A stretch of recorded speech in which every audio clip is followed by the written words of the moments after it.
the third voyage northward to the kingdoms of Cataya and China, in Anno 1596. After that the Sewen ships, as I said before, were returned baccy again from their north voyage, with less benefit than was expected. The General States of the United Provinces consulted together to send certain ships thither again a third time, to see if they might bring the said voyage to a good end, if it were possible to be done. But after much consultation they could not agree thereon. Yet they were content to cause a proclamation to be made, that if any, either towns or merchants, were disposed to venture to make further search that way at their own charges, if the voyage were accomplished, and that thereby it might be made apparent that the said passage was to be sailed, they were content to give them a good reward in the country's behalf, naming a certain sum of money. Whereupon, in the beginning of this year, there was 2 ships rigged and set forth by the town of Amsterdam, to sail that voyage, the men therein being taken vpon 2 conditions, viz., what they should have if the voyage were not accomplished, and what they should have if they got through and brought the voyage to an end, promising them a good reward if they could effect it, thereby to encourage the men, taking as many married men as they could, that they might not be dissuaded by means of their weus and children, to low off the voyage. Upon these conditions, those 2 ships were ready to set sail in the beginning of May. In the one, Jacob Heemskerck Hendrickson was master and factor for the wares and merchandise, and William Barents chief pilot. In the other, John Cornelissen Rape was both master and factor for the goods that the merchants had laden in her. The 5 of May all the men in both the ships were mustered, and vpon the 10th of May they sailed from Amsterdam, and the 13th of May got to the Vilai.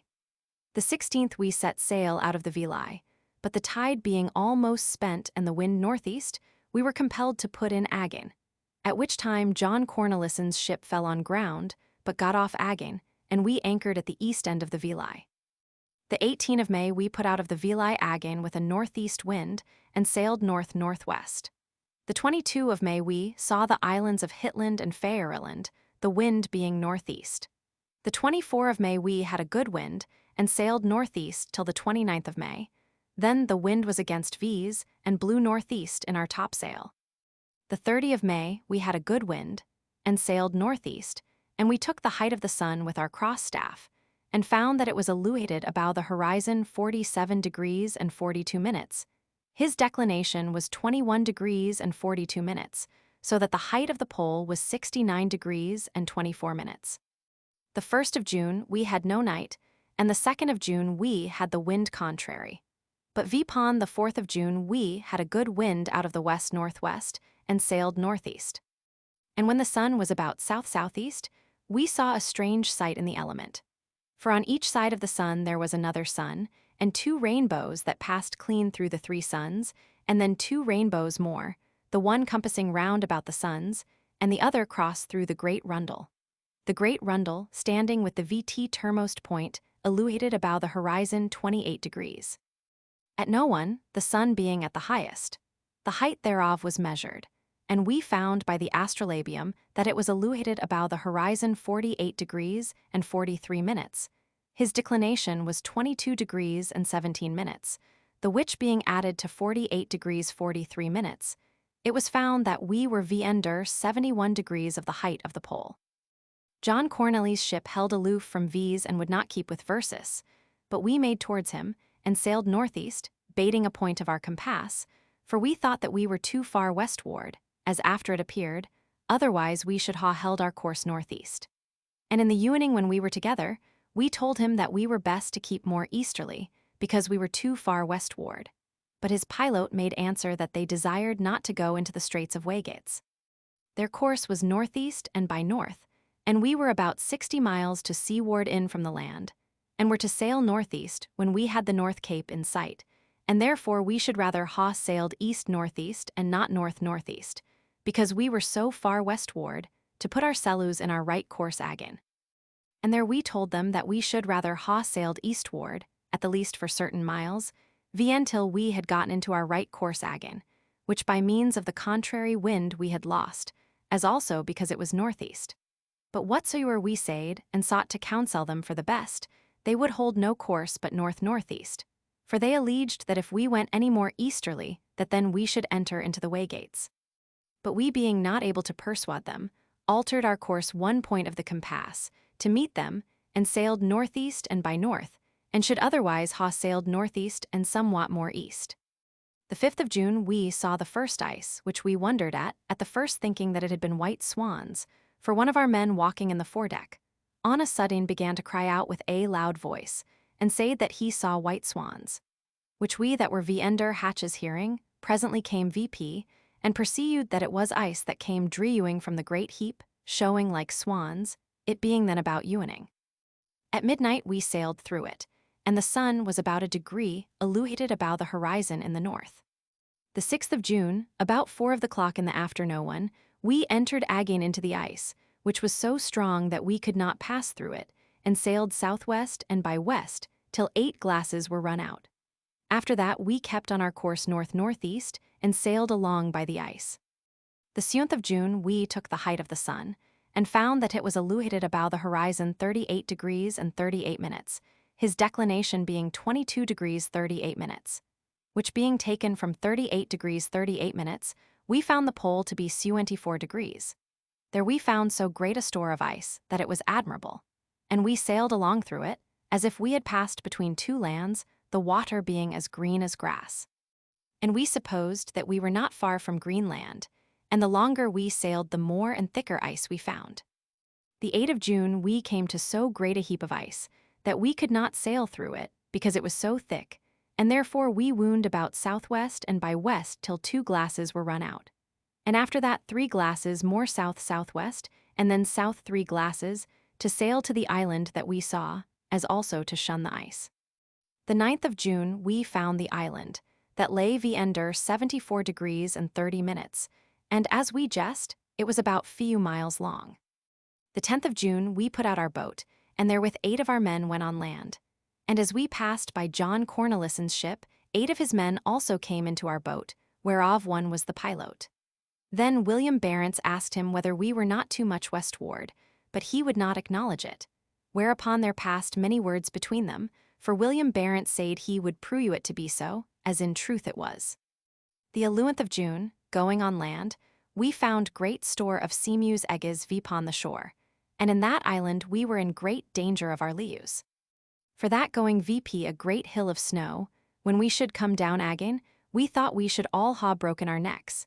It was so slippery, but we sate vpon the snow and slid down, which was very dangerous for V's to break both our arms and legs, for that at the foot of the hill there was many rocks, which we were likely to ha fallen vpon, yet by God's help we got safely down again. Meantime William Barents sate in the boat, and saw Versus slide down, and was in greater fear than we to behold V's in that danger. In the said island we found the varying of our compass, which was 13 degrees, so that it differed a whole point at the least. After that we rowed aboard John Cornelison's ship, and there we eat our eggs. The 12th of June in the morning, we saw a white bear, which we rowed after with our boat, thinking to cast a rope about her neck. But when we were near her, she was so great that we durst not doe it, but rowed backy again to our ship to fetch more men and our arms, and so made to her again with muskets, hargybushes, halberts, and hatchets, John Cornelison's men coming also with their boat to help Versus, and so being well furnished of men and weapons, we rowed with both our boats vnto the bear, and fought with her while 4 glasses were run out, for our weapons could do her little hurt. And amongst the rest of the blows that we gaw her, one of our men stroke her into the backy with an axe, which stuck fast in her backy, and yet she swam away with it. But we rowed after her, and at last we cut her head in sunder with an axe, wherewith she died. And then we brought her into John Cornelison's ship, where we fleed her and found her skin to be 12 foot long. Which done, we eat some of her flesh, but we brooked it not well. This island we called the Bear Island. The 13th of June we left the island, and sailed north and somewhat easterly, the wind being west and southwest, and made good way. So that when the sun was north, we guessed that we had sailed 16 miles northward from that island. The 14th of June, when the sun was north, we cast out our lead 113 fathom deep, but found no ground, and so sailed forward till the 15th of June, when the sun was southeast, with misty and drizzling weather, and sailed north and by east. About evening it cleared up, and then we saw a great thing drewing in the sea, which we thought had been a ship, but passing along by it we perceived it to be a dead whale, that stunk monstrously. and on it there sate a great number of sea mews. At that time we had sailed 20 miles. The 16th of June, with the like speed we sailed north and by east with misty weather. And as we sailed, we heard the ice before we saw it. But after, when it cleared VP, we saw it, and then wound off from it, when as we guessed we had sailed 30 miles. The 17th and 18th of June, we saw great store of ice, and sailed along by it VN till we came to the point, which we could not reach, for that the wind was southeast, which was right against V's, and the point of ice lay southward from Versus. Yet we lawyered a great while to get beyond it, but we could not do it. The 19th of June, we saw land again. Then we took the height of the sun, and found that it was illuminated about the horizon 33 degrees and 37 minutes, her declination being 23 degrees and 26 minutes, which taken from the shade 33 degrees and 37 minutes, we found that we were under 80 degrees and 11 minutes, which was the height of the pole there. This land was very great, and we sailed westward along by it till we were under 79 degrees and a half, where we found a good road, and could not get near to the land because the wind blew northeast, which was right off from the land. The bay reeked right north and south into the sea. The 21st of June we cast out our anchor at 18 fathom before the land, and then we and John Cornelison's men rowed on the west side of the land, and there fetched ballast. And when we got on board again with our ballast, we saw a white bear that swam towards our ship, whereupon we left off our work, and entering into the boat with John Cornelison's men, rowed after her, and crossing her in the way, drow her from the land. Wherewith she swam further into the sea, and we followed her. And for that our boat could not make way after her, we manned out our scoot also, the better to follow her. But she swam a mile into the sea. Yet we followed her with the most part of all our men of both ships in 3 boats, and stroke oftentimes at her, cutting and hewing her, so that all our arms were most broken in pieces. During our fight with her, she stroke her clows so hard in our boat that the signs thereof were seen in it. But as hap was, it was in the forehead of our boat. For if it had been in the middle thereof, she had peradventure overthrown it, they ha such force in their claws. At last, after we had fought long with her, and made her wary with our 3 boats that kept about her, we overcame her and killed her. Which done, we brought her into our ship and fleed her skin being 13 foot long. After that, we rowed with our scoot about a mile inward to the land, where there was a good hawen and good anchor ground, on the east side being sandy. There we cast out our lead, and found 16 fathom deep, and after that 10 and 12 fathom. And rowing further, we found that on the east side there was 2 islands that reached eastward into the sea. On the west side also there was a great creek or river, which showed also like an island. Then we rowed to the island that lay in the middle, and there we found many red geese eggs, which we saw sitting upon their nests, and draw them from them, and they flying away cried red, red, red. And as they sate we killed 1 goose dead with a stone, which we dressed and eat, and at least 60 eggs that we took with V's aboard the ship. And vpon the 22nd of June we went aboard our ship again. Those geese were of a perfect red cooler, such as come into Holland about Wieringen, and every year are there taken red geese breed their young geese under 80 degrees in Greenland. In abundance, but till this time it was newer known where they hatch their eggs, so that some men ha taken vpon them to write that they sit vpon trees in Scotland, that hang o'er the water, and such eggs as fall from them down into the water become young geese and swim there out of the water. But those that fall vpon the land burst in sunder and are lost. But this is now found to be contrary, and it is not to be wondered at that no man could tell where they breed their eggs, for that no man that we knew had been under 80 degrees, nor that land under 80 degrees was newer set down in any card, much less the red geese that breed therein. It is here also to be noted, that although that in this land, which we esteem to be Greenland, lying under 80 degrees and more, there groweth lows and grass, and that there are such beasts therein as eat grass, as harts, bucks, and such like beasts as liu thereon. Yet in Noisembla under 76 degrees, there groweth neither lows nor grass, nor any beasts that eat grass or lows liu therein, but such beasts as eat flesh, as bears and foxes. And yet this land lieth full 4 degrees from the North Pole, as Greenland aforesaid doth.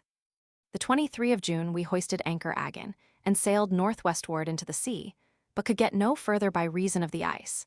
And so we came to the same place again where we had lain, and cast anchor at 18 fathom. And at Ewening being at anchor, the sun being northeast and somewhat more eastward, we took the height thereof, and found it to be illuminated above the horizon 13 degrees and 10 minutes, his declination being 23 degrees and 28 minutes. Which subtracted from the height aforesaid, resteth 10 degrees and 18 minutes, which being subtracted from 90 degrees, then the height of the pole, there was 79 degrees and 42 minutes. After that, we hoisted anchor again, and sailed along by the west side of the land. And then our men went on land, to see how much the needle of the compass varied. Meantime, there came a great white bear swimming towards the ship, and would ha climbed up into it if we had not made a noise, and with that we shot at her with a piece. But she left the ship and swam to the land, where our men were, which we pursuing, sailed with our ship towards the land, and gaw a great shout, wherewith our men thought that we had fallen on a rock with our ship, which made them much abashed. And therewith the bear also being afraid, swam off again from the land and left our men, which made Versus glad. For our men had no weapons about them. Touching the varying of the compass, for the which cause our men went on land to try the certainty thereof, it was found to differ 16 degrees. The 24th of June we had a southwest wind, and could not get about the island, and therefore we sailed baccy again, and found a hawn that lay 4 miles from the other hawn, on the west side of the great hawn, and there cast anchor at 12 fathom deep. There we rowed a great way in and went on land, and there we found 2 seahorses' teeth that weighed 6 pound. We also found many small teeth, and so rowed on board again. The 25th of June we hoisted anchor again, and sailed along by the land, and went south and south-southwest, with a north-northeast wind, viender 79 degrees. There we found a great creek or riuer, whereinto we sailed 10 miles at the least, holding our course southward. But we perceived that there we could not get through. There we cast out our lead, and for the most part found 10 fathom deep, but we were constrained to lower out again, for the wind was northerly and almost full north. And we pursued that it reached to the firm land, which we supposed to be low land, for that we could not see it anything far, and therefore we sailed so near VNTO it till that we might see it, and then we were forced to lower. And vpon the 27th of June we got out again. The 28th of June we gate bay on the point that lay on the west side, where there was so great a number of birds that they flew against our sails, and we sailed 10 miles southward, and after that west, to shun the ice. The 29th of June we sailed southeast, and somewhat more easterly, along by the land, till we were viender 76 degrees and 50 minutes, for we were forced to put off from the land because of the ice. The 30th of June we sailed south and somewhat east, and then we took the height of the sun, and found that it was illuminated about the horizon 38 degrees and 20 minutes. His declination was 23 degrees and 20 minutes, which being taken from the former height, it was found that we were viender 75 degrees. The 1st of July we saw the Bear Island again, and then John Cornelissen and his officers came aboard of our ship, to speak with VS about altering of our course. But we being of a contrary opinion, it was agreed that we should follow on our course and he his, which was, that he, according to his desire, should sail VNTO 80 degrees again, for he was of opinion that there he should find a passage through, on the east side of the land that lay viender 80 degrees. And vpon that agreement we left each other, they sailing northward, and we southward because of the ice, the wind being east-southeast. The 2nd of July we sailed eastward, and were viender 74 degrees, hawing the wind north-northwest, and then we wound our another bow with an east-northeast wind, and sailed northward. In the evening, the sun being about northwest and by north, we wound about again, because of the ice with an east wind, and sailed south-southeast. And about east-southeast sun we wound about again because of the ice, and the sun being south-southwest we wound about again, and sailed northeast. The 3rd of July we were viender 74 degrees, hawing a southeast and by east wind, and sailed northeast and by north. After that we wound about again with a south wind, and sailed east-southeast till the sun was northwest, then the wind began to be somewhat larger. The 4th of July we sailed east and by north, and found no ice, which we wondered at, because we sailed so high. But when the sun was almost south, we were forced to wind about again by reason of the ice, and sailed westward with a north wind. After that, the sun being north, we sailed east-southeast with a northeast wind. The 5th of July, we sailed north-northeast till the sun was south.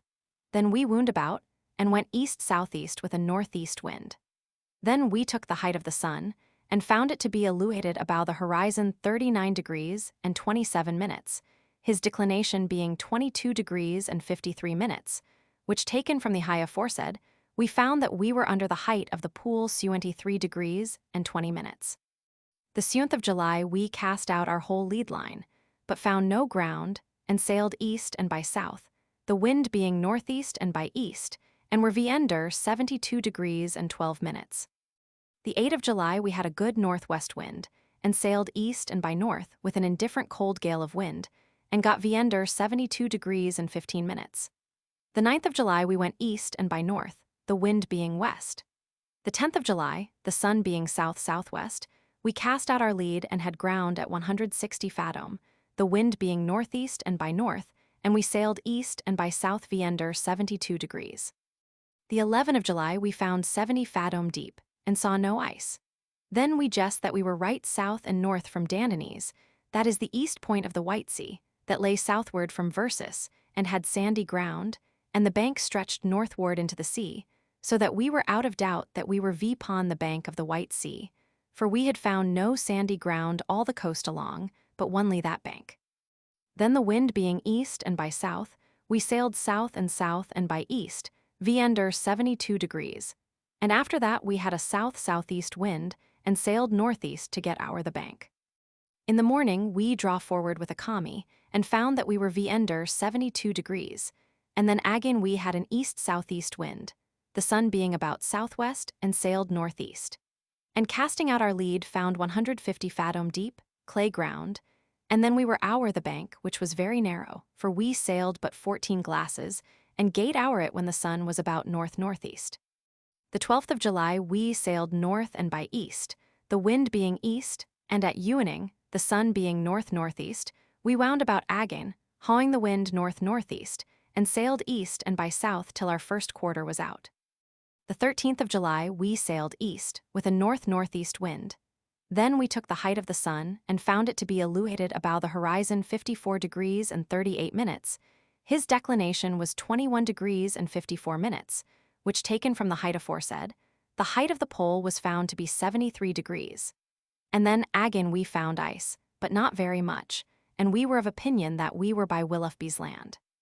The 14th of July we sailed northeast, the wind being north-northwest, and in that sort sailed about a dinner time along through the ice, and in the middle thereof we cast out our lead, and had 90 fathom deep. In the next quarter we cast out the lead again, and had 100 fathom deep, and we sailed so far into the ice that we could go no further. For we could see no place where it opened, but were forced, with great labor and pain, to lower out of it again, the wind blowing west, and we were then under 74 degrees and 10 minutes. The 15th of July we draw through the middle of the ice with a Coppie, and casting out our lead had 100 fathom deep, at which time the wind being east, we sailed west. The 16th of July we got out of the ice, and saw a great bear lying upon it, that leaped into the water when she saw Versus we made towards her with our ship, which she pursuing, got upon the ice again, wherewith we shot once at her. Then we sailed east-southeast and saw no ice, guessing that we were not far from Noisembla, because we saw the bear there upon the ice, at which time we cast out the lead and found 100 fathom deep. The 17th of July we took the height of the sun, and it was illuminated about the horizon 37 degrees and 55 minutes. His declination was 21 degrees and 15 minutes, which taken from the height aforesaid. The height of the pole was 74 degrees and 40 minutes. And when the sun was in the south, we saw the land of Noisembla, which was about Lamb's Bay. I was the first that espied it. Then we altered our course, and sailed northeast and by north, and hoised all our sails except the foresail and the Lesian. The 18th of July, we saw the land again, being under 75 degrees, and sailed northeast and by north with a northwest wind. And we gate about the point of the Admiral's Island, and sailed east-northeast with a west wind, the land reaching northeast and by north. The 19th of July we came to the Cross Island, and could then get no further by reason of the ice, for there the ice lay still close upon the land, at which time the wind was west and blew right upon the land, and it lay under 76 degrees and 20 minutes. There stood 2 crosses upon the land, whereof it had the name. The 20th of July, we anchored under the island, for we could get no further for the ice. There we put out our boat, and with 8 men rowed on land, and went to one of the crosses, where we rested versus a while, to go to the next cross. But being in the way we saw 2 bears by the other cross, at which time we had no weapons at all about versus, the bears rose upon their hinder feet to see v's, for they smell further than they see. And for that they smelt us, therefore they rose vpright and came towards v's, wherewith we were not a little abashed. In such sort that we had little lust to laugh, and in all haste went to our boat again, still looking behind versus to see if they followed versus, thinking to get into the boat and so put off from the land. But the master stayed us, saying, He that first begins to run away, I will thrust this hakestaff, which he then held in his hand, into his ribs, for it is better for versus, said he, to stay altogether, and see if we can make them afraid with whooping and hallowing. And so we went softly towards the boat, and goed away glad that we had escaped their claws, and that we had the leisure to tell our fellows thereof. The 21st of July we took the height of the sun, and found that it was illuminated about the horizon 30 few degrees and 15 minutes. His declination was 21 degrees, which being taken from the height aforesaid, there rested 14 degrees, which subtracted from 90 degrees, then the height of the pole was found to be 26 degrees and 15 minutes. Then we found the variation of the compass to be east 26 degrees. The same day 2 of our men went again to the cross and found no bears to trouble versus, and we followed them with our arms, fearing lest we might meet any by chance. And when we came to the second cross, we found the footsteps of 2 bears, and saw how long they had followed versus, which was 100th footsteps at the least, that way that we had been the day before. The 22nd of July, being Monday, we set another cross and made our mark thereon, and lay there before the cross island till the 4th of August. Meantime we washed and whited our linen on the shore. The 30th of July, the sun being north, there came a bear so near to our ship that we might hit her with a stone, and we shot her into the foot with a piece, wherewith she ran halting away. The 31st of July, the sun being east-northeast 3/4 p2 a.m., one of our men killed a bear and fleed her, and cast her body into the sea. The same day at no one, by our instrument, we found the variation of the nettle of the compass to be 17 degrees. The 1st of August we saw a white bear, but she ran away from versus. The 4th of August we got out of the ice to the other side of the island, and anchored there, where, with great labor and much pain, we fetched a boat full of stones from the land. The 5th of August we set sail again towards Ice Point with an east wind, and sailed south-southeast, and then north-northeast, and saw no ice by the land, by the which we lowered. The 6th of August we gate about the point of Nassau, and sailed forward east and by south, along by the land. The 7th of August we had a west-southwest wind, and sailed along by the land, southeast and by east, and saw but a little ice, and then passed by the truss point, which we had much longed for. At Ewening we had an east wind, with misty weather, so that we were forced to make our ship fast to a piece of ice, that was at least 36 fathom deep under the water, and more than 16 fathom above the water, which in all was 52 fathom thick, for it lay fast upon ground the which was 36 fathom deep. The 8th of August in the morning we had an east wind with misty weather. The 9th of August, lying still fast to the great piece of ice, it snowed hard, and it was misty weather, and when the sun was south 3/4 p10 a.m.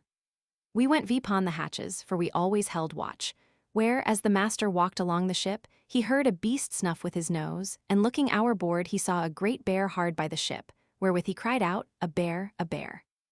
And with that all our men came from under hatches, and saw a great bear hard by our boat, seeking to get into it, but we geuing a great shout, she was afraid and swam away, but presently came backy again, and went behind a great piece of ice, whereunto we had made our ship fast, and climbed upon it, and boldly came towards our ship to enter into it.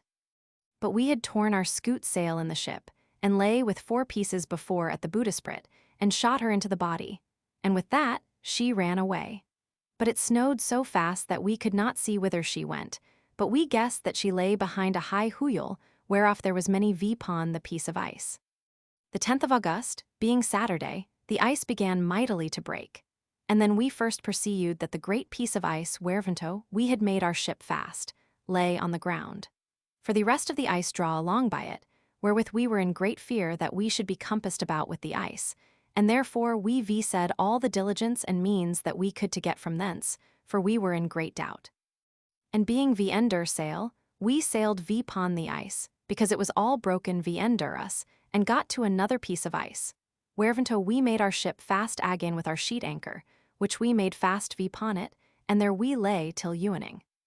And when we had supped, in the first quarter the said piece of ice began on a sodden to burst and rend in pieces, so fearfully that it was admirable. For with one great cracky it burst into 400 pieces at the least. We lying fast to it, wide our cable and got off from it. Under the water it was 10 fathom deep and lay upon the ground, and 2 fathom above the water. And it made a fearful noise both under and about the water when it burst, and spread itself abroad on all sides. And being with great fear gotten from that piece of ice, we came to another piece, that was size fathom deep under the water, to the which we made a rope fast on both sides. Then we saw another great piece of ice not far from V's, lying fast in the sea, that was as sharp a bow as it had been a tower. Whereunto we rowed, and casting out our lead, we found that it lay 20 fathom deep, fast on the ground under the water, and 12 fathom about the water. The 11th of August, being Sunday, we rowed to another piece of ice, and cast out our lead, and found that it lay 18 fathom deep, fast to the ground under the water, and 10 fathom about the water. The 12th of August we sailed near under the land, ye better to shun ye ice, for it the great flakes that draw in the sea were many fathom deep under the water, and we were better defended from them being at 4 and 5 fathom water, and there ran a great current of water from the hill. There we made our ship fast again to a piece of ice, and called that point the small ice point. The 13th of August in the morning, there came a bear from the east point of the land, close to our ship, and one of our men with a piece shot at her and brake one of her legs. But she crept the hill with her 3 feet, and we following her killed her, and hawing fleet her brought the skin aboard the ship. From thence we set sail with a little gale of wind, and were forced to lower, but after that it began to blow more out of the south and south-southeast. The 15th of August we came to the island of Orange, where we were enclosed with the ice hard by a great piece of ice where we were in great danger to loose our ship. But with great labor and much pain we got to the island, the wind being southeast, whereby we were constrained to turn our ship. And while we were busied thereabouts and made much noise, a bear that lay there and slept, awaked and came towards versus to the ship, so that we were forced to low our work about turning of the ship, and to defend ourselves against the bear, and shot her into the body, wherewith she ran away to the other side of the island, and swam into the water, and got upon a piece of ice, where she lay still. But we coming after her to the piece of ice where she lay, when she saw she leapt into the water and swam to the land, but we got between her and the land, and stroke her on the head with a hatchet. But as often as we stroke at her with the hatchet, she ducked under the water, whereby we had much to do before we could kill her. After she was dead we fleed her on the land, and took the skin on board with and after that turned our ship to a great piece of ice, and made it fast thereunto. The 16th of August 10 of our men entering into one boat, rowed to the firm land at Noisembla, and drew the boat upon the ice. Which done, we went a high hill to see the situation of the land, and found that it reached southeast and south-southeast, and then again south, which we disliked, for that it lay so much southward. But when we saw open water southeast and east-southeast, we were much comforted again, thinking it we had won our voyage, and knew not how we should get soon anon on board to certify William Barents thereof. The 18th of August we made preparation to set sail, but it was all in vain, for we had almost lost our sheet anchor and 2 new ropes, and with much lost labor got to the place again from whence we came, for the stream ran with a mighty current, and the ice drave very strongly upon the cables along by the ship, so that we were in fear that we should loose all the cable that was without the ship, which was 200 fathom at the least. But God provided well for so that in the end we got to the place again from whence we put out. The 19th of August it was indifferent good weather, the wind blowing southwest, the ice still drewing, and we set sail with an indifferent gale of wind, and passed by ye point of desire, whereby we were once again in good hope.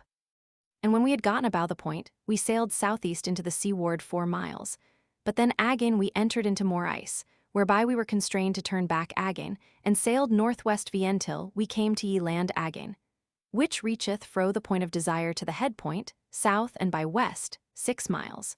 From the head point to Flushinger's head, it reacheth southwest, which are 3 miles one from the other. From the Flushinger's head, it reacheth into the sea east-southeast, and from Flushinger's head to the point of the island it reacheth southwest and by south and southwest 3 miles. And from the island point to the point of the ice hawn, the land reacheth west-southwest 4 miles. From the ice hawn's point to the fall of water or the stream bay and the low land, it reacheth west and by south and east and by north 7 miles. From thence the land reacheth east and west. The 21 of August we sailed a great way into the ice hawn, and that night anchored therein. Next day, the stream going extreme hard eastward, we hailed out again from thence, and sailed again to the island point. But for that it was misty weather, calming to a piece of ice, we made the ship fast thereunto, because the wind began to blow hard southwest and south-southwest. There we went VP upon the ice, and wondered much thereat, it was such manner of ice. For on the top it was full of earth, and there we found about 40 eggs, and it was not like other ice, for it was of a perfect azure color, like to the skies, whereby there grew great contentio in words amongst our men, some saying that it was ice, others that it was frozen land. For it lay vn reasonable high abow the water. It was at least 18 fathom vn the water close to the ground, and 10 fathom abow the water. There we stayed all that storm, the wind being southwest and by west. The 23 of August we sailed again from the ice southeastward into the sea, but entered presently into it again, and wound about to the ice hawn. The next day it blew hard north-northwest, and the ice came mightily drewing in, whereby we were in a manner compassed about therewith. And withal the wind began more and more to rise, and the ice still draw harder and harder, so that the pin of the rother and the rother were shorn in pieces. And our boat was shorn in pieces between the ship and the ice, we expecting nothing else but that the ship also would be pressed and crushed in pieces with the ice. The 25 of August the weather began to be better, and we took great pains and bestowed much labor to get the ice, wherewith we were so enclosed to go from Versus, but what means soewer we said it was all in vain. But when the sun was southwest, the ice began to drew out again with the stream, and we thought to sail southward about Noisembla to the Straits of Mergates. For that seeing we could there find no passage, we hawing past Noisembla, were of opinion that our labor was all in vain and that we could not get through, and so agreed to go that way home again. But coming to the stream bay, we were forced to go back again, because of the ice which lay so fast thereabouts. And the same night also it froze, that we could hardly get through there with the little wind that we had, the wind then being north. The 26th of August there blew a reasonable gale of wind, at which time we determined to sail back to the point of desire, and so home again, seeing it we could not get through ye Wergets. Although we said all the means and industry we could to get forward. But we had passed by ye ice hawn, ye ice began to drew wt such force. It we were enclosed round about therewith, and yet we sought all the means we could to get out, but it was all in vain. And at that time, we had like to ha lost 3 men that were vpon the ice to make way for the ship. If the ice had held ye course it went. But as we draw back again, and that the ice also whereon our men stood in like sort draw, they being nimble, as ye ship draw by one of them caught hood of the beakhead, another vpon the shrouds, and the third vpon the great braes that hung out behind, and so by great adunture by the hold that they took they got safe into the ship again, for which they thanked God with all their hearts. For it was much likelier that they should rather ha been carried away with the ice. But God, by the nimbleness of their hands, delivered them out of that danger, which was a pitiful thing to behold, although it fell out for the best, for if they had not been nimble they had surely died for it. The same day in the evening we got to the west side of the ice hawn, where we were forced, in great cold, poverty, misery, and grief, to stay all that winter, the wind then being east-northeast. The 27 of August the ice draw round about the ship, and yet it was good weather, at which time we went on land, and being there it began to blow southeast with a reasonable gale. And then the ice came with great force before the bow, and draw the ship VP 4 foot high before, and behind it seemed as if the keel lay on the ground, so that it seemed that the ship would be overthrown in the place. Whereupon they that were in the ship put out the boat, therewith to saw their leaves, and withal put out a flag to make a scene to VS to come on board. Which we pursuing, and beholding the ship to be lifted VP in that sort, made all the haste we could to get on board, thinking that the ship was burst in pieces, but coming VNTO it, we found it to be in better case than we thought it had been. The 28th of August we gat some of the ice from it, and the ship began to sit VPright again. But before it was fully VPright, as William Barents and the other pilot went forward to the bow, to see how the ship lay and how much it was risen, and while they were busy VPon their knees and elbows to measure how much it was, the ship burst out of the ice with such a noise and so great a crack, that they thought verily that they were all cast away, knowing not how to saw themselves. The 29th of August, the ship lying VPright again, we said all the means we could, with Iran hooks and other instruments, to break the flakes of ice that lay one heaped VPO the other, but all in vain. So that we determined to commit ourselves to the mercy of God, and to attend aid from him, for that the ice draw not away in any such sort that it could help versus. The 30th of August the ice began to drew together one VPon the other with greater force than before, and bear against the ship WH a boisterous southwest wind and a great snow, so that all the whole ship was borne VP and enclosed, whereby all that was both about and in it began to crack, so that it seemed to burst in 100 pieces, which was most fearful both to see and hear, and made all ye hair of our heads to rise VPright with fear. And after it, the ship, by the ice on both sides that joined and got VNder the same, was drewed so VPright, in such sort as if it had been lifted VP with a wrench or vice. The 31st of August, by the force of the ice, the ship was drewn VP 4 or 5 foot high at the beak head, and the hinder part thereof lay in a clift of ice, whereby we thought that the rudder would be freed from the force of the flakes of ice, but notwithstanding, it brake in pieces staff and all. And if that the hinder part of the ship had been in the ice that draw as well as the fore part was, then all the ship would ha been drewn wholly VPon the ice, or possibly ha ran on ground. And for that cause we were in great fear, and set our scoots and our boat out VPon the ice, if need were, to saw ourselves. But within 4 hours after, the ice draw away of itself, wherewith we were exceeding glad, as if we had sawed our leaves, for that the ship was then on float again. And VPon that we made a new rudder and a staff, and hung the rudder out VPon the hooks, that if we chanced to be borne VPon the ice again, as we had been, it might so be freed from it. The 1st of September, being Sunday, while we were at prayer, the ice began to gather together again, so that the ship was lifted VP 2 foot at the least, but the ice brake not. The same uning the ice continued in its sort still drewing and gathering together, so that we made preparation to draw our scoot and the boat o'er the ice VPon the land, the wind then blowing southeast. The 2nd of September it snowed hard with a northeast wind, and the ship began to rise VP higher VPO the ice, at which time the ice burst and cracked with great force, so that we were of opinion to carry our scoot on land in that foul weather, with 13 barrels of bread and 2 hogsheads of wine to sustain ourselves if need were. The 3rd of September it blew hard, but snowed not so much, ye wind being north-northeast. At which time we began to be loose from the ice whereunto we lay fast, so that the sheck brake from the stewin, but the planks wherewith the ship was lined held the sheck fast and made it hang on. But the bout-loof and a new cable, if we had falled VPon the ice, brake by the forcible pressing of the ice, but held fast again in the ice.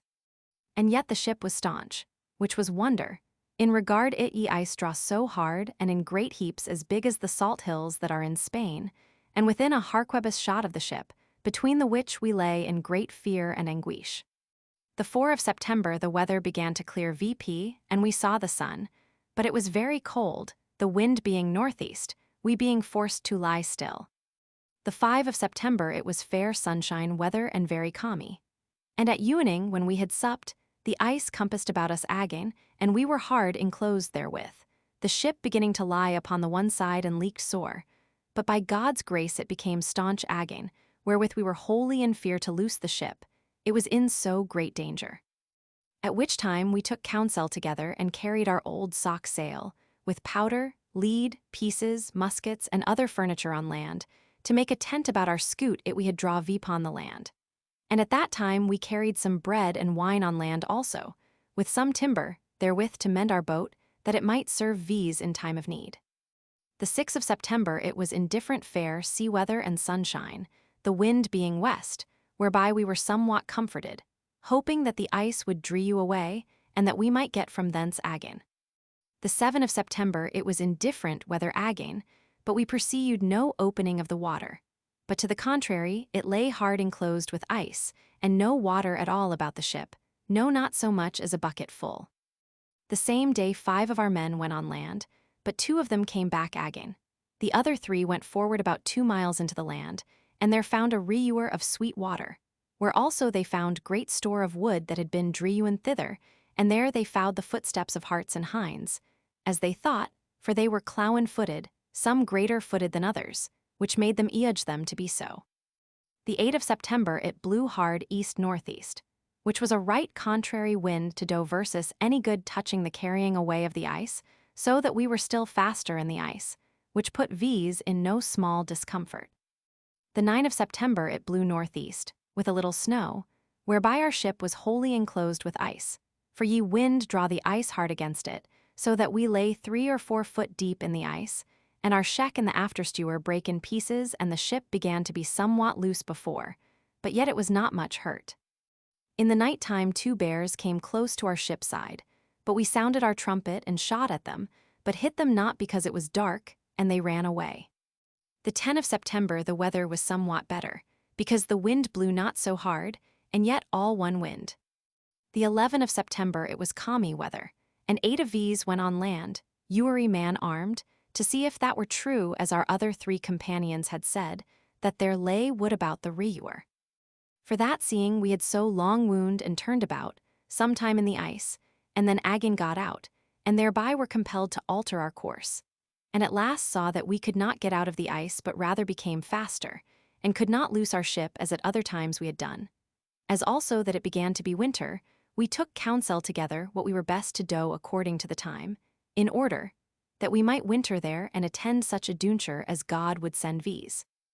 And after we had debated vipon the matter, to keep and defend ourselves both from the cold and the wild beasts, we determined to build a house vipon the land, to keep V's therein as well as we could, and so to commit ourselves vnto the tuition of God.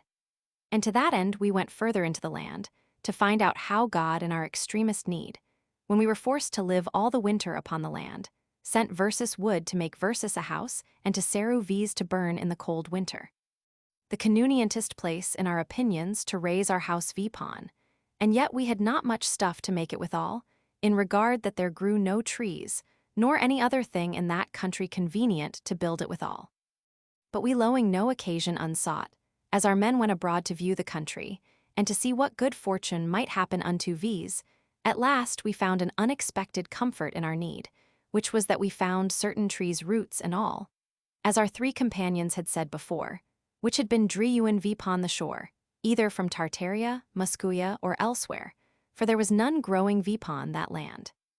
Wherewith, as if God had purposely sent them vnto V's, we were much comforted, being in good hope that God would show us some further for that wood served versus not only to build our house, but also to burn and serve versus all the winter long. Otherwise, without all doubt, we had died there miserably with extreme cold. The 12th of September it was calmy weather, and then our men went vnto the other side of the land, to see if they could find any wood nearer vnto vs, but there was none. The 13th of September it was calmy but very misty weather, so that we could do nothing, because it was dangerous for V's to go into the land, in regard that we could not see the wild bears, and yet they could smell V's, for they smell better than they see. The 14th of September it was clear sunshine weather, but very cold, and then we went into the land, and laid the wood in heaps one vpo the other, that it might not be cowered over with ye snow, and from thence meant to carry it to the place where we intended to build our house. The 15th of September in the morning, as one of our men held watch, we saw 3 bears, whereof the one lay still behind a piece of ice, the other 2 came close to the ship, which we pursuing, made our pieces ready to shoot at them. At which time there stod a tob full of beef vipon the ice, which lay in the water to be seasoned, for that close by the ship there was no water. One of the bears went vnto it, and put in his head to take out a piece of the beef, but she fared therewith as the dog did with ye pudding. For as she was snatching at the beef, she was shot into the head, wherewith she fell down dead and newer stirred. There we saw a curious sight. The other bear stood still, and locked vpon her fellow as if wondering why she remained so motionless. And when she had stood a good while, she smelt her fellow, and perceiving that she lay still and was dead, she ran away, but we took halberts and other arms with vs and followed her. And at last she came again towards us, and we prepared ourselves to withstand her, wherewith she rose vpon her hinder feet, thinking to ramp at versus. But while she reared herself vp, one of our men shot her into the belly, and with that she fell vpon her 4 feet again, and roaring as loud as she could, ran away. Then we took the dead bear and ripped her belly open, and taking out her guts we set her vpon her 4 feet, so that she might freeze as she stood, intending to carry her WTVs into Holland if we might get our ship loose. And when we had set ye bear vpon her 4 feet, we began to make a sleed, thereon to draw the wood to the place where we meant to build our house. At that time it froze 2 fingers thick in the salt water, and it was exceeding cold, the wind blowing northeast. The 16th of September the sun shone, but towards the evening it was misty, the wind being easterly, at which time we went for the first time to fetch wood with our sleeds, and then we drew 4 beams about a mile vpon the ice and the snow. That night again it froze about 2 fingers thick. The 17th of September 13 of V's went where the wood lay with our sleeds, and so drew Fiu and Fiu in a sleed, and the other 3 helped to lift the wood behind, to make versus draw the better and with more ease. And in that manner we drew wood twice a day, and laid it on a heap by the place where we meant to build our house. The 18th of September the wind blew west, but it snowed hard, and we went on land again to continue our labor to draw wood to our place appointed. And after dinner the sun shone, and it was calmy weather.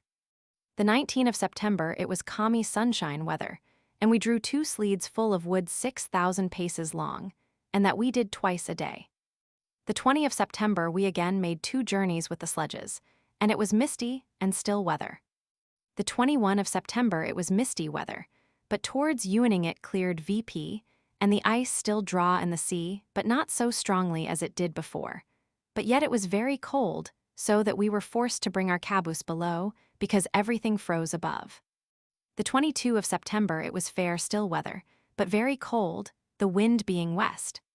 The 23rd of September we fetched more wood to build our house, which we did twice a day, but it grew to be misty and still weather again, the wind blowing east and east-northeast.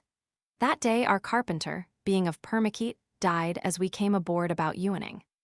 The 24th of September we buried him under the sieges in the clift of a hill, hard by the water, for we could not dig vp the earth by reason of the great frost and cold. And that day we went twice with our sleeds to fetch wood. The 25th of September it was dark weather, the wind blowing west and west-southwest and southwest, and the ice began somewhat to open and drew away. But it continued not long, for that hoing drew in about the length of the shot of a great piece, it lay 3 fathoms deep vpon the ground, and where we lay the ice draw not, for we lay in the middle of the ice. But if we had lain in the main sea, we would ha hoised sail, although it was the late in the year. The same day we raised up the principles of our house, and began to work hard thereon. But if the ship had been loose, we would ha left our building and ha made our afterstewing of our ship, that we might ha been ready to sail away if it had been possible. For that it grieved v's much to lie there all that cold winter, which we knew would fall out to be extreme bitter. But being borrowed of all hope, we were compelled to make necessity a virtue, and with patience to attend what issue God would send versus. The 26th of September we had a west wind and an open sea, but our ship lay fast, wherewith we were not a little grieved. But it was God's will, which we most patiently bear, and we began to make up our house. Part of our men fetched wood to burn, the rest played the carpenters and were busy about the house. As then we were 16 men in all, for our carpenter was dead, and of our 16 men there was still one or other sick. The 27th of September it blew hard northeast, and it froze so hard that as we put a nail into our mouths, as when men work carpenters work they vsc to dough, there would ice hang thereon when we took it out again, and made the blood follow. The same day there came an old bear and a young one towards V's as we were going to our house, being all together, for we durst not go alone, which we thought to shoot at, but she ran away. At which time the ice came forcibly drewing in, and it was fair sunshine weather, but so extreme cold that we could hardly work, but extremity forced versus thereunto. The 28th of September it was fair weather, and the sun shone, the wind being west and very calmy, the sea as then being open, but our ship lay fast in the ice and stirred not. The same day there came a bear to the ship, but when she espied versus she ran away, and we made as much haste as we could to build our house. The 29th of September in the morning, the wind was west, and after no one it blew east, and then we saw 3 bears between VS and the house, an old one and 2 young. But we notwithstanding drew our goods from the ship to the house, and so got before ye bears, and yet they followed versus. Nevertheless we would not shun the way for them, but hollowed out as loud as we could, thinking that they would ha gone away. But they would not once go out of their footpath, but got before V's, wherewith we and they that were at the house made a great noise, which made the bears run away, and we were not a little glad thereof. The 30th of September the wind was east and east-southeast, and all that night and the next day it snowed so fast that our men could fetch no wood.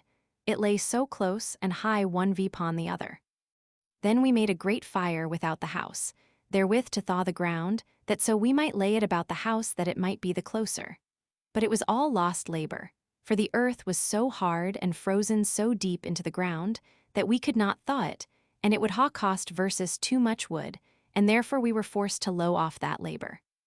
The 1st of October the wind blew stiff northeast, and after no one it blew north with a great storm and drift of snow, whereby we could hardly go in the wind, and a man could hardly draw his breath, the snow draw so hard in our faces, at which time we could not see 2 ships' length from versus.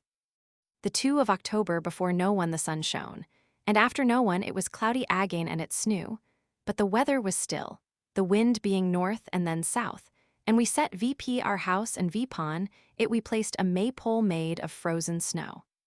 The 3rd of October before no one it was a calmy sunshine weather, but so cold that it was hard to be endured. And after no one it blew hard out of the west, with so great and extreme cold, that if it had continued we should ha been forced to low our work. The 4th of October the wind was west, and after no one north with great store of snow, whereby we could not work. At that time we brought our anchor upon the ice to lie the faster, when we lay but an arrow shot from the water, the ice was so much drewing away. The 5th of October it blew hard northwest, and the sea was very open and without ice as far as we could discern. But we lay still frozen as we did before, and our ship lay 2 or 3 foot deep in the ice, and we could not perceive otherwise, but that we lay fast upon the ground, and there it was 3 fathom and a half deep. The same day we brake VP the lower deck of the forepart of our ship, and with those deals we cowered our house, and made it slope our head that the water might run off, at which time it was very cold. The 6th of October it blew hard west-southwest, but towards Uning west-northwest, with a great snow that we could hardly thrust our heads out of the door by reason of ye great cold. The 7th of October it was indifferent good weather, but yet very cold, and we calked our house, and brake the ground about it at the foot thereof. That day the wind went round about the compass. The 8th of October, all the night before it blew so hard and the same day also, and snowed so fast that we should ha smothered if we had gone out into the air. And to speak truth, it had not been possible for any man to ha gone 1 ship's length, though his life had lain thereon, for it was not possible for V's to go out of the house or ship. The 9th of October the wind still continued north, and blew and snowed hard all that day, the wind as then blowing from the land, so that all that day we were forced to stay in the ship, the weather was so foul. The 10th of October the weather was somewhat fairer, and the wind calmer, and blew southwest and west-southwest. And that time the water flowed 2 foot higher than ordinary, which we jest to proceed from the strong north wind which as then had blown. The same day the weather began to be somewhat better, so that we began to go out of our ship again. And as one of our men went out, he chanced to meet a bear, and was almost at him before he knew it. But presently he ran backy again towards the ship and the bear after him. But the bear coming to the place where before that we killed another bear and set her vipright and there let her freeze, which after was cowered hour with ice, and yet one of her paws reached about it, she stood still, whereby our man got before her and clomb VP into the ship in great fear, crying, a bear, which we hearing came about hatches to look on her and to shoot at her, but we could not see her by means of the exceeding great smoke that had so sore tormented versus, while we lay ender hatches in the foul weather, which we would not ha endured for any money. But by reason of the cold and snowy whether we were constrained to do it if we would saw our leaves, for aloft in the ship we must undoubtedly ha died. The bear stayed not long there, but run away, the wind then being northeast. The same day about evening it was fair weather, and we went out of our ship to the house, and carried the greatest part of our bread thither. The 11th of October it was calmy weather, the wind being south and somewhat warm, and then we carried our wine and other victuals on land. And as we were hoising the wine our board, there came a bear towards our ship that had lain behind a piece of ice, and it seemed that we had waked her with the noise we made. For we had seen her lie there, but we thought her to be a piece of ice. But as she came near VS we shot at her, and she ran away, so we proceeded in our work. The 12th of October it blew north and somewhat westerly, and then half of our men slept in the house, and that was the first time that we lay in it. But we endured great cold because our cabins were not made, and besides that we had not clothes enow, and we could keep no fire because our chimney was not made, whereby it smoked exceedingly. The 13th of October the wind was north and northwest, and it began again to blow hard, and then 3 of these went aboard the ship and laded a sleed with beer. But when we had laden it, thinking to go to our house with it, suddenly there rose such a wind and so great a storm and cold, that we were forced to go into the ship again, because we were not able to stay without. And we could not get the beer into the ship again, but were forced to let it stand without vpon the sleed. Being in the ship, we endured extreme cold because we had but a few clothes in it. The 14th of October, as we came out of the ship, we found the barrel of beer standing vpon the sleed, but it was fast frozen at the heads, yet by reason of the great cold the beer that purged out froze as hard vpon the side of the barrel as if it had been glued thereon, and in that sort we drew it to our house and set the barrel an end, and drank it first VP. But we were forced to melt the beer, for there was scant any VN frozen beer in the barrel, but in that thick yeast that was VN frozen lay the strength of the beer, so that it was too strong to drink alone, and that which was frozen tasted like water. And being melted we mixed one with the other, and so drank it, but it had neither strength nor taste. The 15th of October the wind blew north and east southeast. That day we made place to set VP our door, and shooled the snow away.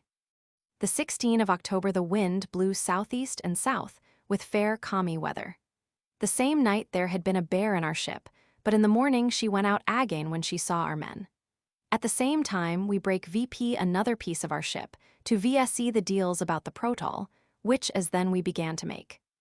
The 17th of October the wind was south and southeast, calmy weather, but very cold, and that day we were busied about our portal. The 18th of October the wind blew hard east-southeast, and then we fetched our bread out of the scoot which we had drawn VP vpon the land, and the wine also, which as then was not much frozen, and yet it had lain 6 weeks therein, and notwithstanding that it had oftentimes frozen very hard. The same day we saw another bear, and then the sea was so cowered hour with ice that we could see no open water.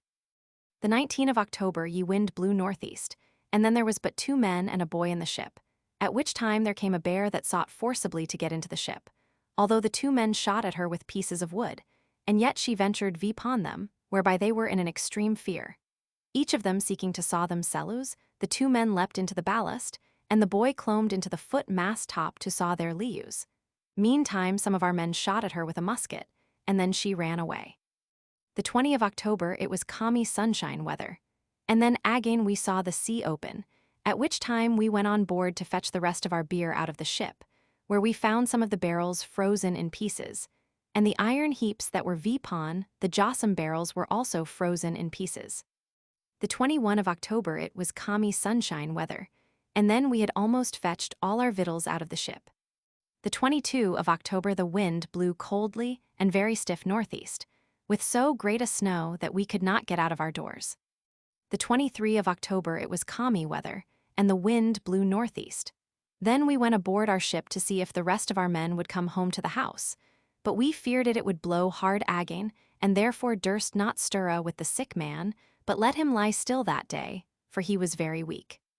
The 24 of October the rest of our men, being 8 persons, came to the house, and drew the sick man vpon a sleed, and then with great labor and pain VVA drew our boat home to our house, and turned the bottom thereof VP wards, that when time serud v's, if God sawed our lius in the winter time, we might see it. And after that perceiving that the ship lay fast, and that there was nothing less to be expected than the opening of the water, we put our anchor into the ship again, because it should not be coward hour and lost in the snow, that in the springtime we might see it. For we always trusted in God that he would deliver versus from thence towards summer time either one way or other. Things standing at this point with v's, as the sun, when we might see it best and highest, began to be very low, we said all the speed we could to fetch all things with sleeds out of our ship into our house, not only meat and drink, but all other necessaries, at which time the wind was north. The 26th of October we fetched all things that were necessary for the furnishing of our scoot and our boat. And when we had laden the last sleed, and stood ready to draw it to the house, our maester looked about him, and saw 3 bears behind the ship that were coming towards v's, whereupon he cried out aloud to fear them away, and we presently leaped forth, from the track ropes to defend ourselves as well as we could. And as good fortune was, there lay 2 halberds vpon the sleed, whereof the master took one and I the other, and made resistance against them as well as we could. But the rest of our men ran to saw themselves in the ship, and as they ran one of them fell into a clift of ice, which grieved versus much, for we thought verily that the bears would ha ran vnto him to dewer him. But God defended him, for the bears still made towards the ship after the men it ran thither to saw themselves. Meantime we and the man that fell into the clift of ice took our advantage, and got into the ship on the other side, which the bears perceiving, they came fiercely towards v's, that had no other arms to defend v's withal but only the 2 halberds, which we doubting would not be sufficient, we still gaw them work to do by throwing billets and other things at them. And every time we threw they ran after them, as a dog saith to doe at a stone that is cast at him. Meantime we sent a man down ender hatches to strike fire, and another to fetch pikes. But we could get no fire, and so we had no means to shoot. At the last, as the bears came fiercely vpon v's, we stroke one of them with a halberd vpon the snout, wherewith she gaw back when she felt herself hurt, and went away, which the other 2 it were not so great as she perceiving, ran away, and we thanked God that we were so well delivered from them, and so drew our sleed quietly to our house, and there showed our men what had happened vnto versus. The 26th of October the wind was north and north-northwest, with indifferent fair weather. Then we saw open water hard by the land, but we perceived the ice to drew in the sea still towards the ship. The 27th of October the wind blew northeast, and it snowed so fast that we could not work without the door. That day our men killed a white fox, which they fleed, and after they had roasted it ate thereof, which tasted like Connie's flesh. The same day we set VP our dial and made the clock strike, and we hung VP a lamp to burn in the night time, wherein we said the fat of the bear, which we molt and burnt in the lamp. The 28th of October we had the wind northeast, and then our men went out to fetch wood. But there fell so stormy weather and so great a snow that they were forced to come home again. About evening the weather began to break VP, at which time 3 of our men went to the place where we had set the bear vprite, and there stood frozen, thinking to pull out her teeth, but it was clean coward hour with snow. And while they were there, it began to snow so fast again with rough weather, that they were glad to come home as fast as they could, but the snow beat so sore vpon them that they could hardly see their way, and had almost lost their right way, whereby they had like to ha lain all that night out of the house. The 29th of October the wind still blew northeast, and then we fetched segas from the seaside, and laid them vpon the sail that was spread vpon our house, that it might be so much the closer and warmer, for the deals were not drew close together, and the foul weather would not permit versus to do it. The 30th of October the wind yet continued northeast, and the sun was full about the earth a little about the horizon. The 31st of October the wind still blew northeast wt great store of snow, whereby we durst not look out of doors. The 1st of November, the wind still continued northeast, and then we saw the moon rise in the east when it began to be dark, and the sun was no higher above the horizon than we could well see it, and yet that day we saw it not, because of the close weather and the great snow that fell. And it was extreme cold, so that we could not go out of the house. The 2 of November, the wind blew west and somewhat south, but in the evening it blew north with calmy weather. And that day we saw the sun rise south-southeast, and it went down south-southwest, but it was not full above the earth, but passed in the horizon along by the earth. And the same day one of our men killed a fox with a hatchet, which was flea'd, roasted, and eaten. Before the sun began to decline we saw no foxes, and then the bears said to go from versus. The 3 of November, the wind blew northwest WT calmy weather, and the sun rose south and by east and somewhat more southerly, and went down south and by west and somewhat more southerly. And then we could see nothing but the upper part of the sun above the horizon, and yet the land where we were was as high as the mast of our ship. Then we took the height of the sun, it being in the 11th degree and 41 minutes of Scorpio, his declination being 15 degrees and 24 minutes on the south side of the equinoctial line. The 4 of November, it was calmy weather, but then we saw the sun no more, for it was no longer above the horizon. Then our chirurgeon made a bath to bathe vs in of a wine pipe, wherein we entered one after the other, and it did vs much good and was a great means of our health. The same day we took a white fox, that oftentimes came abroad, not as they said at other times. For that when the bears left vs at the setting of the sun, and came not again before it rose, the fox to the contrary came abroad when they were gone. The 5 of November, the wind was north and somewhat west, and then we saw open water upon the sea, but our ship lay still fast in the ice. And when the sun had left vs, we saw ye moon continually both day and night, and newer went down when it was in the highest degree. The 6 of November, the wind was northwest, still weather, and then our men fetched a sleed full of firewood, but by reason that the sun was not seen, it was very dark weather. The 7 of November, it was dark weather and very still, the wind west, at which time we could hardly discern the day from the night, specially because at that time our clock stood still, and by that means we knew not when it was day although it was day. And our men rose not out of their cabins all that day, but only to make water, and therefore they knew not whether the light they saw was the light of the day or of the moon, whereupon they were of several opinions, some saying it was the light of the day, the others of the night. But as we took good regard thereunto, we found it to be the light of the day, about 12 of the clock at no one. The 8 of November, it was still weather, the wind blowing south and southwest. The same day our men fetched another sleed of firewood, and then also we took a white fox, and saw open water in the sea. The same day we shared our bread amongst vs, each man hauling 4 pound and 10 ounces for his allowance in 8 days, so that then we were 8 days eating a barrel of bread, whereas before we ate it VP in few or 6 days. We had no need to share our flesh and fish, for we had more store thereof, but our drink failed vs, and therefore we were forced to share that also. But our best beer was for the most part wholly without any strength, so that it had no sour at all, and besides all this there was a great deal of it spilt. The 9 of November, the wind blew northeast and somewhat more northerly, and then we had not much daylight, but it was altogether dark. The 10 of November, it was calmy weather, the wind northwest. And then our men went into the ship to see how it lay, and we saw that there was a great deal of water in it, so that the ballast was covered o'er with water, but it was frozen, and so might not be pumped out. The 11 of November, it was indifferent weather, the wind northwest. The same day we made a round thing of cable yarn and like to a net, to catch foxes withal, that we might get them into the house, and it was made like a trap, which fell upon the foxes as they came under it, and that day we caught one. The 12 of November, the wind blew east, with a little light. That day we began to share our wine. Every man had 2 glasses a day, but commonly our drink was water which we molt out of snow which we gathered without the house. The 13 of November, it was foul weather, with great snow, the wind east. The 14 of November, it was fair clear weather, with a clear sky full of stars and an east wind.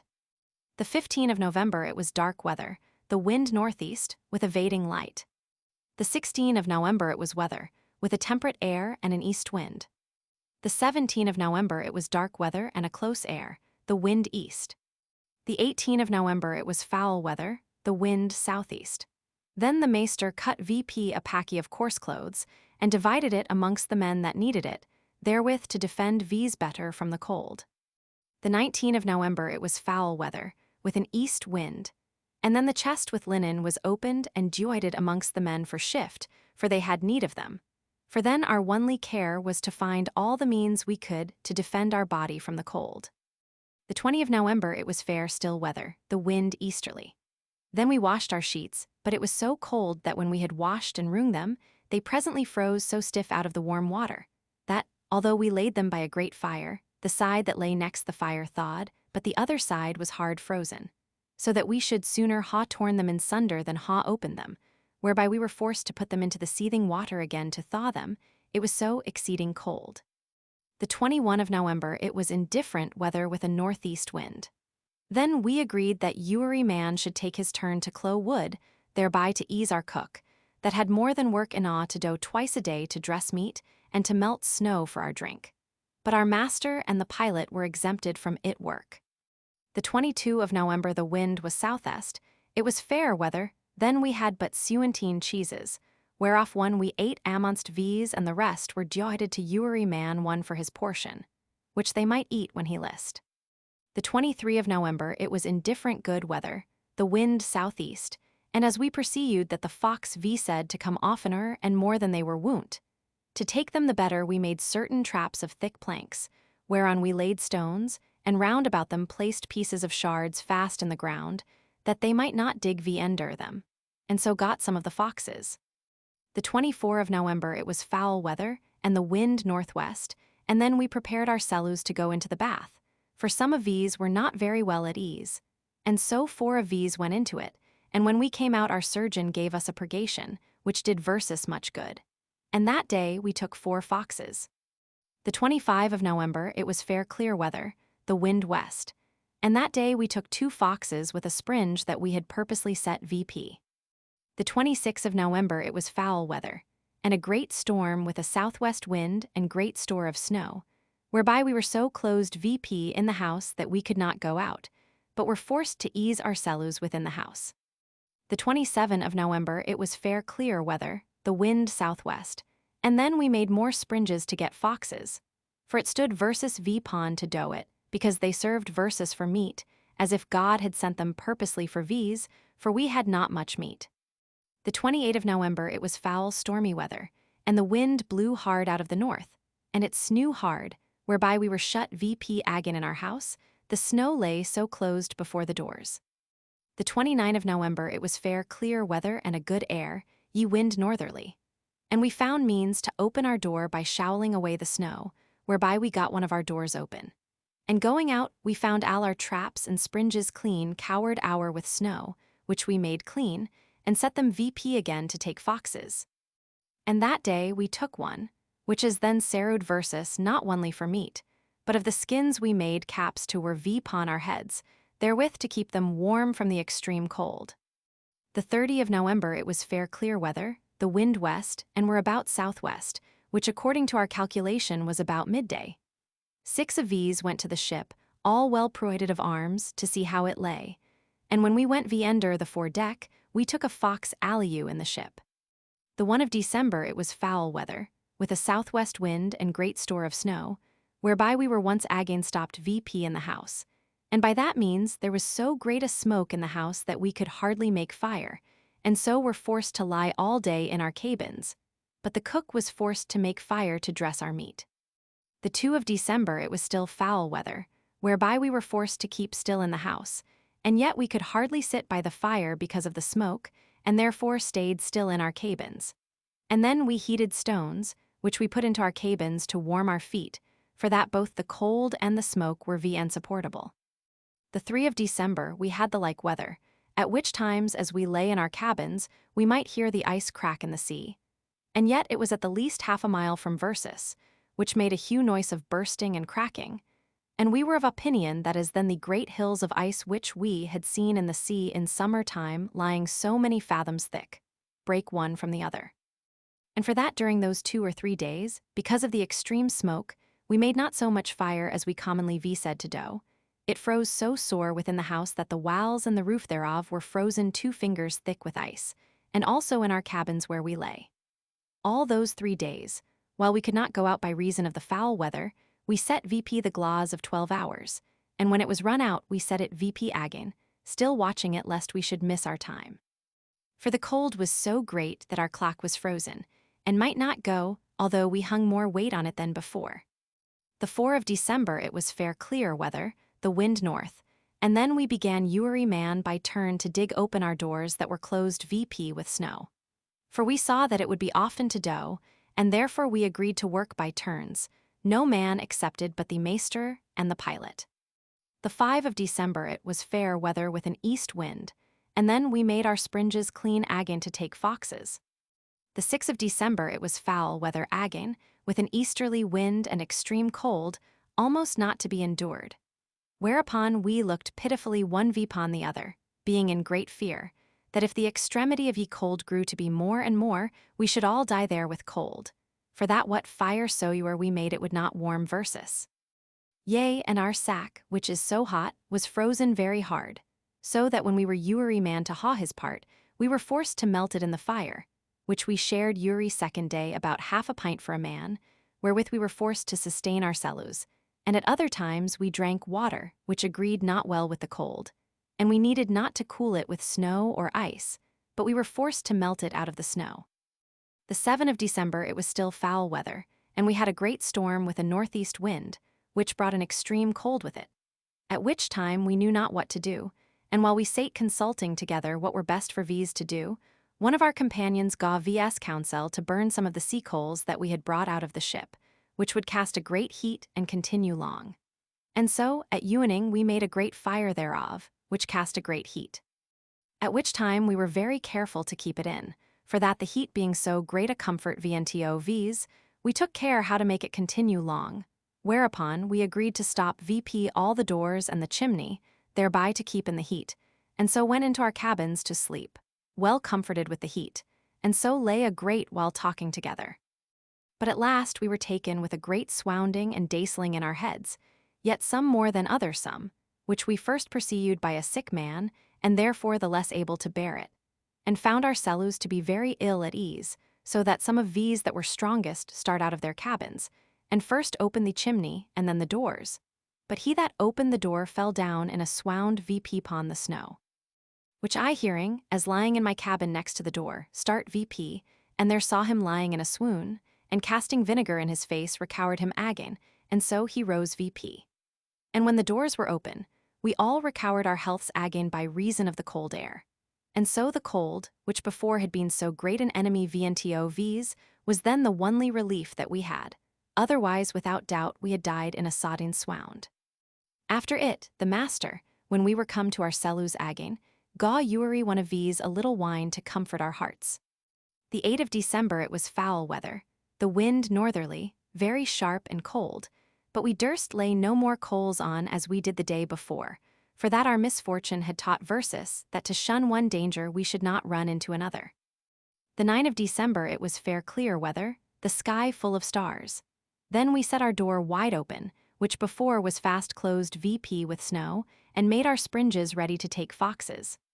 The 10 of December it was still fair starlight weather, the wind northwest. Then we took 2 foxes, which were good meat for VS, for as then our victuals began to be scant, and the cold still increased, whereunto their skins served versus for a good defense. The 11 of December it was fair weather and a clear air, but very cold, which he that felt not would not believe you, for our shoes froze as hard as horns upon our feet, and within they were white frozen, so that we could not wear our shoes, but were forced to make great pattens, ye VP per part being shipskins, which we put on our 3 or 4 pair of socks, and so went in them to keep our feet warm. The 12 of December it was fair clear weather, with a northwest wind, but extreme cold, so that our house walls and cabins were frozen a finger thick, yea, and the clothes upon our backs were white hour with frost. And although some of VS were of opinion that we should lay more coals upon the fire to warm VS, and that we should let the chimney stand open, yet we durst not do it, fearing the like danger we had escaped. The 13 of December it was fair clear weather, with an east wind. Then we took another fox, and took great pains about preparing and dressing of our springes, with no small trouble. For that if we stayed too long without the doors, there arose blisters upon our faces and our ears.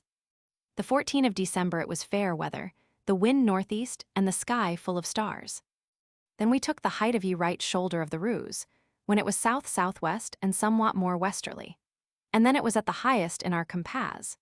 And it was illuminated about the horizon 20 degrees and 18 minutes, his declination being 6 degrees and 18 minutes on the north side of the line, which declination being taken out of the height, aforesaid there rested 14 degrees, which being taken out of 90 degrees, then the height of ye pole was 76 degrees. The 15th of December it was still fair weather, the wind east. That day we took 2 foxes, and saw the moon rise east-southeast, when it was 26 days old, in the scene of Scorpio. The 16th of December it was fair clear weather, the wind east. At that time we had no more wood in the house, but had burnt it all, but round about our house there lay some coward hour with snow, which with great pain and labor we were forced to dig out and so shovel away the snow. And so brought it into the house, which we did by turns, 2 and 2 together, wherein we were forced to vse great speed. For we could not long endure without the house, because of the extreme cold, although we wear the foxes' skins about our heads and double apparel upon our backs. The 17th of December the wind still held northeast, with fair weather, and so great frosts that we were of opinion that if there stood a barrel full of water without the door, it would in one night freeze from the top to the bottom. The 18th of December the wind still held northeast, with fair weather. Then Sewin of V's went out vnto the ship to see how it lay, and being vender the deck, thinking to find a fox there, we sought all the holes, but we found none. But when we entered into the cabin, and had stricken fire to see in what case the ship was, and whether the water rose higher in it, there we found a fox, which we took and carried it home, and ate it.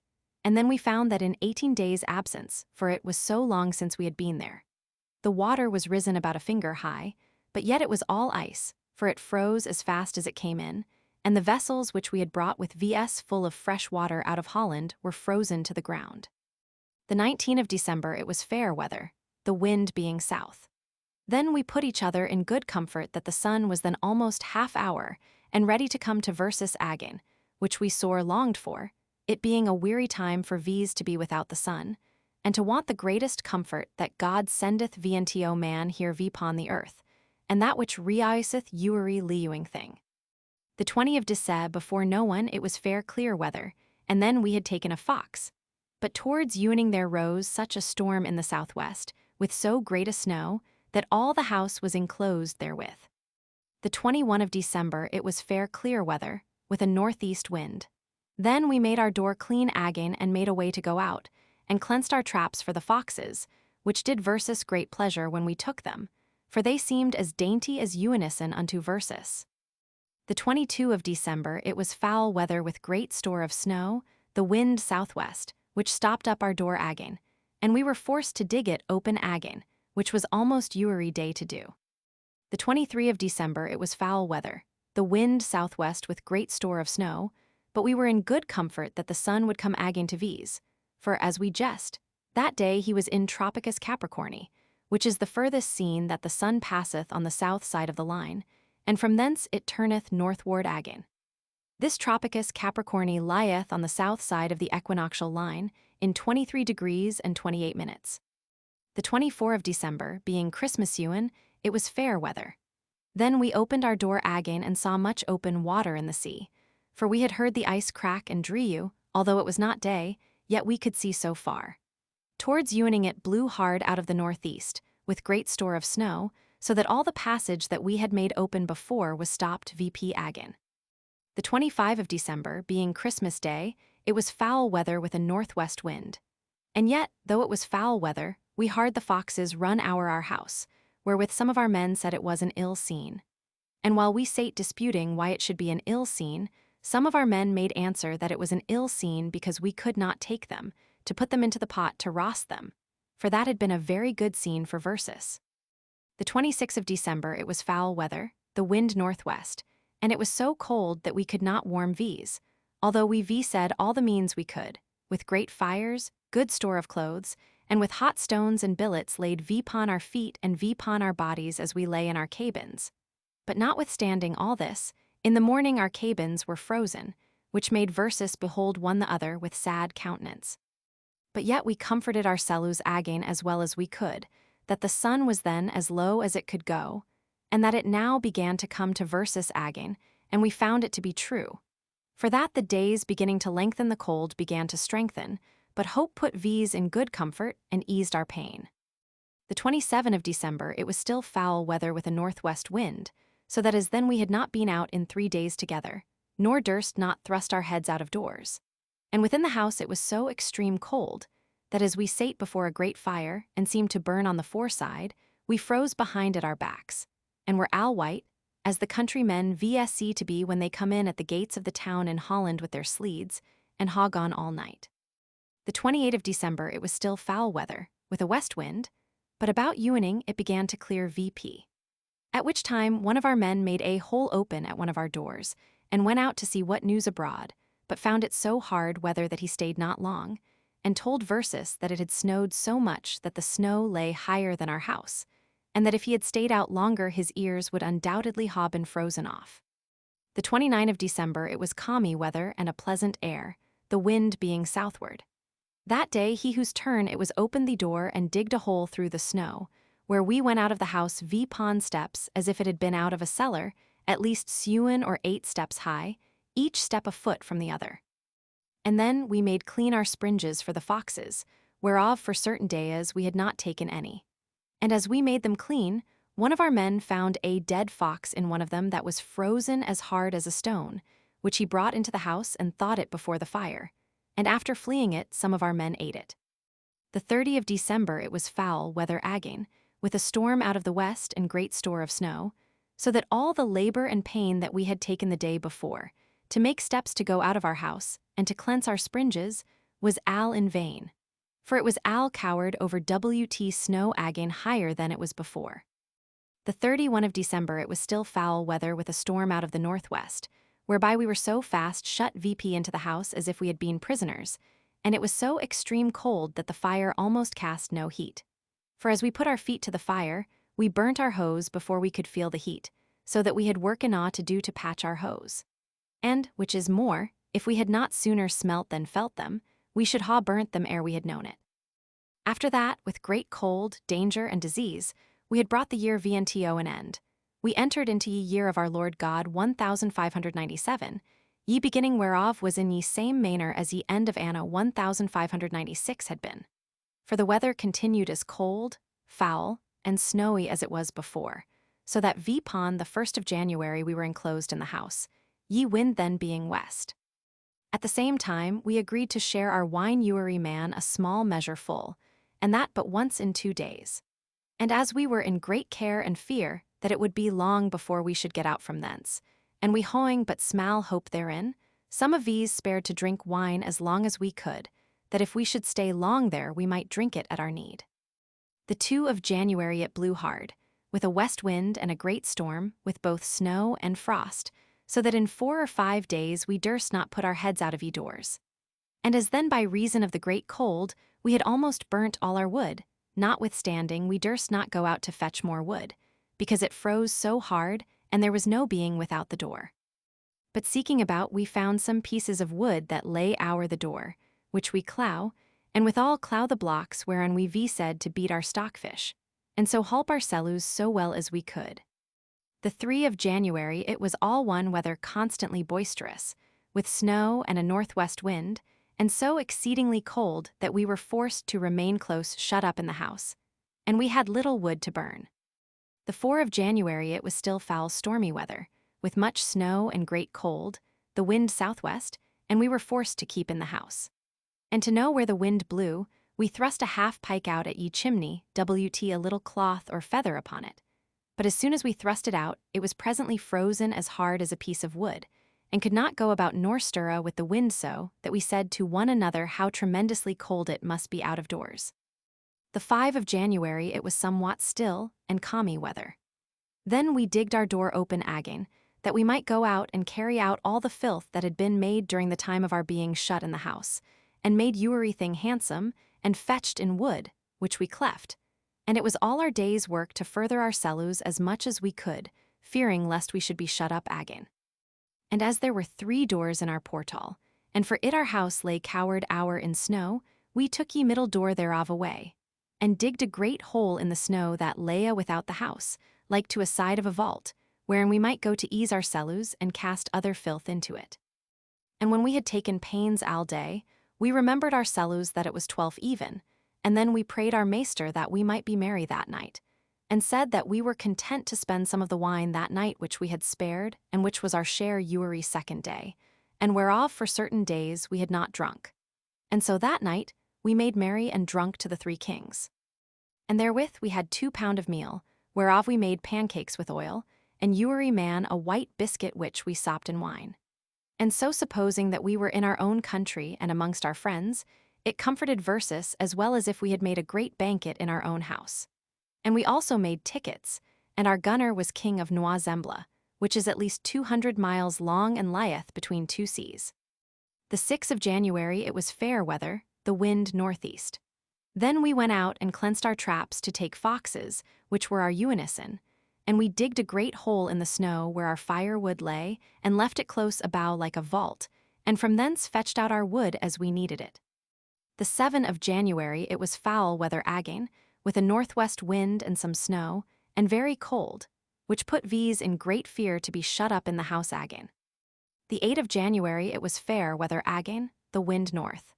Then we made our springes ready to get more unison, which we longed for. And then we might see and mark daylight, which then began to increase, that the sun as then began to come towards Versus again, which thought put V's in no little comfort. The 9th of January it was foul weather, with a northwest wind, but not so hard weather as it had been before, so it we might go out of the door to make clean our springes. But it was no need to bid Versus go home again, for the cold taught Versus by experience not to stay long out, for it was not so warm to get any good by staying in the air. The 10th of January it was fair weather, with a north wind. Then Sewen of V's went to our ship, well armed, which we found in the same state we left it in, and it we saw many footsteps of bears, both great and small, whereby it seemed that there had been more than 1 or 2 bears therein. And as we went under hatches, we struck fire and lighted a candle, and found that the water was risen a foot higher in the ship. The 11th of January it was fair weather, the wind northwest and the cold began to be somewhat less, so that as then we were bold to go out of the doors, and went about 1/4 of a mile to a hill, from whence we fetched certain stones, which we laid in the fire, therewith to warm Versus in our cabins. The 12th of January it was fair clear weather, the wind west. That evening it was very clear, and the sky full of stars. Then we took the height of Oculus Tauri, which is a bright and well-known star, and we found it to be illuminated about ye horizon 29 degrees and 54 minutes, her declination being 15 degrees 54 minutes on the north side of the line. This declination being subtracted from the height aforesaid, then there rested 14 degrees, which subtracted from 90 degrees, then the height of the pole was 76 degrees. And so by measuring the height of that star and some others, we guessed that ye sun was in the like height, and that we were there under 76 degrees, and rather higher than lower. The 13th of January it was fair still weather, the wind westerly. And then we perceived that daylight began more and more to increase, and we went out and cast bullets at the bale of ye flagstaff, which before we could not see when it turned about. The 14th of January it was fair weather and a clear light, the wind westerly, and that day we took a fox. The 15th of January it was fair clear weather, with a west wind. And 6 of these went aboard the ship, where we found the balkvanger, which the last time that we were in the ship we stuck in a hole in the foredeck to take foxes, pulled out of the hole, and lay in the middle of the ship, and all torn in pieces by the bears, as we perceived by their footsteps. The 16th of January it was fair weather, the wind northerly. And then we went now and then out of the house to stretch out our eyes and our limbs with going and running, that we might not become lame. And about no one time we saw a certain redness in the sky, as a show or messenger of the sun that began to come towards Versus. The 17th of January it was clear weather, with a north wind, and then still more and more we perceived that the sun began to come nearer VNTO VS. For the day was somewhat warmer, so that when we had a good fire there fell great pieces of ice down from the walls of our house, and the ice melted in our cabins and the water dropped down, which was not so before how great soever our fire was. But that night it was cold again. The 18th of January it was fair clear weather with a southeast wind. Then our wood began to consume, and so we agreed to burn some of our sea coals, and not to stop up the chimney, and then we should not need to fear any hurt, which we did, and found no disease thereby. But we thought it better for Versus to keep the coals, and to burn our wood more sparingly, for that the coals would serve better when we should sail home in our open scoot. The 19th of January it was fair weather, with a north wind. And then our bread began to diminish, for that some of our barrels were not full weight, and so the division was less, and we were forced to make our allowance bigger with that which we had spared before. And then some of VS went aboard the ship, wherein there was half a barrel of bread, which we thought to spare till the last, and there secretly each of them took a biscuit or two out of it. The 20th of January the air was clear, and the wind southwest. That day we stayed in the house and clough wood to burn, and break some of our empty barrels, and cast the iron hoops upon the top of the house. The 21st of January it was fair weather, with a west wind. At that time taking of foxes began to fail v's, which was a scene that the bears would soon come again, as not long after we found it to be true. For as long as the bears stay away the foxes came abroad, and not much before the bears came abroad the foxes were but little seen. The 22nd of January it was fair weather with a west wind. Then we went out again to cast the bullet, and perceived that daylight began to appear, whereby some of V's said that the sun would soon appear vnto V's, but William Barents to the contrary said that it was yet more than 2 weeks too soon. The 23rd of January it was fair calmy weather, with a southwest wind. Then 4 of V's went to the ship and comforted each other, giving God thanks that the hardest time of the winter was past, being in good hope that we should leave to talk of those things at home in our own country. And when we were in the ship, we found that the water rose higher and higher in it, and so each of us taking a biscuit or two with us, we went home again. The 24th of January it was fair clear weather, with a west wind. Then I and Jacob Heemskerck and another with V's went to the seaside on the south side of Noisembla, where, contrary to our expectation, I first saw the edge of the sun, wherewith we went speedily home again to tell William Barents and the rest of our companions that joyful news. But William Barents, being a wise and well-experienced pilot, would not believe it, esteeming it to be about 14 days too soon for the sun to shine in that part of the world. But we earnestly affirmed the contrary, and said we had seen the sun. The 20th and 26th of January it was misty and close weather, so we could not see anything. Then they that lay de contrary wager WTVs thought that they had woon. But vpon the 22nd day it was clear weather, and then how the sun which they had lost the 4th of November did appear to them again vpon the 24th of January, which was very strange, and contrary to all learned men's opinions. We saw the sun in his full roundness about the horizon, whereby it manifestly appeared that we had seen it vpon the 24th day of January.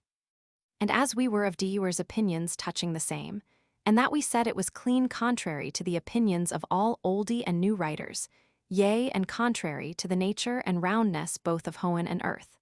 Some of these said, that seeing in long time there had been no day, that it might be that we had slept our cellus, whereof we were better assured.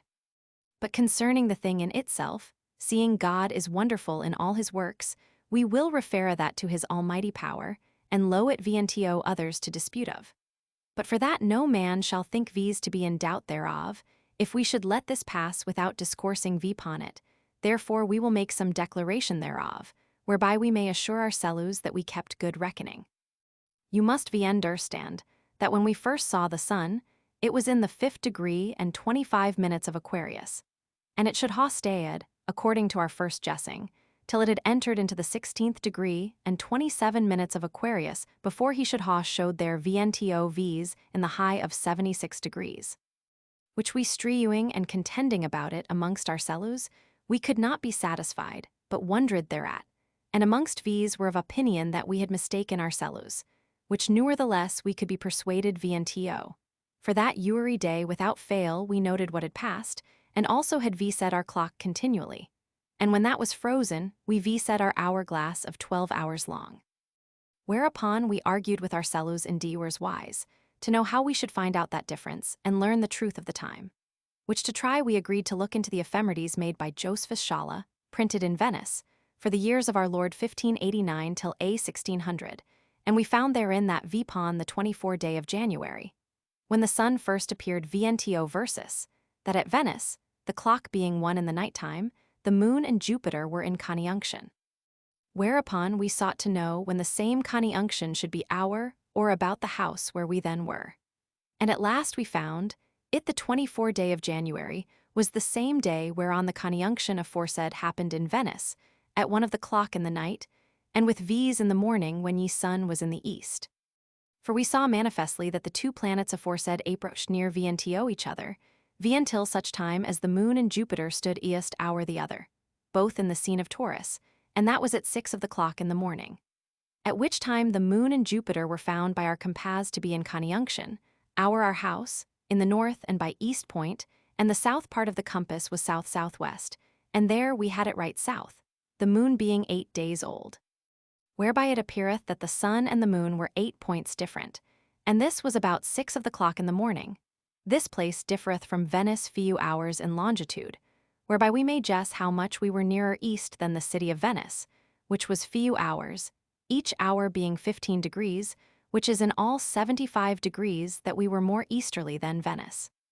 By all which it is manifestly to be seen that we had not failed in our account, and that also we had found our right longitude by the two planets aforesaid.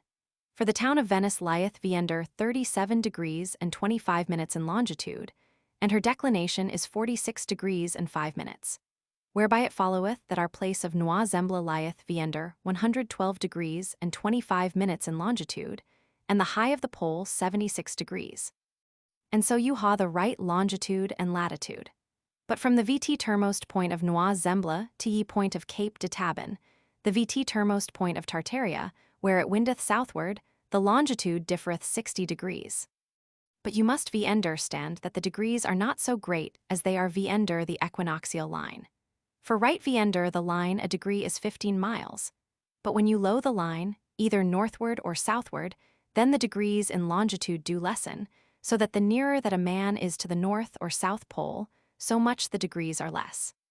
So that under the 76 degrees northward, where we wintered, the degrees are but 3 miles and 2/3 parts, whereby it is to be marked that we had but 60 degrees to sail to the said Cape de Tabin, which is 220 miles, so the said cape lieth in 172 degrees in longitude as it is thought. And being about it, it seemeth that we should be in the Strait of Anian, where we may sail boldly into the south, as the land reacheth. Now what further instructions are to be had to know where we lost the sun under, ye said 76 degrees upon the 4th of November, and saw it again vpon the 24th of January, I low that to be described by such as make profession thereof. It sufficeth versus to ha showed that it failed versus not to appear at the ordinary time.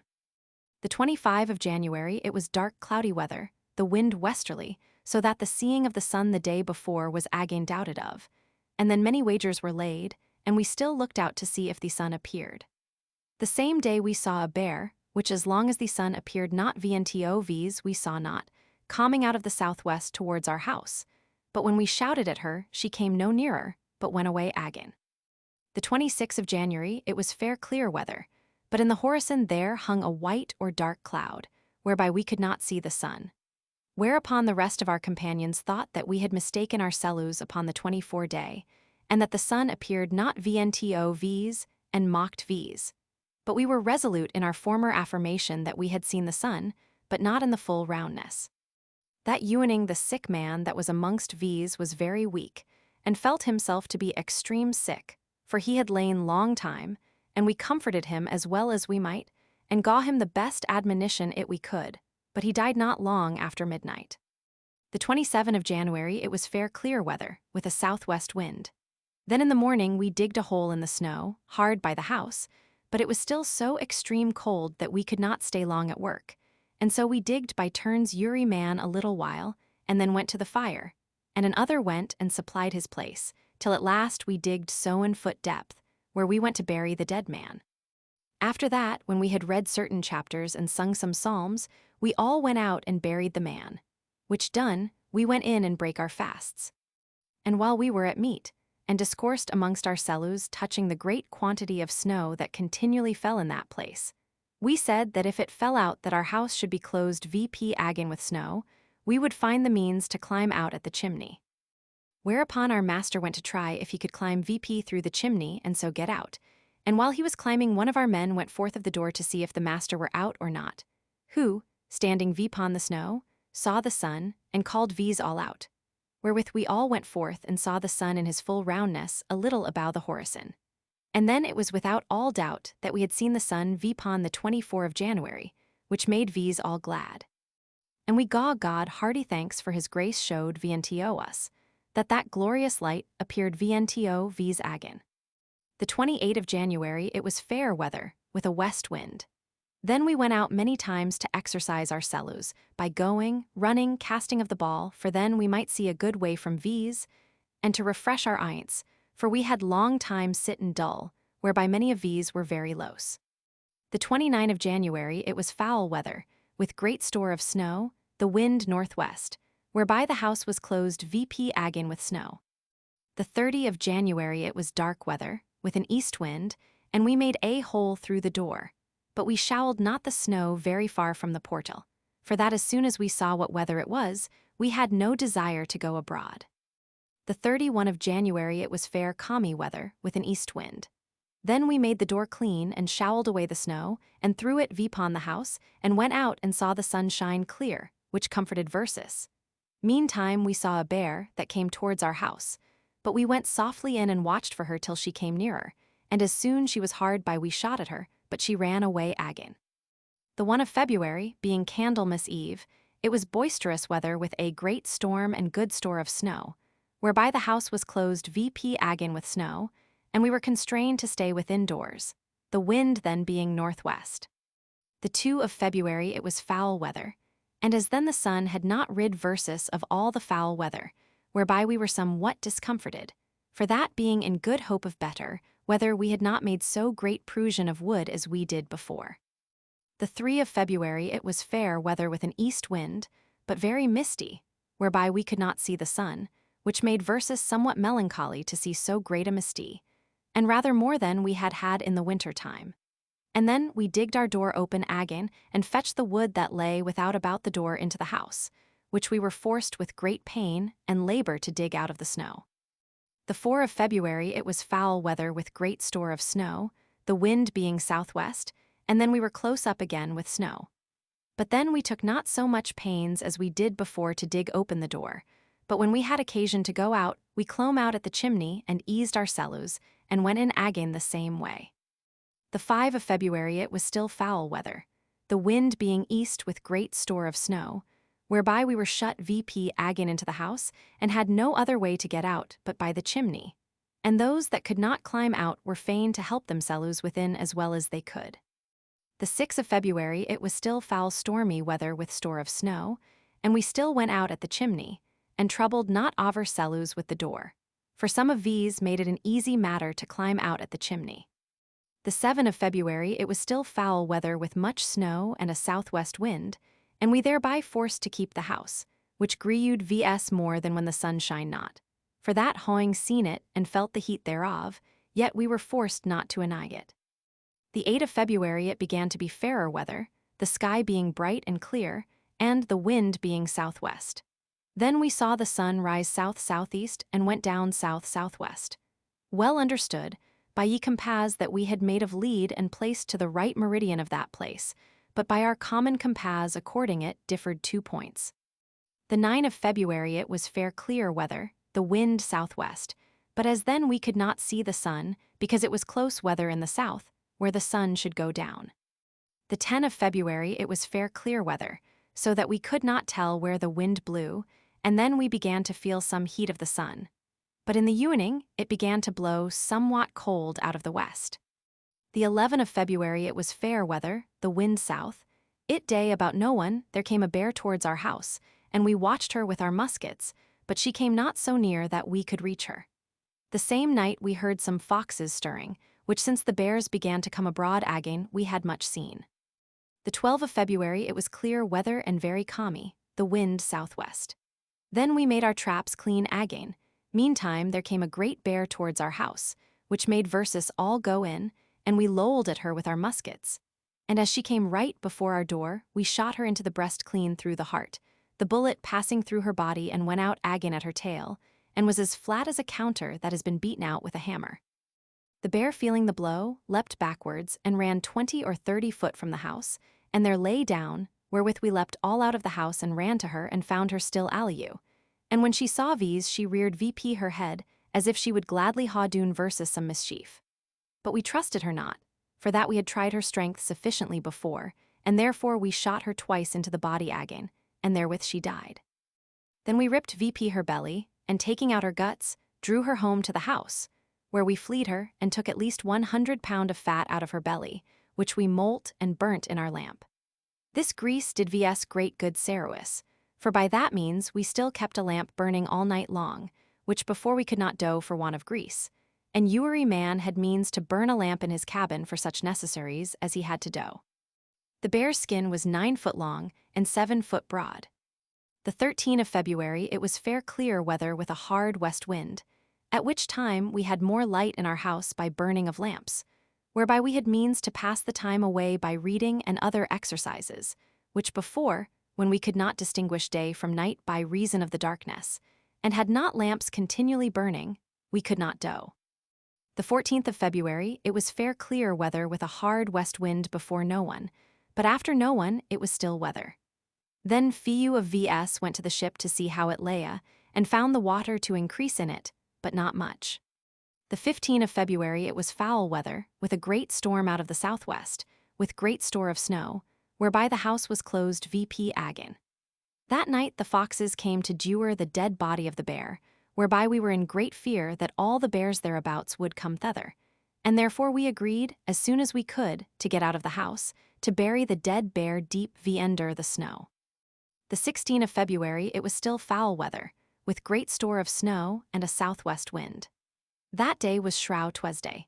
Then we made our cellus somewhat merry in our great grief and trouble, and Ewery one of these drank a draught of wine in remembrance that winter began to wear away, and fair weather to approach. The 17th of February it was still foul weather and a dark sky, the wind south.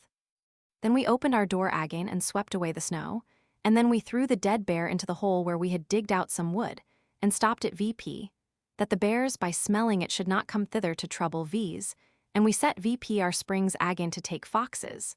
And the same day few of us went to the ship to see how it lay, which we found all after one sort. There we found footsteps of many bears, as though they had taken it VP for their lodging when we had forsaken it. The 18th of February it was foul weather with much snow and very cold, the wind being southwest. And in the night time, as we burnt lamps and some of our men lay awake, we heard beasts run upon the roof of our house, which by reason of the snow made the noise of their feet sound more than otherwise it would ha done. The snow was so hard, whereby we thought they had been bears. But when it was day we saw no footing but of foxes, and we thought they had been bears, for the night, which of itself is solitary and fearful, made that which was doubtful to be more doubtful and worse feared. The 19th of February, it was fair clear weather with a southwest wind. Then we took the height of the sun, which in long time before we could not do because the horizon was not clear, as also for that it mounted not so high nor gaw not so much shadow as we were to haw in our astrolabium, and therefore we made an instrument that was half round, at the one end hawing 90 degrees marked thereon, whereon we hung a third with a plummet of lead, as the water compasses haw. And therewith we took the height of the sun when it was at the highest, and found that it was 3 degrees eluated above the horizon, his declination 11th degrees and 16 minutes, which being added to the height aforesaid made 14 degrees and 16 minutes, which subtracted from 90 degrees, there rested 75 degrees and 44 minutes for the height of the pole. But the aforesaid 3 degrees of height being taken at the lowest side of the sun, the 16 minutes might well be added to the height of the pole, and so it was just 76 degrees, as we had measured it before. The 20th of February, it was foul weather with great store of snow, the wind southwest. whereby we were shut VP again in the house, as we had been oftentimes before. The 21 of February it was still foul weather, the wind northwest and great store of snow, which made versus Greyu more than it did before. For we had no more wood, and so were forced to break of some pieces of wood in the house, and to gather VP some that lay troden v ender feet, which had not been cast out of the way. Whereby for that day, and the next night we halp our cellus indifferent well. The 22 of February it was clear fair weather with a southwest wind. Then we made ready a sleed to fetch more wood, for need compelled versus thereunto. For, as they say, hunger dreweth the wolf out of his den. And a lewin of V's went together, all well appointed with our arms. But coming to the place where we should haw the wood, we could not come by it by reason it lay so deep v ender the snow, whereby of necessity we were compelled to go further, where with great labor and trouble we got some. But as we returned baccy again therewith, it was so sore labor vnto v's that we were almost out of comfort, for that by reason of the long cold and trouble that we had endured, we were become so weak and feeble that we had little strength, and we began to be in doubt that we should not recover our strengths again and should not be able to fetch any more wood, and so we should ha died with cold. But the present necessity and the hope we had of better weather increased our forces, and made versus do more than our strengths afforded. And when we came near to our house, we saw much open water in the sea, which in long time we had not seen, which also put V's in good comfort that things would be better. The 23 of February it was calmy and fair weather, with a good air, the wind southwest, and then we took 2 foxes, that were as good to V's as venison. The 24 of February it was still weather, and a close air, the wind southwest. Then we dressed our springes in good sort for the foxes, but took none. The 25 of February it was foul weather again and much snow, with a north wind, whereby we were closed VP with snow again, and could not get out of our house. The 26 of February it was dark weather, with a southwest wind, but very calmy. And then we opened our door again and exercised our cellus with going and running, and to make our eynts supple, which were almost clinged together. The 27 of February it was calmy weather, with a south wind, but very cold. Then our wood began to lessen, which put V's in no small discomfort to remember what trouble we had to draw the last sleedful home, and we must do the like again if we would not die with cold. The 28 of February it was still weather with a southwest wind. Then 10 of V's went and fetched an other sleedful of wood, with no less pain and labor than we did before. For one of our companions could not help V's, because that the first eynt of one of his great toes was frozen of, and so he could do nothing. The 1st of March it was fair still weather, the wind west but very cold, and we were forced to spare our wood, because it was so great labor for V's to fetch it. So that when it was day we exercised our cellus as much as we might, with running, going, and leaping. And to them that lay in their cabins we gaw hot stones to warm them, and towards night we made a good fire, which we were forced to endure. The 2 of March it was cold clear weather, with a west wind. The same day we took the higth of the sun, and found that it was illuated about the horizon 6 degrees and 48 minutes, and his declination was 7 degrees and 12 minutes, which subtracted from 90 degrees, resteth 76 degrees for the higth of the pole. The 3 of March it was fair weather, with a west wind.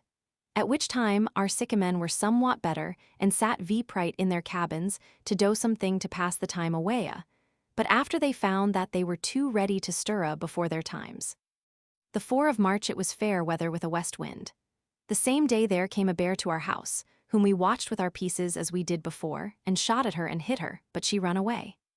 At that time few of us went to our ship, where we found that the bears had made work, and had opened our cook's cupboard, that was cowered our with snow, thinking to find some thing in it, and had drawn it a good way out of the ship, where we found it.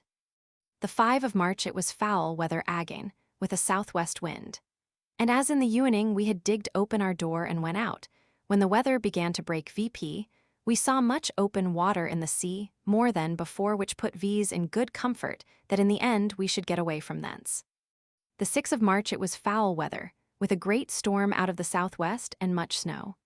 The same day some of V's climbed out of the chimney, and perceived that in the sea and about the land there was much open water, but the ship lay fast still.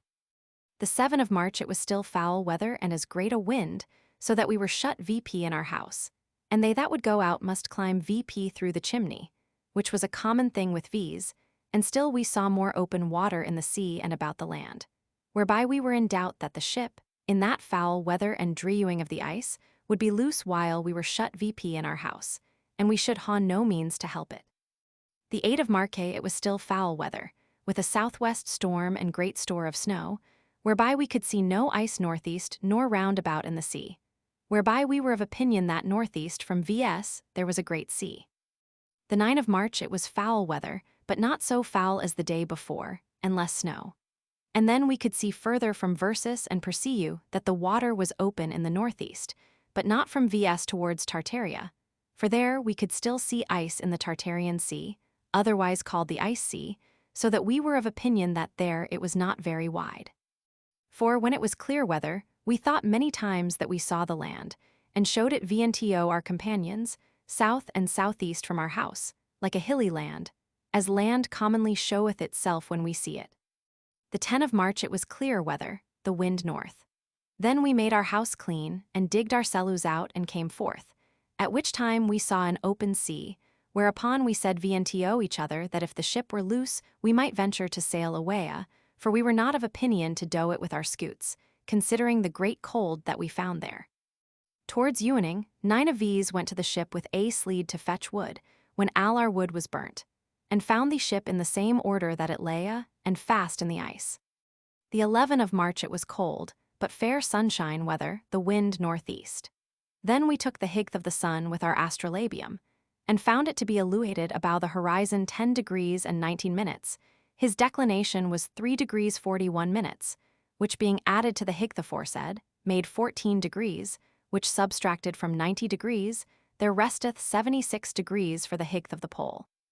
Then 12 of V's went to the place where we V said to go, to fetch a sleed of wood, but still we had more pain and labor therewith, because we were weaker.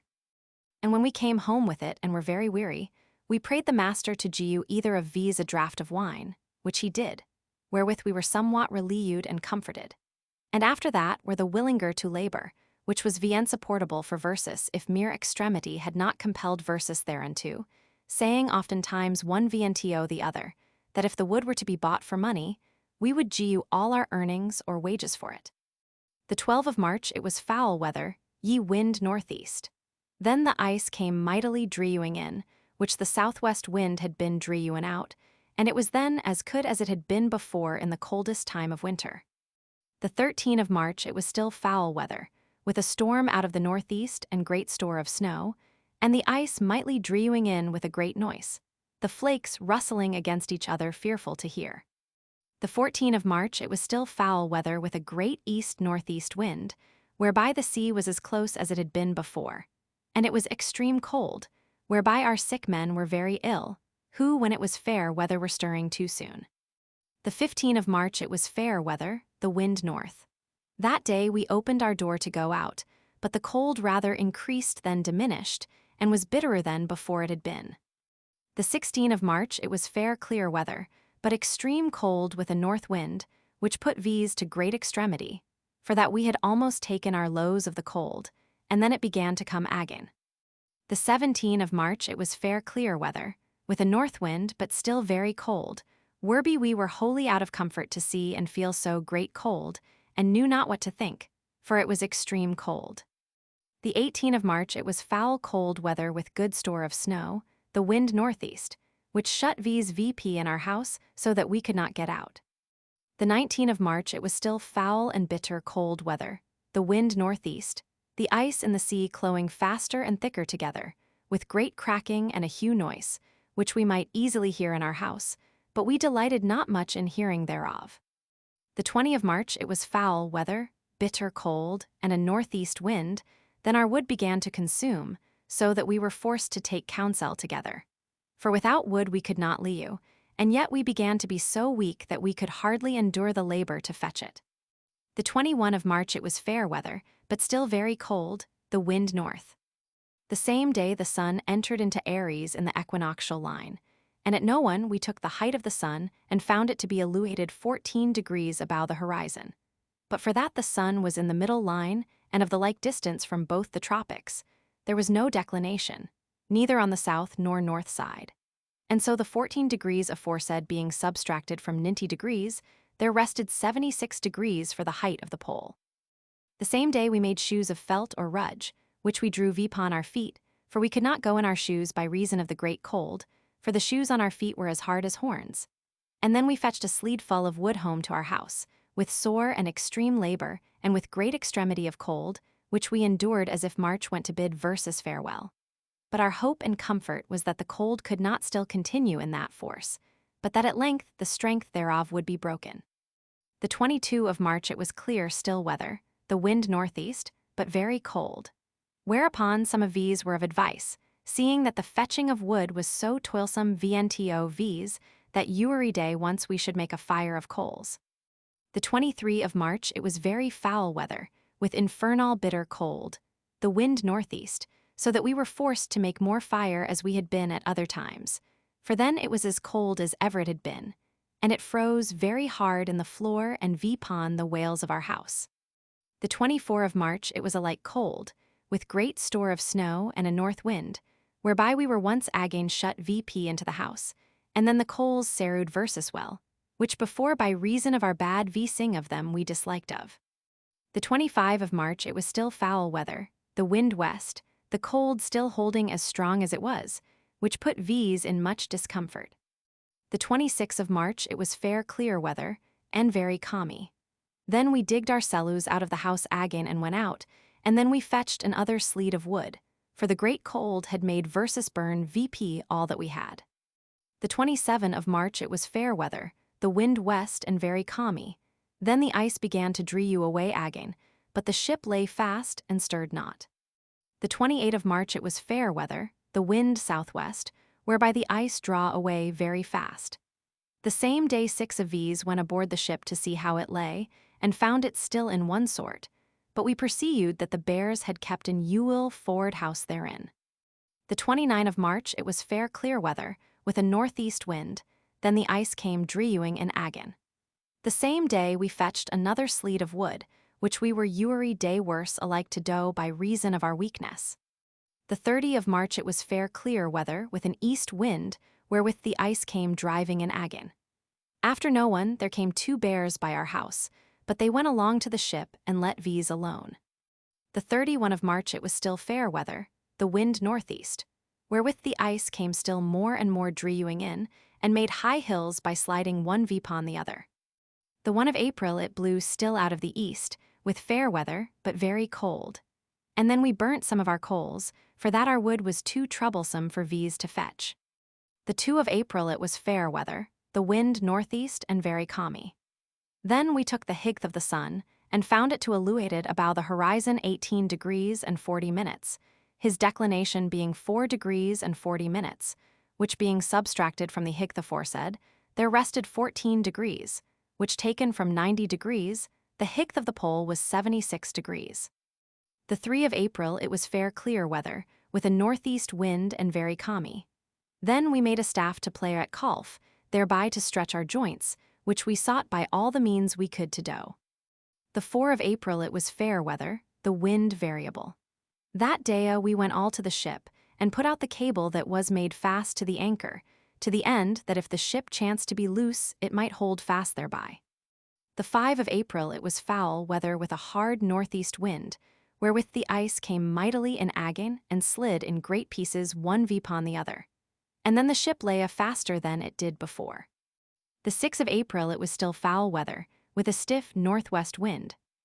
That night there came a bear to our house, and we did the best we could to shoot at her, but because it was moist weather and the cock foisty, our piece would not gew fire, wherewith the bear came boldly toward the house, and came down the stairs close to the door, seeking to break into the house. But our master held the door fast to, and being in great haste and fear, could not bar it with the piece of wood that we said thereunto. But the bear seeing that the door was shut, she went backy again, and within 2 hours after she came again, and went round about and upon the top of the house, and made such a roaring that it was fearful to hear, and at last got to the chimney, and made such work there that we thought she would ha broken it down, and tore the sail that was made fast about it in many pieces with a great and fearful noise. But for that it was night, we made no resistance against her, because we could not see her. At last she went away and left Versus. The 7 of April it was foul weather, the wind southwest. Then we made our muskets ready, thinking the bear would ha come again, but she came not. Then we went up Vipon the house, where we saw what force the bear had said to tear away the sail, which was made so fast vnto the chimney. The 8 of April it was still foul weather, the wind southwest, whereby the ice draw away again and the sea was open, which put V's in some comfort that we should once get away out of that fearful place. The 9 of April it was fair clear weather, but towards evening it was foul weather, the wind southwest, so that still ye water became opener, whereat we much re-iced, and God thanks that he had sawed vs from the aforesaid cold, troublesome, hard, bitter, and insupportable winter, hoping that time would give Versus a happy issue. The 10 of April it was foul weather, with a storm out of the northeast, with great store of snow. At which time the ice that draw away came in again and cowered all the sea hour. The 11 of April it was fair weather, with a great northeast wind, wherewith the ice still draw one piece vpon another and lay in high hills. The 12 of April it was fair clear weather, but still it blew hard northeast as it had done 2 days before, so that the ice lay like hills one upon the other, and then was higher and harder than it had been before. The 13 of April it was fair clear weather with a north wind. The same day we fetched a sleed with wood, and Ewery man put on his shoes that he had made of felt or rudge, which did Versus great pleasure. The 14 of April it was fair clear weather with a west wind. Then we saw greater hills of ice round about the ship than ewer we had seen before, which was a fearful thing to behold, and much to be wondered at that the ship was not smitten in pieces. The 15 of April it was fair calmy weather with a north wind. Then V's went aboard the ship, to see in what case it was, and found it to be all in one sort.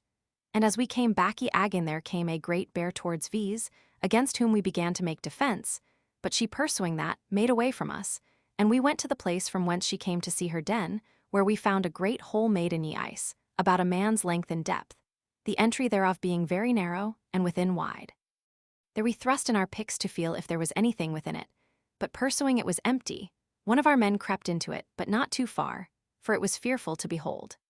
After that we went along by the seaside, and there we saw that in the end of March and the beginning of April the ice was in such wonderful manner risen, and piled VP one vpon the other that it was wonderful, in such manner as if there had been whole towns made of ice, with towers and bulwarks round about them. The 16 of April it was foul weather, the wind northwest, whereby the ice began somewhat to break. The 17 of April it was fair clear weather with a southwest wind, and then Sowen of V's went to the ship, and there we saw open water in the sea, and then we went o'er the ice hills as well as we could to the water, for in 6 or so months we had not gone so near vnto it. And when we got to ye water, there we saw a little bird swimming therein, but as soon as it espied Versus, it dewed vnder the water, which we took for a scene that there was more open water in the sea than there had been before, and that the time approached that the water would open. The 18 of April it was fair weather, the wind southwest. Then we took the higth of the sun, and it was illuminated about the horizon 25 degrees and 10 minutes, his declination 11 degrees and 12 minutes, which being taken from the higth aforesaid, there rested 13 degrees and 68 minutes, which subtracted from 90 degrees, the higth of the pole was found to be 75 degrees, 58 minutes.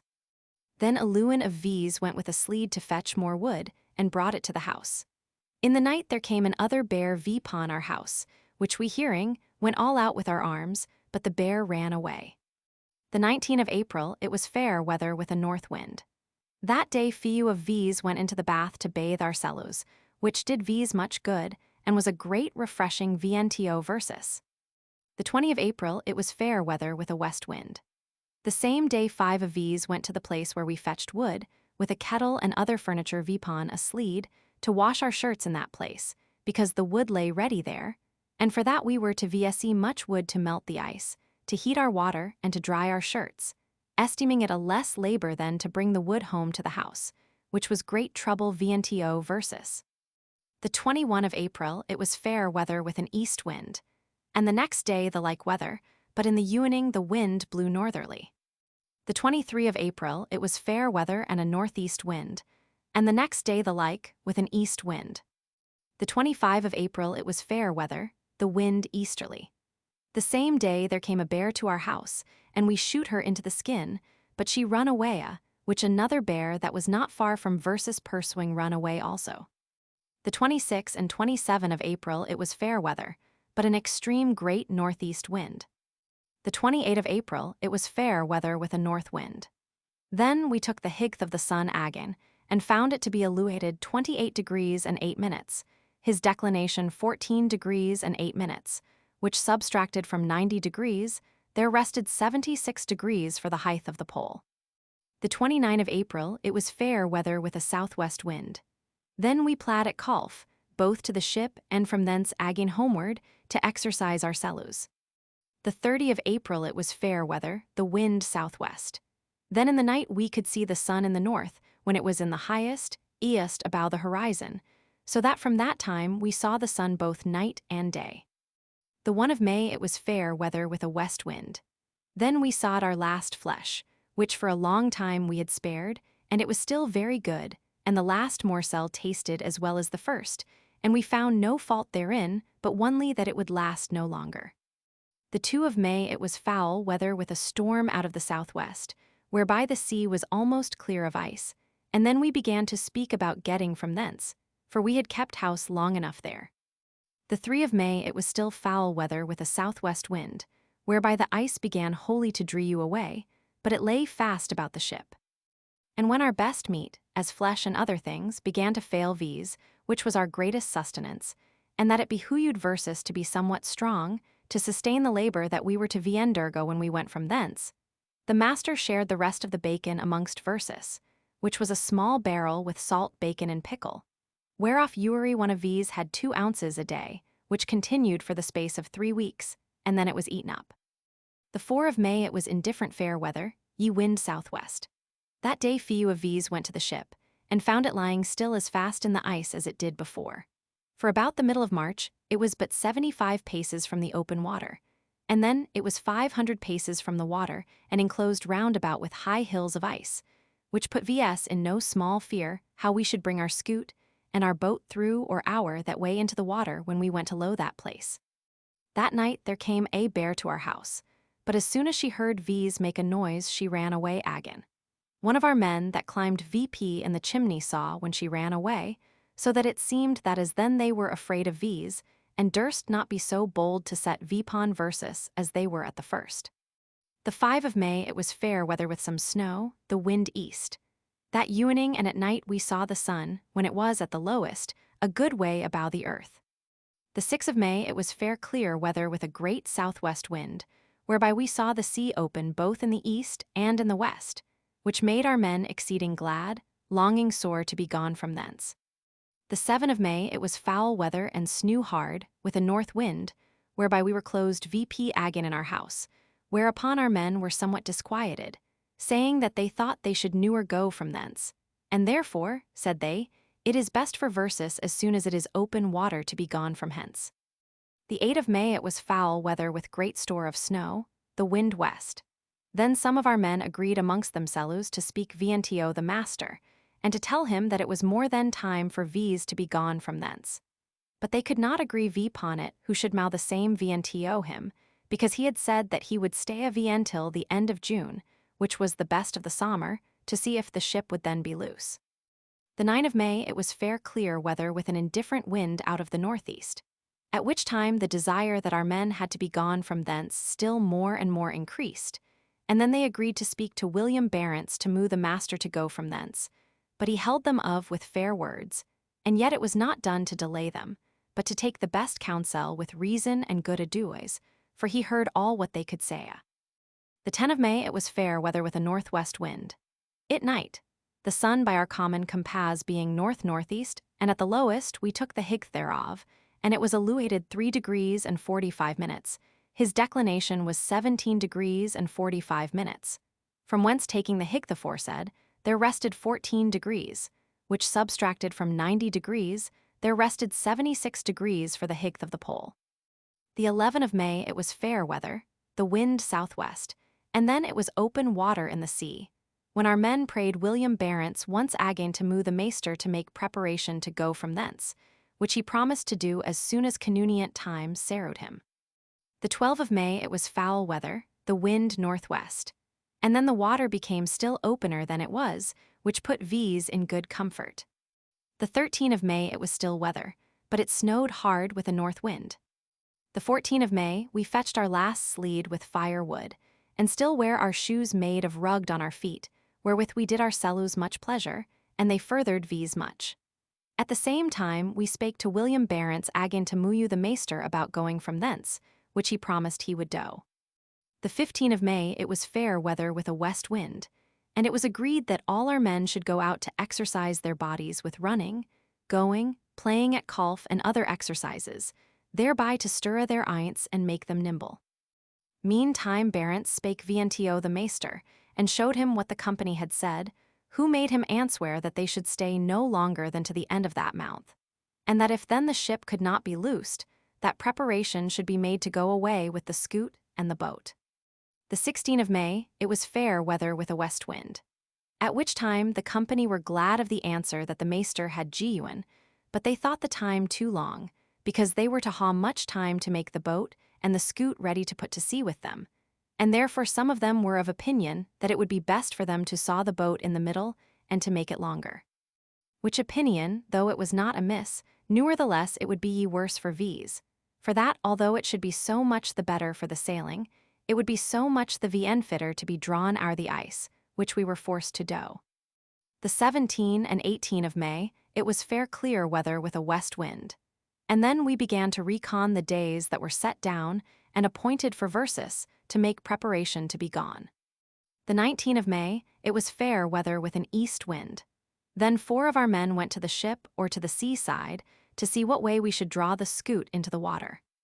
The 20 of May it was foul weather with a northeast wind, whereby the ice began to come in again, and at no one we spake Viento the maester, and told him that it was time to make preparation to be gone, if he would ewer get away from thence. Whereunto he made answer that his own life was as dear Viento him as any of ours Viento vs. Nevertheless, he willed versus to make haste to prepare our clothes and other things ready and fit for our voyage, and that in the meantime we should patch and amend them, that after it might be no hindrance Viento vs, and that we should stay till the month of May was past, and then make ready the scoot and the boat and all other things fit and convenient for our journey. The 21 of May it was fair weather with a northeast wind, so that the ice came drewing in again, yet we made preparation touching our things that we should wear, that we might not be hindered thereby. The 22 of May it was fair weather with a northwest wind, and for that we had almost spent all our wood, we brake the portal of our door down and burnt it. The 23 of May it was fair weather with an east wind, then some of went again to the place where the wood lay to wash our sheets. The 24 of May it was fair weather with a southeast wind, whereby there was but little open water. The 25 of May it was fair weather with an east wind. Then at no one time we took the higth of the sun, that was illuminated about the horizon 34 degrees and 46 minutes, his declination 20 degrees and 46 minutes, which taken from the higth aforesaid, there rested 14 degrees, which taken from 90 degrees resteth 76 degrees for the higth of the pole. The 26 of May it was fair weather with a great northeast wind, whereby the ice came in again. The 27 of May it was foul weather with a great northeast wind, which draw the ice mightily in again, whereupon the maester, at the motion of the company, willed versus to make preparation to be gone. The 28 of May it was foul weather with a northwest wind. After no one it began to be somewhat better. Then Sewen of V's went Viento the ship, and fetched such things from thence as should serve V's for the furnishing of our scoot and our boat, as the old fox sail to make a sail for our boat and our scoot, and some tackles and other things necessary for versus. The 29 of May in the morning it was reasonable fair weather with a west wind. Then 10 of V's went Viento the scoot to bring it to the house to dress it and make it ready to sail, but we found it deep hidden under ye snow, and were fain with great pain and labor to dig it out. But when we had gotten it out of the snow, and thought to draw it to the house, We could not do it, because we were too weak, wherewith we became wholly out of heart, doubting that we should not be able to go forward with our labor. But the maester encouraging versus bad versus strew to do more than we were able, saying that both our lius and our welfare consisted therein, and that if we could not get the scoot from thence and make it ready, then he said we must dwell there as burghers of Noix Zembla, and make our gras in that place. But there wanted no good will in V's, but only strength, which made versus for that time to low of work and let the scoot lie still, which was no small grief unto V's, and trouble to think what were best for V's to do. But after no one, being thus comfortless come home, we took hearts again, and determined to turn the boat that lay by the house with her keel VP wards, and to amend it that it might be ye fitter to carry VS our the sea. For we made full account it we had a long troublesome voyage in hand, wherein we might haw many crosses, and wherein we should not be sufficiently provided for all things necessary, although we took newer so much care.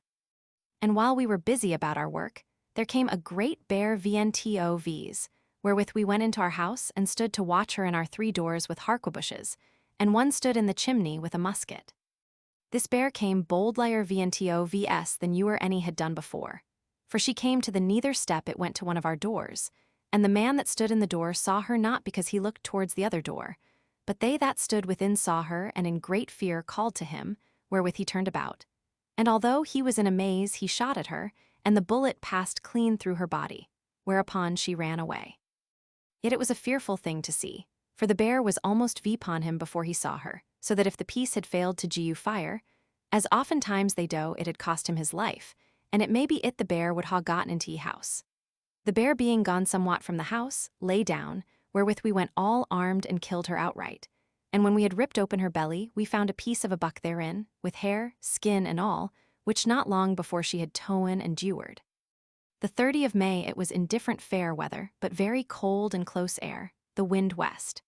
Then we began again with all our men that were fit for it, to set our sellus to work about the boat to amend it, the rest staying in the house to make the sails and all other things ready that were necessary for versus. But while we were busy working at our boat, there came a bear VNTO V's, wherewith we were forced to low work, but she was shot by our men. Then we brake down the planks of the roof of our house, to amend our boat withal, and so proceeded in our work as well as we could. For every man was willing to labor, for we had sore longed for it, and did more than we were able to do. The 31 of May it was fair weather, but somewhat colder than before, the wind being southwest, whereby the ice draw away, and we wrought hard about our boat.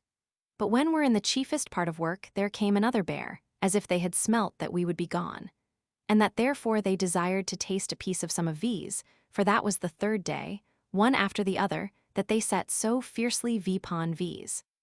So that we were forced to low our work and go into the house, and she followed V's, but we stood with our pieces to watch her, and shot 3 pieces at her, 2 from our doors and 1 out of the chimney, which all 3 hit her, whereby she fared as the dog did with the pudding. But her death did V's more hurt than her life, for after we ripped her belly we dressed her liur and eat it, which in the taste liked versus well, but it made versus all sick, specially 3 that were exceeding sick, and we verily thought that we should ha lost them, for all their skins came of from the foot to the head, but yet they recowered again, for the which we gave God hearty thanks, for if as then we had lost these 3 men, it was 100 to 1 that we should newer ha gotten from thence, because we should ha had too few men to draw and lift at our need. The 1 of June it was fair weather, and then our men were for the most part sick with eating the liur of a bear, as it is said before, whereby that day there was nothing done about the boat. And then there hung a pot still ower the fire with some of the liur in it, but the master took it and cast it out of the door, for we had enough of the sauce thereof. That day 4 of our men that were the best in health went to the ship, to see if there was anything in it that would serve V's in our voyage, and there found a barrel with jeep, which we shared amongst our men, whereof everyone had 2, and it did versus great pleasure. The 2 of June, in the morning, it was fair weather with a southwest wind. And then 6 of V's went to sea, and find out the best way for VS to bring our boat and our scoot to the water side. For as then the ice lay us so high and so thick one vpon the other, that it seemed impossible to draw or get our boat and the scoot ower the ice. And the shortest and best way that we could find was straight from the ship to the water side, although it was full of hills and altogether venuin, and would be great labor and trouble VNTOVs. But because of the shortness, we esteemed it to be the best way for versus. The 3 of June, in the morning it was fair clear weather, the wind west. And then we were somewhat better, and took great pains with the boat, that at last we got it ready after we had wrought 6 days vpon it. About evening it began to blow hard, and therewith the water was very open, which put V's in good comfort that our deliverance would soon follow, and that we should once get out of that desolate and fearful place. The 4 of June it was fair clear weather and indifferent warm. And about ye southeast sun a lewin of VS went to our scoot where it then lay, and drew it to the ship, at which time the labor seemed lighter VNTO, VS, than it did before when we took it in hand, and were forced to low it off again. The reason thereof was the opinion that we had that the snow as then lay harder vpon the ground, and so was become stronger, and it may be that our courages were better to see that the time gaw versus open water, and that our hope was that we should get from thence. And so 3 of our men stayed by the scoot to build her to our minds, and for that it was a herring scoot, which are made narrow behind, therefore they sawed it of behind, and made it a broad stern and better to broke the seas. They built it also somewhat higher, and dressed it VP as well they could. The rest of our men were busy in the house to make all other things ready for our voyage, and that day drew 2 sleeds with victuals and other goods VNTO the ship, that lay about halfway between the house and the open water, that after they might haw so much ye shorter way to carry the goods VNTO ye water side, when we should go away. At which time all the labor and pains that we took seemed light and easy VNTOVs, because of the hope that we had to get out of that wild, desart, irksome, fearful, and cold country. The 5 of June it was foul weather with great store of hail and snow, the wind west which made an open water. But as then we could do nothing without the house, but within we made all things ready, as sails, oars, masts, sprit, rother, sword, and all other necessary things. The 6 of June in the morning it was fair weather, the wind northeast. Then we went with our carpenters to the ship to build VP our scoot, and carried 2 sleeds, full of goods into the ship, both victuals and merchandise, with other things, which we meant to take with versus after that there rose very foul weather in the southwest, with snow, hail, and rain, which we in long time had not had, whereby the carpenters were forced to low their work and go home to the house with V's, where also we could not be dry, because we had taken of the deals. Therewith to amend our boat and our scoot, there lay but a sail hour it, which would not hold out the water, and the way that lay full of snow began to be soft, so that we left of our shoes made of rug and felt, and put on our leather shoes. The 7 of June there blew a great northeast wind, whereby we saw the ice come drewing and agin, but the sun being southeast, a half P7 a.m. It was fair weather agin, and then the carpenters went to the scoot again to make an end of their work, and we packed the marchant's goods that we meant to take with V's, and made defenses for our cellus of the said packs to saw versus from the sea in the open scoot. The 8 of June it was fair weather, and we drew the wares to the ship which we had packed and made ready, and the carpenters made ready the scoot, so that the same evening it was almost done. The same day all our men went to draw our boat to the ship, and made ropes to draw withal, such as we VSE to draw within scoots, which we cast our shoulders, and held fast with all our hands, and so drew both with our hands and our shoulders, which gaw versus more force. And specially the desire and great pleasure we took to work at that time made versus stronger, so that we did more than at other times we should ha done. For that goodwill on the one side, and hope on the other side increased our strength. The 9 of June it was fair weather with variable winds.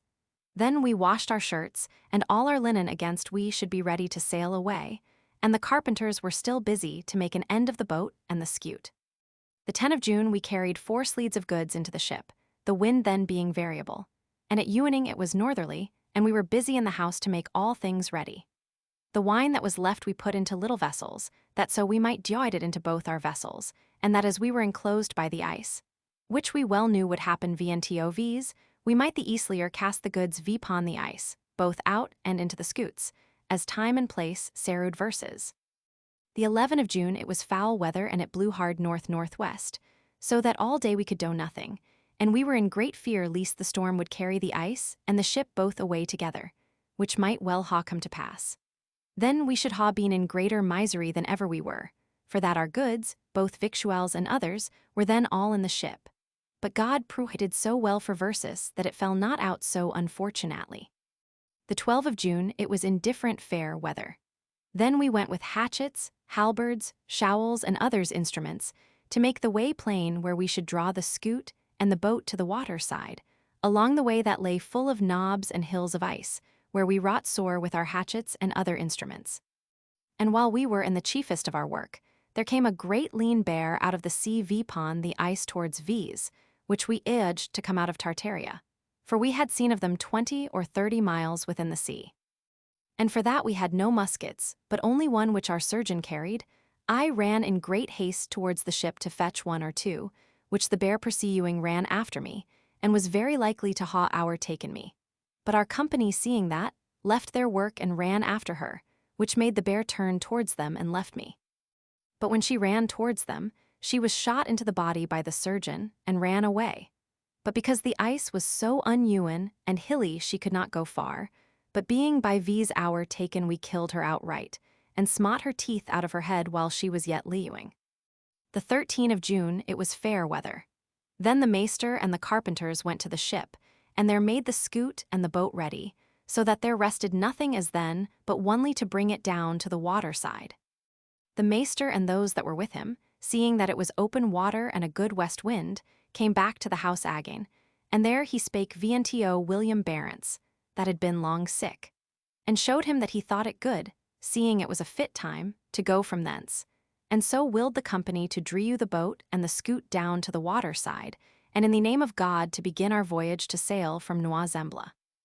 Then William Barents wrote a letter, which he put into a musket's charge and hanged it VP in the chimney, showing how we came out of Holland to sail to the kingdom of China, and what had happened vnto Versus being there on land, with all our crosses, that if any man chanced to come thither, they might know what had happened vnto V's, and how we had been forced in our extremity to make that house, and had dwelt 10 mounds therein. And for that we were to put to sea in 2 small open boats, and to undertake a dangerous and adventurous voyage in hand. The maester wrote 2 letters, which most of V's subscribed vnto, signifying how we had stayed there upon the land in great trouble and misery, in hope that our ship would be freed from the ice, and that we should sail away with it again, and how it fell out to the contrary, and that the ship lay fast in the ice. So that in the end, the time passing away and our victuals beginning to fail V's, we were forced, for the sawing of our own leaves, to low the ship and to sail away in our open boats, and so to commit our sellus into the hands of God. Which done, he put into each of our scutes a letter. It, if we chanced to loose one another, or it, by storms, or any other misadventure, we happened to be cast away, that then by the scoot that escaped men might know how we left each other. And so, having finished all things as we determined, we drew the boat to the water side and left a man in it, and went and fetched the scoot, and after that a lewin sleeds with goods, as victuals and some wine that yet remained, and the merchant's goods which we pursued as well as we could, viz. 6 packs with fine woolen cloth, a chest with linen, 2 packets WT 2 small chests with money, 2 driffats with the men's clothes and other things, 13 barrels of bread, a barrel of cheese, a fletch of bacon, 2 runlets of oil, 6 small runlets of wine, 2 runlets of vinegar, with other packs belonging to ye sailors, and many other things. So that when they lay all together upon a heap, a man would ha edged that they would not ha gone into the scoots.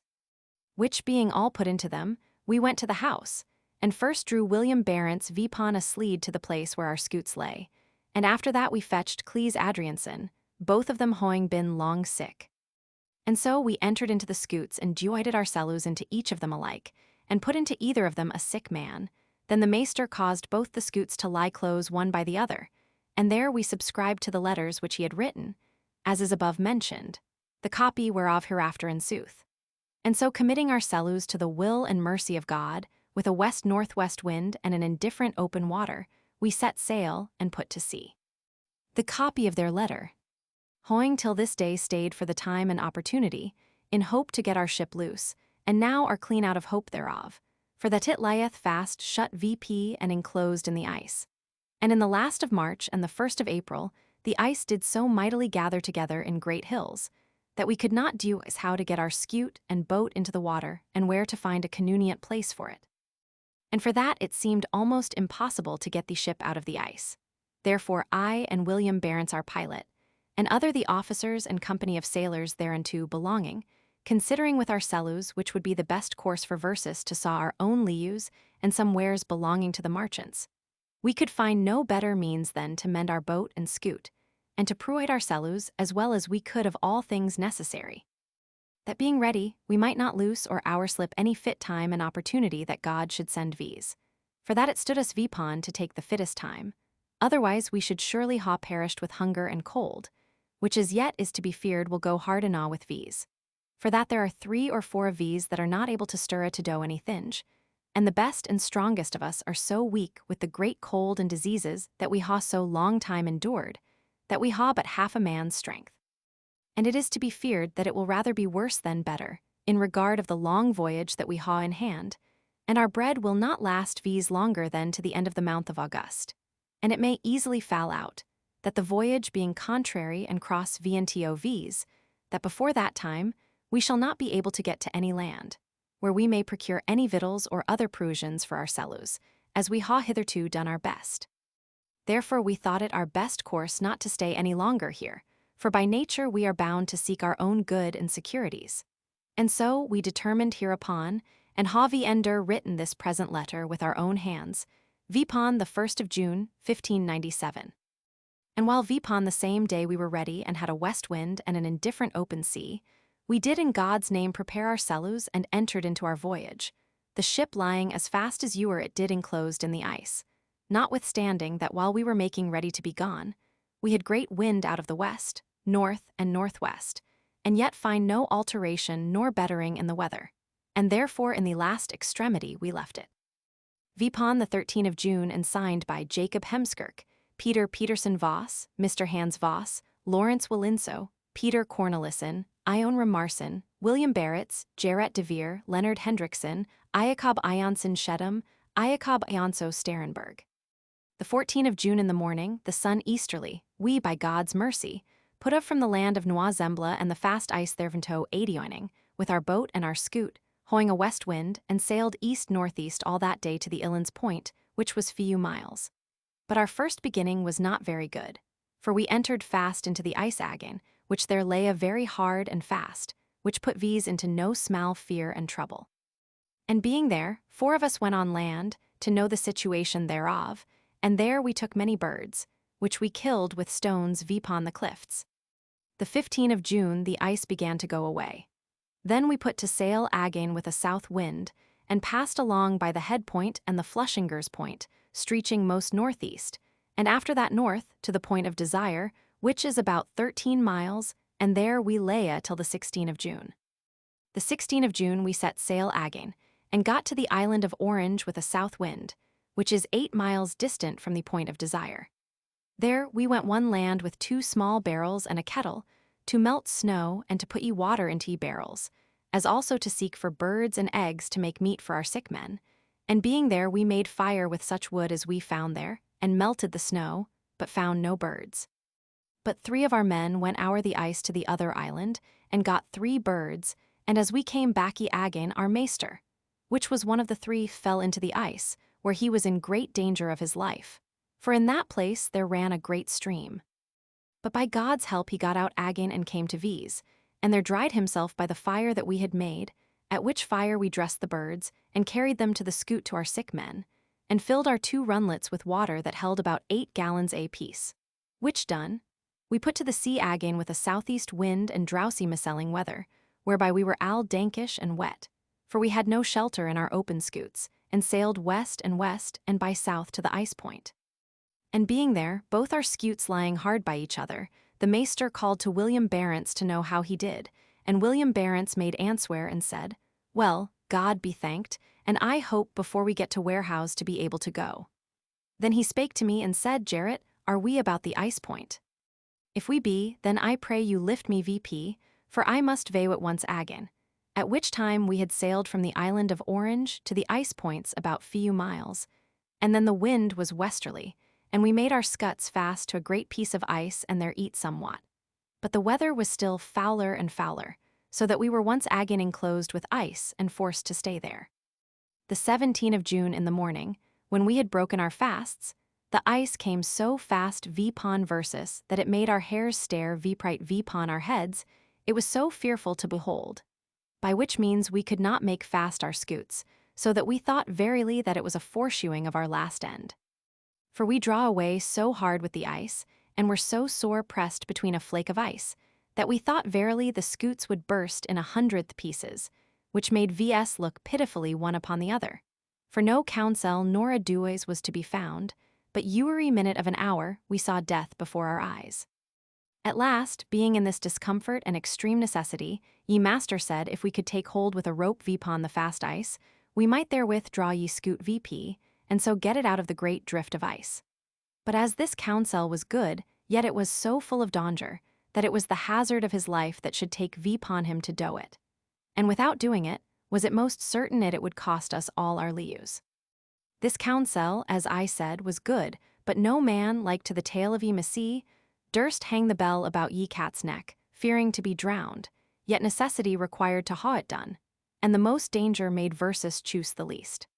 So that being in that perplexity, I being the lightest of all our company took on me to fasten a rope vpon the fast ice, and so creeping from one piece of drewing ice to another, by God's help got to the fast ice, where I made a rope fast to a high howel, and they that were in the scoot drew it, thereby vnto the said fast ice, and then one man alone could draw more than all of them could have done before.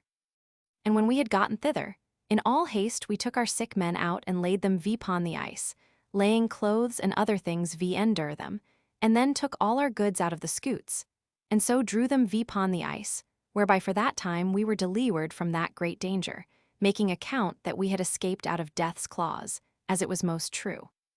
The 18th of June we repaired and amended our scoots again, being much bruised and crushed with the racking of the ice, and were forced to drew all the nails fast again, and to piece many things about them, God sending versus wood wherewith we molt our pitch, and did all other things that belonged thereunto.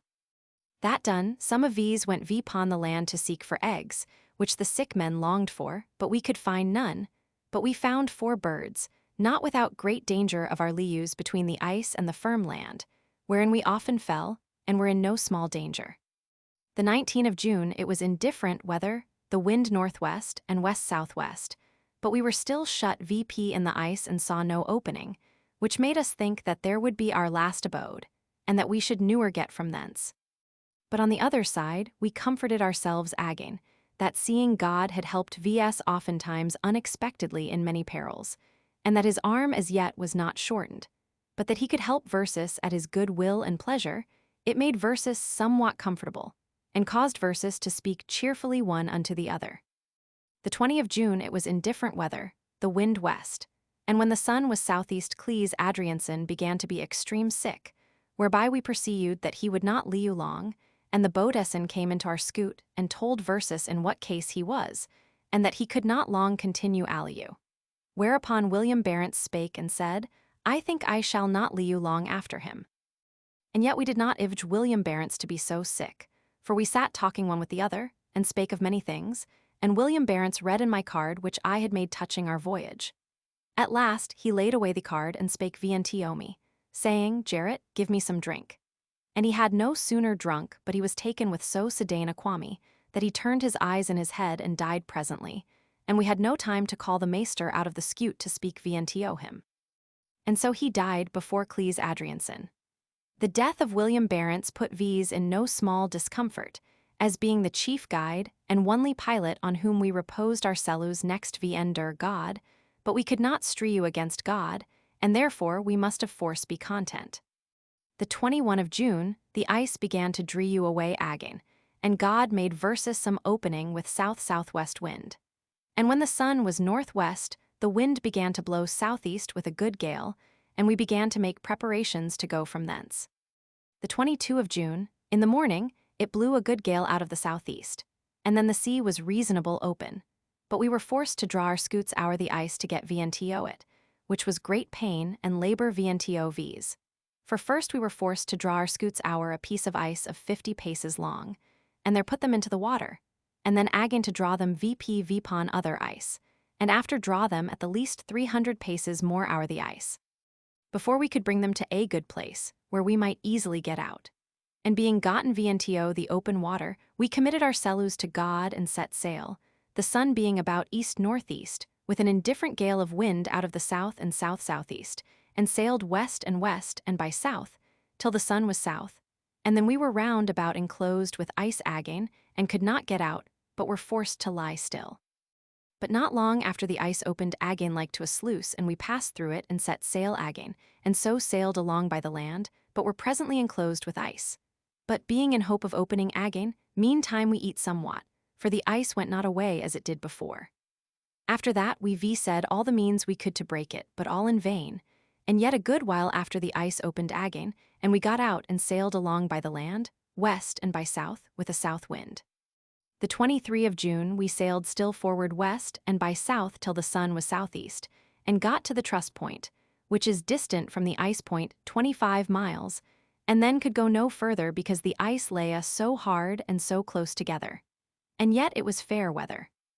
The same day we took the height of the sun with the astrolabium and also with our astronomical ring, and found his height to be 37 degrees, and his declination 23 degrees and 30 minutes, which taken from the height aforesaid, there rested 13 degrees and 30 minutes, which subtracted out of 90 degrees, the height of the pole was 76 degrees and 30 minutes.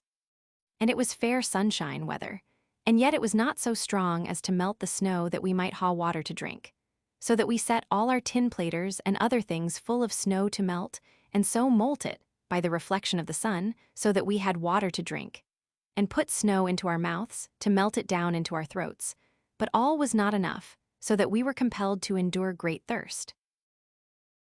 The stretching of the land from the house where we wintered, along by the north side of Zembla to the Straits of Waigatz, where we passed hour to the coast of Russia, and hour the entry of the White Sea to Kola, according to the card here ensuing.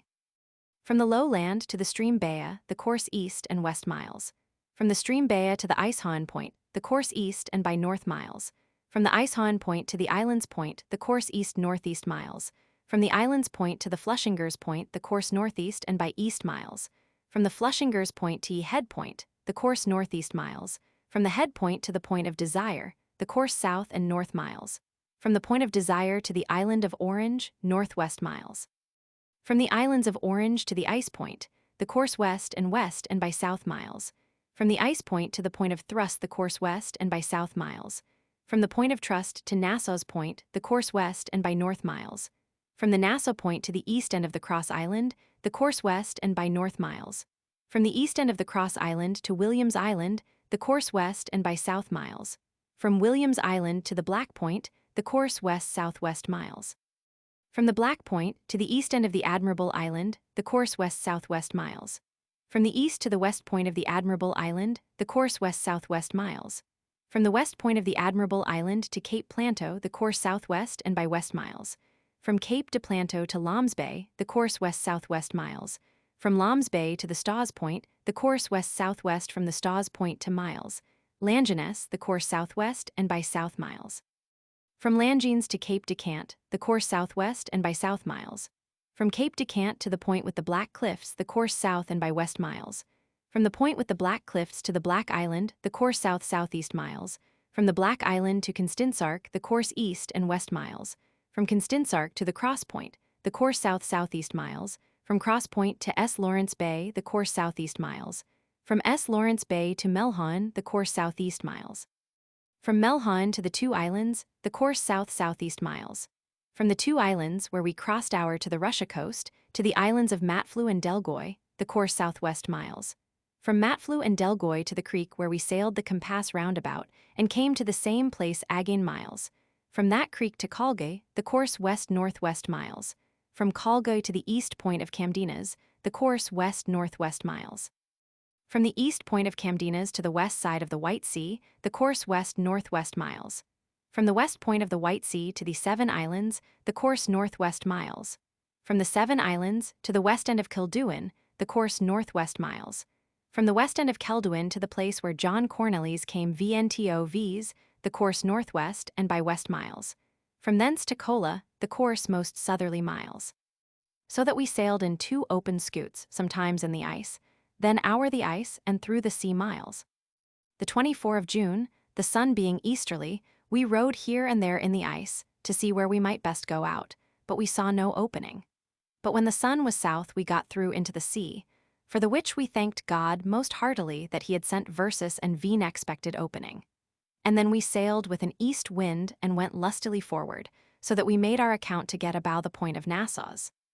But we were again prevented by the ice which beset us, so that we were obliged to stop on the east side of the point of Nassau close by the land, and we could easily see the point of Nassau's, and made our account to be about 3 miles from it, the wind being south and south-southwest. Then 6 of our men went on land, and there found some wood, whereof they brought as much as they could into the scoots, but found neither birds nor eggs. With the which wood they sawed a pot of water pap, which we called matsamore, that we might eat some warm thing, the wind blowing still southerly. The 25th of June it blew a great south wind, and the ice whereunto we made our selloos fast was not very strong, whereby we were in great fear that we should break off from it and drew into the sea. For in the evening, when the sun was in the west, a piece of that ice brake of, whereby we were forced to dislodge and make our selloos fast to another piece of ice. The 26th of June it still blew hard out of the south, and broke the ice whereunto we were fast in pieces, and we thereby draw into the sea, and could get no more to the fast ice, whereby we were in 1,000 dangers to be all cast away. And drewing in it sort in the sea, we rowed as much as we could, but we could not get near VNTO the land, therefore we hoised VP our fock, and so made VP with our sail. But our fockmast brake twice in pieces, and then it was worse for V's than before, and notwithstanding that there blew a great gale of wind, yet we were forced to hoist VP our great sail. But the wind blew so hard into it, that if we had not presently taken it in again, we had sunk in the sea, or else our boat would ha' been filled with water. For the water began to leap our board, and we were a good way in the sea, at which time the waws went so hollow that it was most fearful, and we thereby saw nothing but death before our eyes, and ewery twinkling of an eye looked when we should sink. But God, that had delivered us out of so many dangers of death, hulp versus once again, and contrary to our expectations sent versus a northwest wind, and so with great danger we got to fast ice again. When we were delivered out of that danger, and knew not where our other scoot was, we sailed 1 mile along by the fast ice, but found it not, whereby we were wholly out of heart and in great fear they were drowned, at which time it was misty weather. And so sailing along, and hearing no news of our other scoot, we shot of a musket, they hearing shot of another, but yet we could not see each other, meantime approaching nearer to each other, and the weather waxing somewhat clearer, as we and they shot once again, we saw the smoke of their pieces, and at last we met together again, and saw them lie fast between drewing and fast ice. And when we got near unto them, we went o'er the ice and hulped them to VN laid the goods out of their scoot, and drew it o'er the ice, and with much pain and trouble brought it into the open water again. And while they were fast in the ice, we found some wood upon the land by the seaside, and when we lay by each other, we sawed some bread and water together and eat it VP warm, which did V's much good. The 27th of June we set sail with an indifferent gale out of the east, and got a mile about the Cape de Nassau on the west side thereof, and then we had the wind against V's, and we were forced to take in our sails and began to row. And as we went along the firm ice, close by the land, we saw so many seahorses lying upon the ice that it was admirable, and a great number of birds, at the which we discharged 2 muskets and killed 12 of them, which we fetched into our scoots. And rowing in that sort, we had a great mist, and then we entered into drewing ice, so that we were compelled to make our scoots fast VNTO the fast ice, and to stay there till the weather brake VP, the wind being west-northwest and right against versus. The 28th of June, when the sun was in the east, we laid all our goods upon the ice, and then drew the scoots upon the ice also, because we were so hardly pressed on all sides with the ice, and the wind came out of the sea upon the land, and therefore we were in fear to be wholly enclosed with the ice, and should not be able to get out thereof again. And being upon the ice, we laid sails o'er our scoots, and lay adown to rest, appointing one of our men to keep watch. And when the sun was north, there came 3 bears towards our scoots, wherewith he that kept the watch cried, 3 bears, 3 bears. At which noise we leapt out of our boats with our muskets, that were laden with hail shot to shoot at birds, and had no time to discharge them, and therefore shot at them therewith. And although that kind of shot could not hurt them much, yet they ran away. And in the meantime they gav versus leisure to lade our muskets with bullets. And by that means we shot one of the 3 dead, which the other 2 pursuing ran away, but within 2 hours after they came again, but when they were almost at V's and heard us make a noise, they ran away. At which time the wind was west and by north, which made the ice drew with great force into the east. The 29th of June, the sun being south-southwest, the 2 bears came again to the place where the dead bear lay, where one of them took the dead bear in his mouth, and went a great way with it o'er the rugged ice, and then began to eat it. Which we pursuing, shot a musket at her, but she hearing the noise thereof, ran away, and let the dead bear lie. Then 4 of these went thither, and saw that in so short a time she had eaten almost the half of her. We took the dead bear, and laid it upon a high heap of ice, that we might see it out of our scoot, that if the bear came again, we might shoot at her. At which time we tried the great strength of the bear, that carried the dead bear as lightly in her mouth as if it had been nothing, whereas we 4 had enough to do to carry away the half-dead bear between verses. Then the wind still held west, which draw the ice into the east. The 30th of June in the morning, when the sun was east and by north, the ice draw hard eastward by means of the west wind. And then there came 2 bears upon a piece of ice that draw in the sea, and thought to set upon V's, and made show as if they would leap into the water and come to V's, but did nothing, whereby we were of opinion that they were the same bears that had been there before. And about the south-southeast sun there came another bear upon the fast ice, and made towards versus. But being near V's, and hearing V's make a noise, she went away again. Then the wind was west-southwest, and the ice began somewhat to fall from the land. But because it was misty weather and a hard wind, we durst not put to sea, but stayed for a better opportunity. The one of Juliet was indifferent fair weather, with a west-northwest wind. And in the morning, the sun being east, there came a bear from the drewing is and swam over the water to the fast is whereon we lay. But when she heard V's, she came no nearer, but ran away. And when the sun was southeast, the ice came so fast in towards V's, that all the ice whereon we lay with our scoots and our goods brake and ran one piece upon another, whereby we were in no small fear. For at that time most of our goods fell into the water. But we with great diligence drew our scoots further upon the ice towards the land, where we thought to be better defended from the drewing of the ice. And as we went to fetch our goods, we fell into the greatest trouble that ewer we had before. For it, we endured so great danger in the sawing thereof, that as we laid hold upon one piece thereof the rest sunk down with the ice, and many times the ice brake under our own feet. Whereby we were wholly discomforted, and in a manner clean out of all hope, expecting no issue thereof, in such sort that our trouble at that time surmounted all our former cares and impeachments. And when we thought to draw our boats upon the ice brake under vs, and we were carried away with the scoot and owl by the drewing ice. And when we thought to saw the goods the ice brake under our feet, and with that the scoot brack in many places, especially it which we had mended. As ye mast plank, and almost all the scoot, wherein one of our men that was sick and a chest of money lay, which we with great danger of our leaves got out from it. For as we were doing it, the ice that was under our feet draw from V's and slid upon other ice, whereby we were in danger to burst both our arms and our legs. At which time, thinking it we had been clean quit of our scoot, we beheld each other in pitiful manner, knowing not what we should do, our leaves depending thereon. But God made so good provision for V's, it ye pieces of ice draw from each other, wherewith we ran in great haste vnto the scoot, and drew it to Vs again in such case as it was, and laid it upon the fast ice by the boat, where it was in more security, which put us unto an exceeding and great and dangerous labor from the time that the sun was southeast till it was west-southwest. And in all that time we rested not, which made versus extreme weary and wholly out of comfort. For that it troubled V's sore, and it was much more fearful vnto V's than at that time when William Barents died.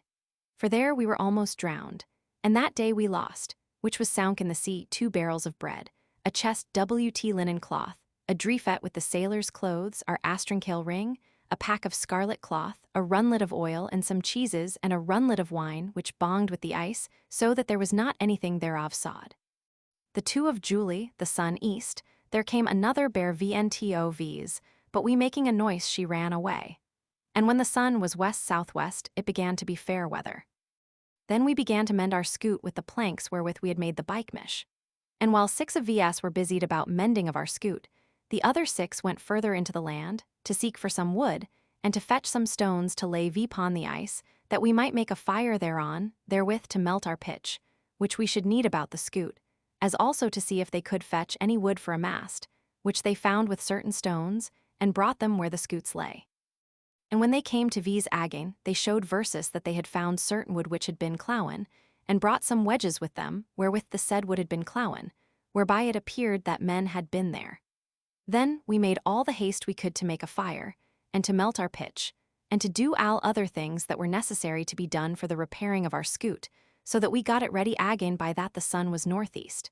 At which time also we roasted our birds, and made a good meal with them. The 3 of July in the morning, the sun being east, 2 of our men went to the water, and there they found 2 of our oars, our helmy stick, the pack of scarlet cloth, the chest with linen cloth, and a hat that fell out of the dreefat, whereby we jest that it was broken in pieces. Which they pursuing, took as much with them as they could carry, and came vnto us, showing Versus that they had left more goods behind them. Whereupon the maester with 5 more of Versus went thither, and drew all the goods vpon the firm ice, it when we went away we might take it with Versus. But they could not carry the chest nor the pack of cloth, that were full of water, because of their weight, but were forced to let them stand till we went away, that the water might drop out of them, and so they did. The sun being southwest there came another great bear vnto v's, which the man that kept watch saw not, and had been deward by her if one of our other men that lay down in the ship had not espied her, and called to him that kept watch to look to himself, who therewith ran away. Meantime the bear was shot into the body, but she escaped, and that time the wind was east-northeast. The 4 of July it was so fair clear weather, that from the time we were first in Noisemble we had not the like. Then we washed the velutes, that had been wet with the salt water, in fresh water drawn out of snow, and then dried them and packed them vp again, at which time the wind was west and west-southwest. The 5 of July it was fair weather, the wind west-southwest. The same day died John Franson of Haarlem, Clees Adrian's nephew, that died the same day when William Barents died, the sun being then about north-northwest. At which time the ice came mightily drewing in vpon v's, and then 6 of our men went into the land, and there fetched some firewood to dress our meat. The 6 of July it was misty weather, but about evening it began to clear vp, and the wind was southeast, which put v's in some comfort, and yet we lay fast vpon the ice. The 7 of July it was fair weather with some rain, the wind west-southwest, and at evening west and by north. Then we went to the open water, and there killed 13 birds, which we took vpon a piece of drewing ice, and laid them vpon the fast ice. The 8 of July it was close misty weather. Then we dressed the fowls which we had killed, which gaw us a princely mealtide. In the evening there blew a fresh gale of wind out of the northeast, which put v's in great comfort to get from thence.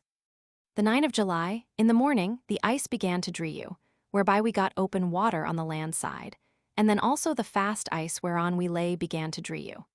Whereupon the master and ye men went to fetch the pack and the chest that stood vpon the ice, to put them into the scoot, and then drew the scoots to the water at least 340 paces, which was hard for Versus to do, in regard that the labor was great and we very weak. And when the sun was south-southeast, we set sail with an east wind. But when the sun was west, we were forced to make towards the fast ice again, because thereabouts it was not yet gone. Ye wind being south and came right from the land, whereby we were in good hope that it would drew away, and that we should proceed in our voyage. The 10 of July, from the time that the sun was east-northeast till it was east, we took great pains and labor to get through the ice. And at last we got through, and rode forth until we happened to fall between 2 great flakes of ice, that closed one with the other, so that we could not get through, but were forced to draw the scoots vpon them, and to vn laid the goods, and then to draw them our to the open water on the other side. And then we must go fetch the goods also to the same place, being at least 110 paces long, which was very hard for v's. But there was no remedy, for it was but a folly for vs to think of any wearings. And when we were in the open water again, we rowed forward as well as we could, but we had not rowed long before we fell between 2 great flakes of ice, that came drewing one against the other. But by God's help and our speedy rowing, we got from between them before they closed VP. And being through, we had a hard west wind right in our teeth. So that of force we were constrained to make towards the fast ice that lay by the shore, and at last with much trouble we got VNTO it. And being there, we thought to row along by the fast ice VNTO an island that we saw before V's. But by reason of the hard contrary wind we could not go far, so that we were compelled to draw the scoots and the goods vpon the ice, to see what weather God would send V's. But our courages were cooled to see ourselves so often enclosed in ye ice, being in great fear it by means of the long and continual pains, which we were forced to take, we should loose all our strength, and by that means should not long be able to continue or hold out. The 11th of July in the morning, as we sate fast vpon the ice, the sun being northeast, there came a great bear out of the water running towards V's, but we watched for her with 3 muskets. And when she came within 30 paces of V's, we shot all the 3 muskets at her and killed her outright, so that she stirred not a foot, and we might see the fat run out at the holes of her skin, that was shot in with the muskets, swim vpon the water like oil. And so driving dead upon the water, we went vpon a flake of ice to her, and putting a rope about her neck drew her vpon the ice and smit out her teeth. At which time we measured her body, and found it to be 8 foot thick. Then we had a west wind with a close weather. But when the sun was south, it began to clear VP. Then 3 of our men went to the island that lay before V's, and being there they saw the cross island lying westward from them, and went thither to see if that sommer there had been any Russian there, and went thither vpon the fast ice that lay between the 2 islands, and being in the island, they could not pursue that any man had been in it since we were there. There they got 70 eggs, but when they had them they knew not wherein to carry them. At last one of them put off his breeches, and tying them fast below, they carried them between 2 of them, and the third bare the musket. And so came to Versus again, after they had been 12 hours out, which put V's in no small fear to think what was become of them. They told Versus that they had many times gone VP to the knees in water vpon the ice between both the islands, and it was at least 6 miles to and fro that they had gone, which made Versus wonder how they could endure it, seeing we were all so weak.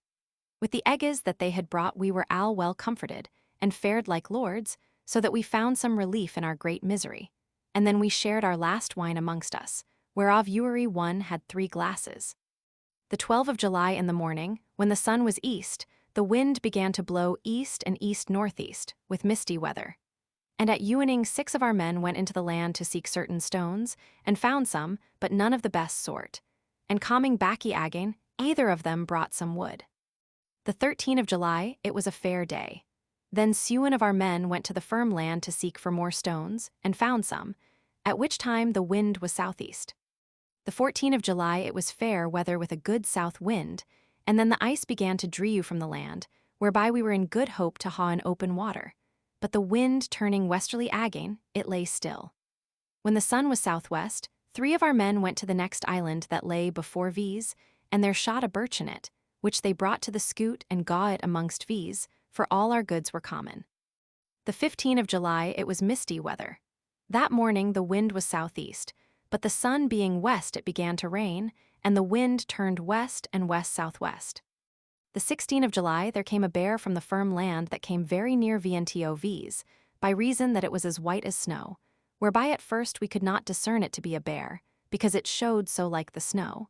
But by her stirring at last we perceived her, and as she came near VNTOV's we shot at her and hit her, but she ran away. That morning the wind was west, and after that again east-northeast, with close weather. The 17th of July, about the south-southeast sun, 5 of our men went again to the nearest island to see if there appeared any open water. For our long staying there was no small grief VNTOV's, perceiving not how we should get from thence. Who being halfway thither, they found a bear lying behind a piece of ice, which the day before had been shot by V's, but she hearing V's went away. But one of our men following her with a boat hook, thrust her into the skin, wherewith the bear rose vpon her hinder feet, and as the man thrust at her again, she stroke the iron of the boat hook in pieces, wherewith the man fell down vpon his buttocks. Which our other 2 men seeing, 2 of them shot the bear into the body, And with that she ran away, but the other man went after her with his broken staff, and stroked the bear vipon the backy, wherewith the bear turned about against the man 3 times one after the other. And then the other 2 came to her, and shot her into the body again, wherewith she sat down vipon her buttocks, and could scant run any further. And then they shot once again, wherewith she fell down, and they smote her teeth out of her head. All that day the wind was northeast, and east-northeast. The 18th of July, about the east sun, 3 of our men went vipon the highest part of the land, to see if there was any open water in the sea. At which time they saw much open water, but it was so far from the land that they were almost out of comfort, because it lay so far from the land and the fast ice. Being of opinion that we should not be able to draw the scoots and the goods so far thither, because our strength still began to decrease, and the sore labor and pain that we were forced to endure more and more increased. And coming to our scoots, they brought viz that news. But we, being compelled thereunto by necessity, abandoned all wearings and faint-heartedness, and determined with our sellus to bring the boats and the goods to the water side, and to row vnto that ice where we must pass hour to get to the open water. And when we got to it, we laded our scoots, and drew them first hour the ice to the open water, and after that the goods, it being at the least 1,000 paces, which was so sore a labor for viz, that as we were in hand therewith we were in a manner ready to low off in the middle thereof, and feared that we should not go through withal. But for that we had gone through so many dangers, we hoped it we should not be faint therein, wishing it might be ye last trouble it we should as then endure. And so wt great difficulty got into the open water about the southwest sun. Then we set sail till the sun was west and by south, and presently fell amongst the ice again, where we were forced to draw the scoots again vipon the ice. And being vipon it, we could see the cross island, which we guessed to be about a mile from Versus, the wind then being east and east-northeast. The 19th of July, lying in that manner vipon the ice, about the east sun sewen of our men went to the cross island, and being there they saw great store of open water in ye west, wherewith they much re-iced, and made as great haste as they could to get to the scoots again. But before they came away, they got 100 eggs, and brought them away with them. And coming to the scoots, they showed Versus that they had seen as much open water in the sea as they could discern, being in good hope that that would be the last time that they should draw the scoots o'er their ice, and that it should be no more measured by viz, and in that sort put viz in good comfort. Whereupon we made speed to dress our eggs, and shared them amongst Versus. And presently, the sun being south-southwest, we fell to work to make all things ready to bring the scoots to the water, which were to be drawn at least 270 paces o'er the ice, which we did with a good courage because we were in good hope that it would be the last time. And getting to the water, we put to sea, with God's help, with an east and east-northeast wind and a good gale, so that with the west sun we passed by the cross island, which is distant from Cape de Nassau's 10 miles. And presently after that the ice left viz, and we got clear out of it. Yet we saw some in the sea, but it troubled Versus not. And so we held our course west and by south, with a good gale of wind out of the east and east-northeast, so that we guessed that between Uri Melatide we sailed 18 miles, wherewith we were exceedingly comforted, geoing God thanks that he had delivered vs out of so great and many difficulties, wherein it seemed that we should ha been overwhelmed, hoping in his mercy that from thenceforth he would aid Versus. The 20th of July, hoing still a good gale, about the southeast sun we passed along by the Black Point, which is 12 miles distant from the cross island, and sailed west-southwest. And about the ewening with the west sun we saw the admirable island, and about the north sun passed along by it, which is distant from the Black Point 8 miles. And passing along by it, we saw about 200 sea-horses lying upon a flake of ice, and we sailed close by them and draw them from thence, which had almost cost vs dear. For they, being mighty strong fishes and of great force, swam towards viz, as if they would be ruinged on us for the despite that we had done them, round about our scuts with a great noise, as if they would ha deward Versus. But we escaped from them, by reason that we had a good gale of wind, yet it was not wisely done of Versus to wake sleeping wallows. The 21st of July we passed by Cape Pluncio about the east-northeast sun, which lieth west-southwest 8 miles from ye admirable island.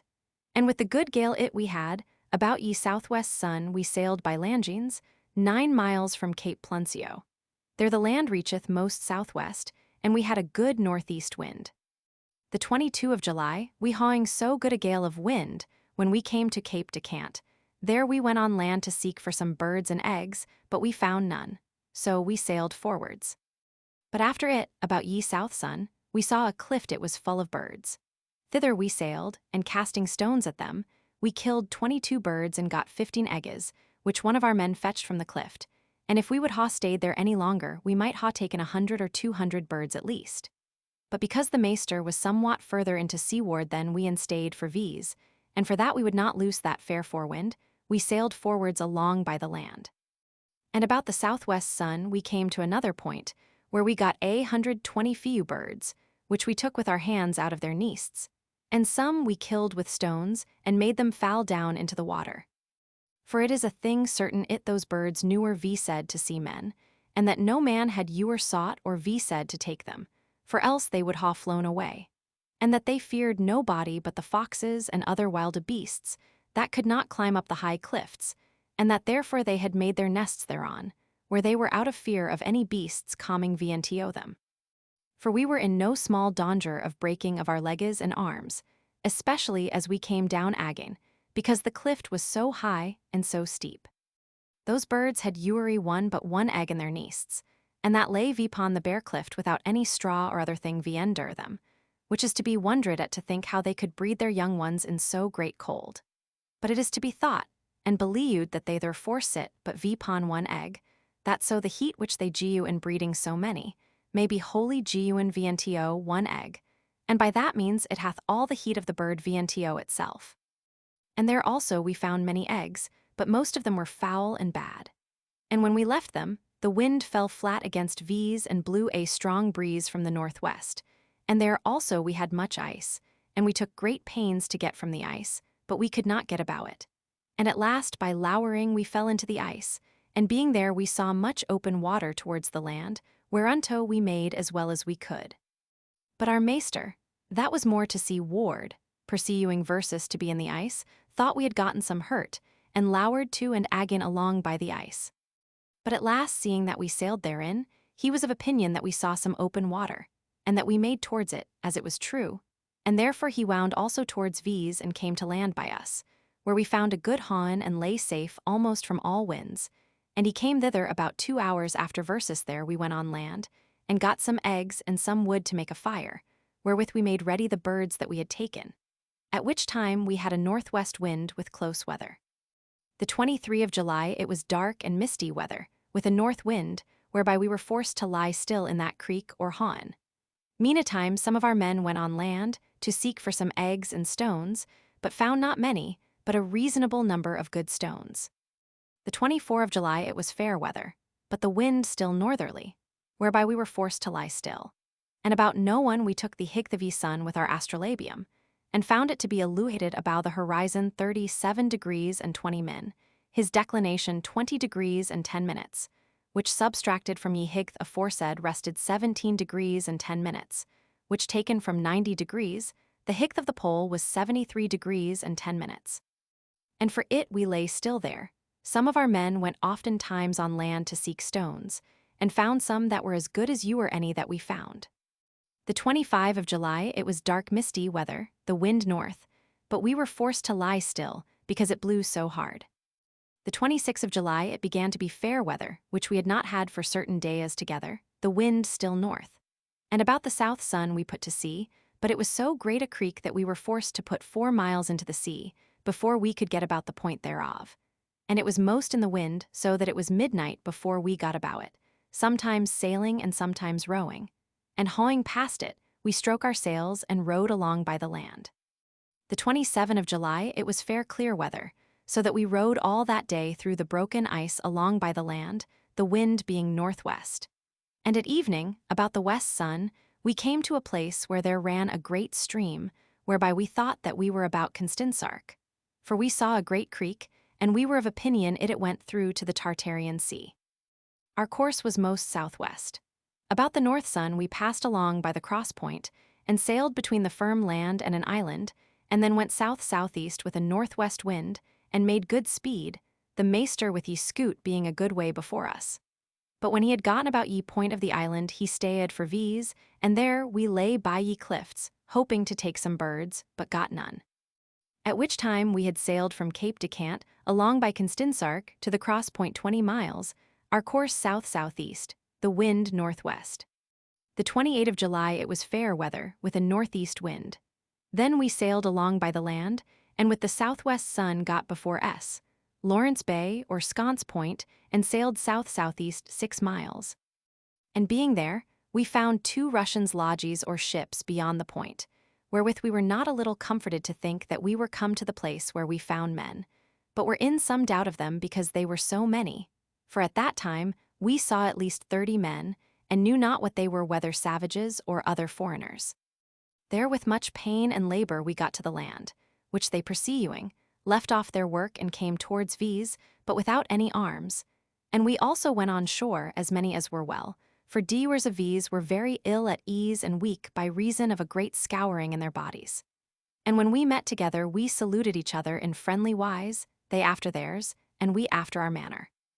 And when we were met, both they and we looked each other steadfastly in the face, for that some of them knew V's, and we them to be the same men which the year before, when we passed through the Voyages, had been in our ship.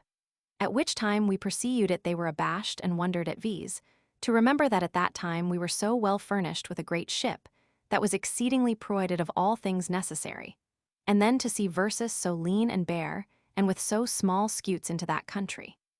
And amongst them there were 2 that in friendly manner clapped ye master and me upon the shoulder, as knowing V's since ye voyage. For there was none of all our men that was as then in that voyage but we 2 only, and asked V's for our crable, meaning our ship, and we showed them by signs as well as we could, for we had no interpreter, that we had lost our ship in the ice. Wherewith they said crable pro pal, which we vien dursted to be, ha you lost your ship. And we made answer, crable pro pal, which was as much as to say that we had lost our ship. And many more words we could not vse, because we vien dursted not each other. Then they made show to be sorry for our loss, and to be grieved that we the year before had been there with so many ships, and then to see vs in so simple manner, and made Versus signs that then they had drunk wine in our ship, and asked Versus what drink we had now. Wherewith one of our men went into the scoot and drew some water, and let them taste thereof. But they shacked their heads, and said no dauber, that is, it is not good. Then our master went nearer vnto them, and showed them his mouth, to giu them to vn durstand that we were troubled with a looseness in our bellies, and to know if they could giu Versus any counsel to help it. But they thought we made show that we had great hunger, wherewith one of them went unto their lodging, and fetched a round reloaf weighing about 8 pounds, with some smoked fowls, which we accepted thankfully, and gaw them in exchange 6 of mushate. Then our master led 2 of the chief of them with him into his scoot, and gaw them some of the wine that we had, being almost a gallon, for it was so near out. And while we stayed there, we were very familiar with them, and went to the place where they lay, and sawed some of our mischite with water by their fire, that we might eat some warm thing down into our bodies. And we were much comforted to see the Russians, for that in 13 months' time that we departed from John Cornelison, we had not seen any man, but only monstrous and cruel wild bears. For that is then we were in some comfort, to see that we had leewed so long to come in company of men again, and therewith we said vnto each other, now we hope that it will fall out better with Versus, seeing we ha found men again, thanking God with all our hearts, that he had been so gracious and merciful vnto vs, to giu Versus life vntil that time. The 29th of July it was reasonable fair weather, and that morning the Russians began to make preparation to be gone and to set sail. At which time they digged certain barrels with train oil out of the sieges, which they had buried there, and put it into their ships, and we not knowing whither they would go, saw them sail towards ye Wygets. At which time also we set sail and followed after them. But they sailing before V's, and we following them along by the land, the weather being close and misty, we lost the sight of them, and knew not whether they put into any creek or sailed forward. But we held on our course south-southeast, with a northwest wind, and then southeast, between 2 islands, until we were enclosed with ice again and saw no open water, whereby we supposed that they were about the Wygets, and that the northwest wind had drew in the ice into that creek. And being so enclosed WT ice, and saw no open water before VS, but with great labor and pains, we went back again to the 2 islands aforesaid. And there, about the northeast sun, we made our scutes fast at one of the islands, for as then it began to blow hard. The 30th of July lying at anchor, the wind still blew just as stiff from the northwest, with great store of rain and a sore storm, so that although we had cowered our scutes with our sails, yet we could not lie dry, which was an accustomed thing VNTO versus. For we had had no rain in long time before, and yet we were forced to stay there all that day. The 31st of July, in the morning, about the northeast sun, we rowed from that island to another island, whereon there stood 2 crosses, whereby we thought that some men had lain there about trade of merchandise, as the other Russians that we saw before had done, but we found no man there. The wind as then being northwest, whereby the ice draw still towards the Voyages. There, to our great good, we went on land, for in that island we found great store of lepel loaves, which served versus exceeding well. And it seemed that God had purposely sent versus thither, for as then we had many sick men, and most of these were so troubled with a scouring in our bodies, and were thereby become so weak that we could hardly row, but by means of those loaves we were healed thereof. For that as soon as we had eaten them, we were presently eased and healed, whereat we could not choose but wonder, and therefore we gave God great thanks for that, and for many other his mercies showed VNTO V's, by his great and unexpected I'd lent V's in that our dangerous voyage. And so, as I said before, we eat them by whole handfuls together, because in Holland we had heard much spoken of their great force, and as then found it to be much more than we expected. The 1st of August the wind blew hard northwest, and the ice, that for a while had drewen towards the entry of the Voyages, stayed and draw no more, but the sea went very hollow, whereby we were forced to remow our scutes on the other side of the island, to defend them from the waws of the sea. And lying there, we went on land again to fetch more lepel loaves, whereby we had been so well holpen, and still more and more recowered our healths, and in so short time that we could not choose but wonder thereat. So that as then some of these could eat biscuit again, which not long before they could not do. The 2nd of August it was dark misty weather, the wind still blowing stiff northwest. At which time our victuals began to decrease, for as then we had nothing but a little bread and water, and some of versus a little cheese, which made versus long sore to be gone from thence, specially in regard of our hunger, whereby our weak members began to be much weaker. And yet we were forced to labor sore, which were 2 great contraries. For it behooved versus rather to ha our bellies full, that so we might be the stronger to endure our labor. But patience was our point of trust.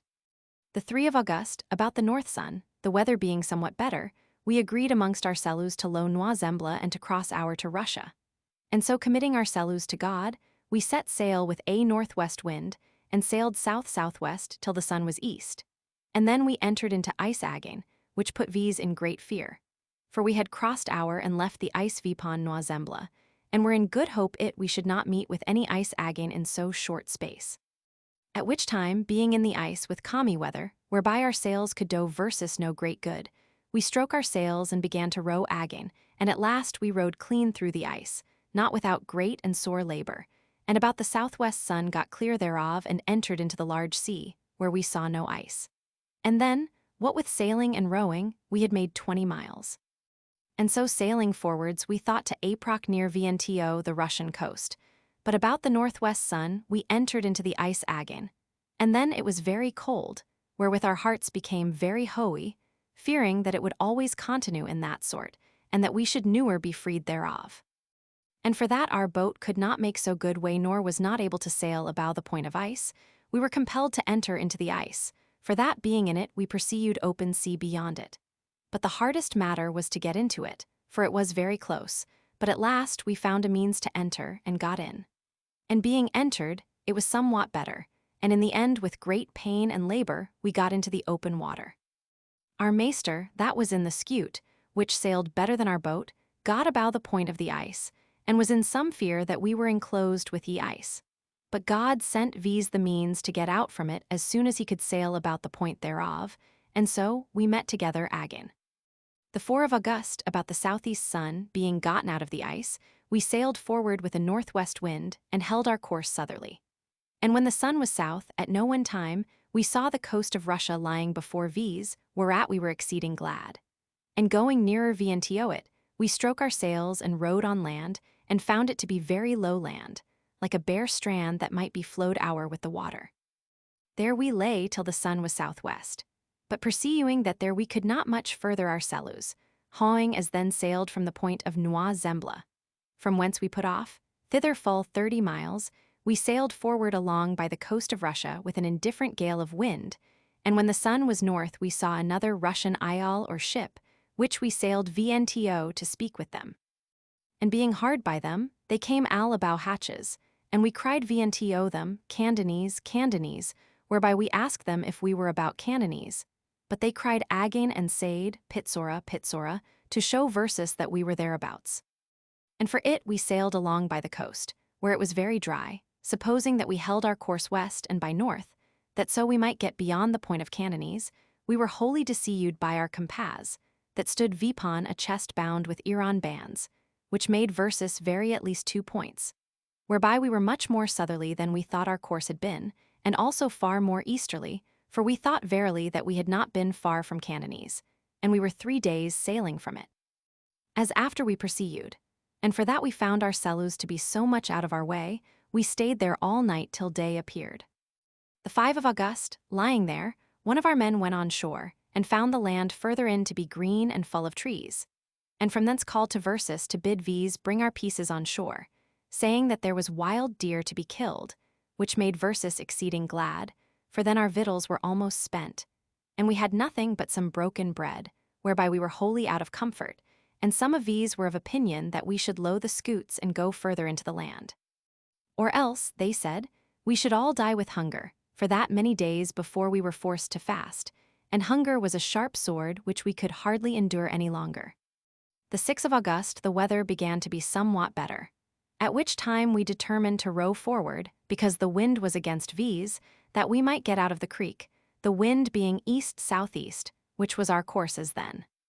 And so, hawing rowed about 3 miles, we could get no further because it was so full in the wind, and we altogether heartless and faint, the land stretching further northeast than we made account it had done. Whereupon we beheld each other in pitiful manner, for we had great want of victuals, and knew not how far we had to sail before we should get any relief, for all our victuals was almost consumed. The 7th of August, the wind being west-northwest, it served V's well to get out of that creek, and so we sailed forward east and by north till we got out of the creek, to the place and the point of land where we first had been, and there made our scoots fast again. For the northwest wind was right against Versus, whereby our men's hearts and courages were wholly abated, to see no issue how we should get from thence. For as then sicknesses, hunger, and no means to be found how to get from thence, consumed both our flesh and our bloud. But if we had found any relief, it would ha' been better with Versus. The 8th of August there was no better weather, but still the wind was against V's, and we lay a good way one from the other, as we found best place for V's. At which time there was most dislike in our boat, in regard that some of V's were exceeding hungry and could not endure it any longer, but were wholly out of heart still wishing to die. The 9th of August it was all one weather, so that the wind blowing contrary we were forced to lie still, and could go no further, our grief still increasing more and more. At last 2 of our men went out of the scoot wherein the maester was, which we pursuing 2 of our men also landed, and went altogether about a mile into the country, and at last saw a bank, by the which there issued a great stream of water, which we thought to be the way from whence the Russians came between Cantonese and the firm land of Russia. And as our men came backy again, in the way as they went along they found a dead sea-horse that stank exceedingly, which they drew with them to our scoot, thinking that they should ha' a dainty morsel out of it, because they endured so great hunger. But we told them that without doubt it would kill us, and that it were better for Versus to endure poverty and hunger for a time, than to venture vipon it. Saying that seeing God, who in so many great extremities had sent Versus a happy issue, still liewed and was exceeding powerful, we hoped, and nothing doubting that he would not altogether forsake V's, but rather help Versus when we were most in despair. The 10th of August it was still a northwest wind, with misty and dark weather, so that we were drewin to lie still. At which time it was no need for Versus to ask one another how we fared, for we could well guess it by our countenances. The 11th of August, in the morning, it was fair calmy weather. So that, the sun being about northeast, the master sent one of his men to VS to bid Versus prepare our cellus to set sail, but we had made our cellus ready thereunto before he came, and began to row towards him. At which time, for that I was very weak and no longer able to row, as also for that our boat was harder to row than the scoot, I was set in the scoot to guide the helmy, and one that was stronger was sent out of the scoot into the boat to row in my place, that we might keep company together. And so we rowed till ye sun was south, and then we had a good gale of wind out of the south, which made VS take in our oars, and then we hoised VP our sails, wherewith we made good way. But in the evening the wind began to blow hard, whereby we were forced to take in our sails and to row towards the land, where we laid our scoots vpon the strand, and went on land to seek for fresh water, but found none. And because we could go no further, we laid our sails o'er the boats to cower v's from the weather.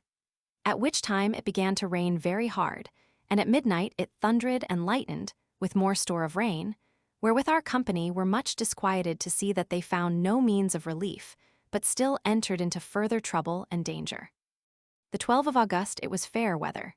At which time, the sun being east, we saw a Russia lodgy come towards Versus with all his sails VP, wherewith we were not a little comforted, which we pursuing from the strand, where we lay with our scoots. We desired the master that we might go VNTO him to speak with him, and to get some victuals of them. And to that end we made as much haste as we could to launch out our scoots, and sailed toward them. And when we got to them, the master went into the lodgy to ask them how far we had to Cantonese, which we could not well learn of them, because we understood them not. They held VP their few fingers VNTO V's, but we knew not what they meant thereby. But after we pursued that thereby, they would show us that there stood 5 crosses upon it. And they brought their compass out and showed Versus that it lay northwest from us, which our compass also showed V's, which reckoning also we had made. But when we saw we could haw no better intelligence from them, the master went further into their ship, and pointed to a barrel of fish it he saw therein, making signs to know whether they would sell it VNTO V's, showing them a piece of 8 royals, which they understanding, gave VS 102 fishes, with some cakes which they had made of meal when they sawed their fish. And about the south sun we left them, being glad that we had gotten some victuals, for long before we had had but 2 ounces of bread a day with a little water, and nothing else. And with that we were forced to comfort our cellus as well as we could. The fishes we shared amongst V's equally, to one as much as another, without any difference. And when we had left them, we held our course west and by north, with a south and by east wind.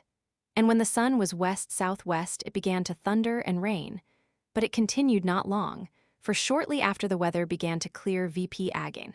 And passing forward in that sort, we saw the sun in our common compass go down north and by west. The 13th of August we had the wind against V's, being west-southwest, and our course was west and by north, whereby we were forced to put to the shore again, where 2 of our men went on the land to see how it lay, and whether the point of Cantonese reeked not out from thence into the sea, for we guessed that we were not far from it. Our men coming again showed Versus that they had seen a house vpon the land, but no man in it, and said further that they could not pursue, but that it was the point of Cantonese that we had seen, wherewith we were somewhat comforted, and went into our scoots again, and rowed along by the land. At which time Hope made Versus to be of good comfort, and procured Versus to do more than we could well ha done, for our lius and maintenance consisted therein. And in that sort rowing along by the land, we saw an other Russian isle lying vpon the shore, which was broken in pieces. But we passed by it, and a little after that we saw a house at the waterside, whereunto some of our men went, wherein also they found no man, but only an owen. And when they came again to the scoot, they brought some lepel loaves with them, which they had found as they went.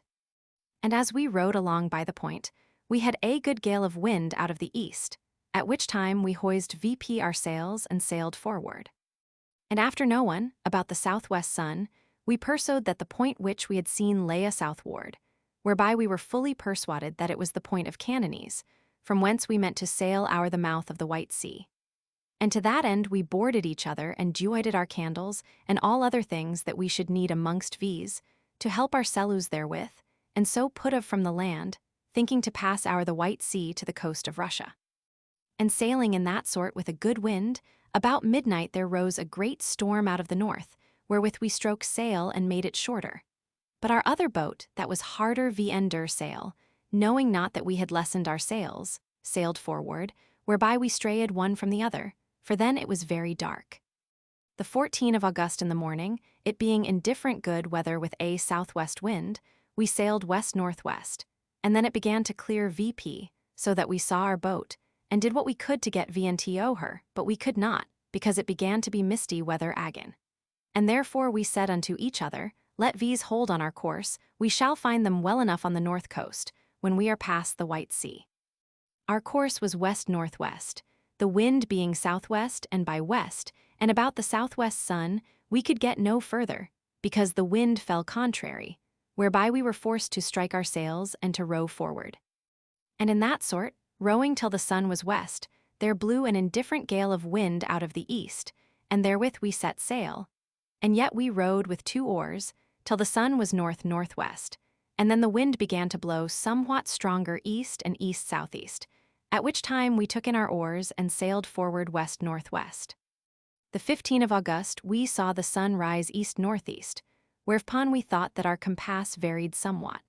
And when the sun was east it was calmy weather again, wherewith we were forced to take in our sails and to row again, but it was not long before we had a gale of wind out of the southeast, and then we hoised VP our sails again, and went forward west and by south.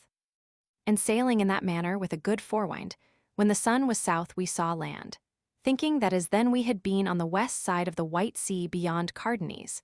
And being close ender the land, we saw 6 Russian lodges lying there, to whom we sailed and spake with them, asking them how far we were from Kilduin.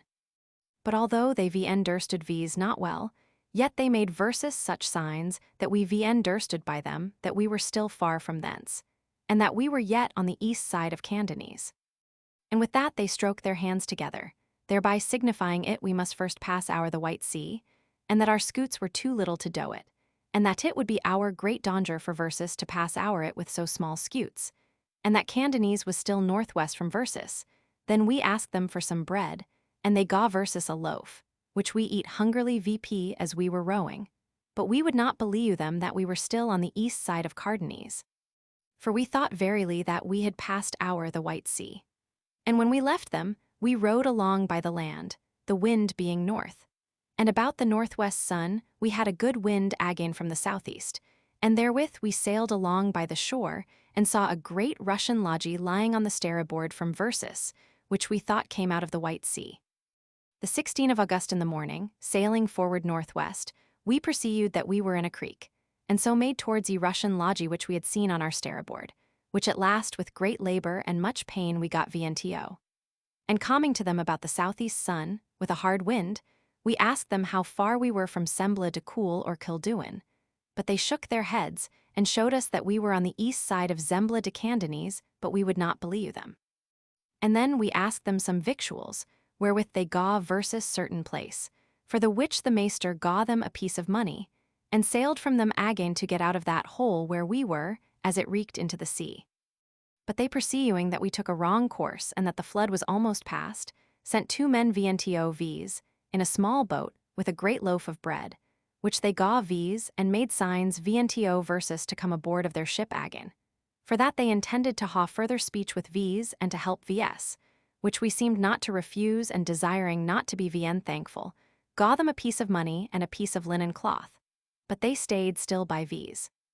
And they that were in the great lodgy held VP bacon and butter VNTO V's, to muyu Versus to come aboard of them again, and so we did.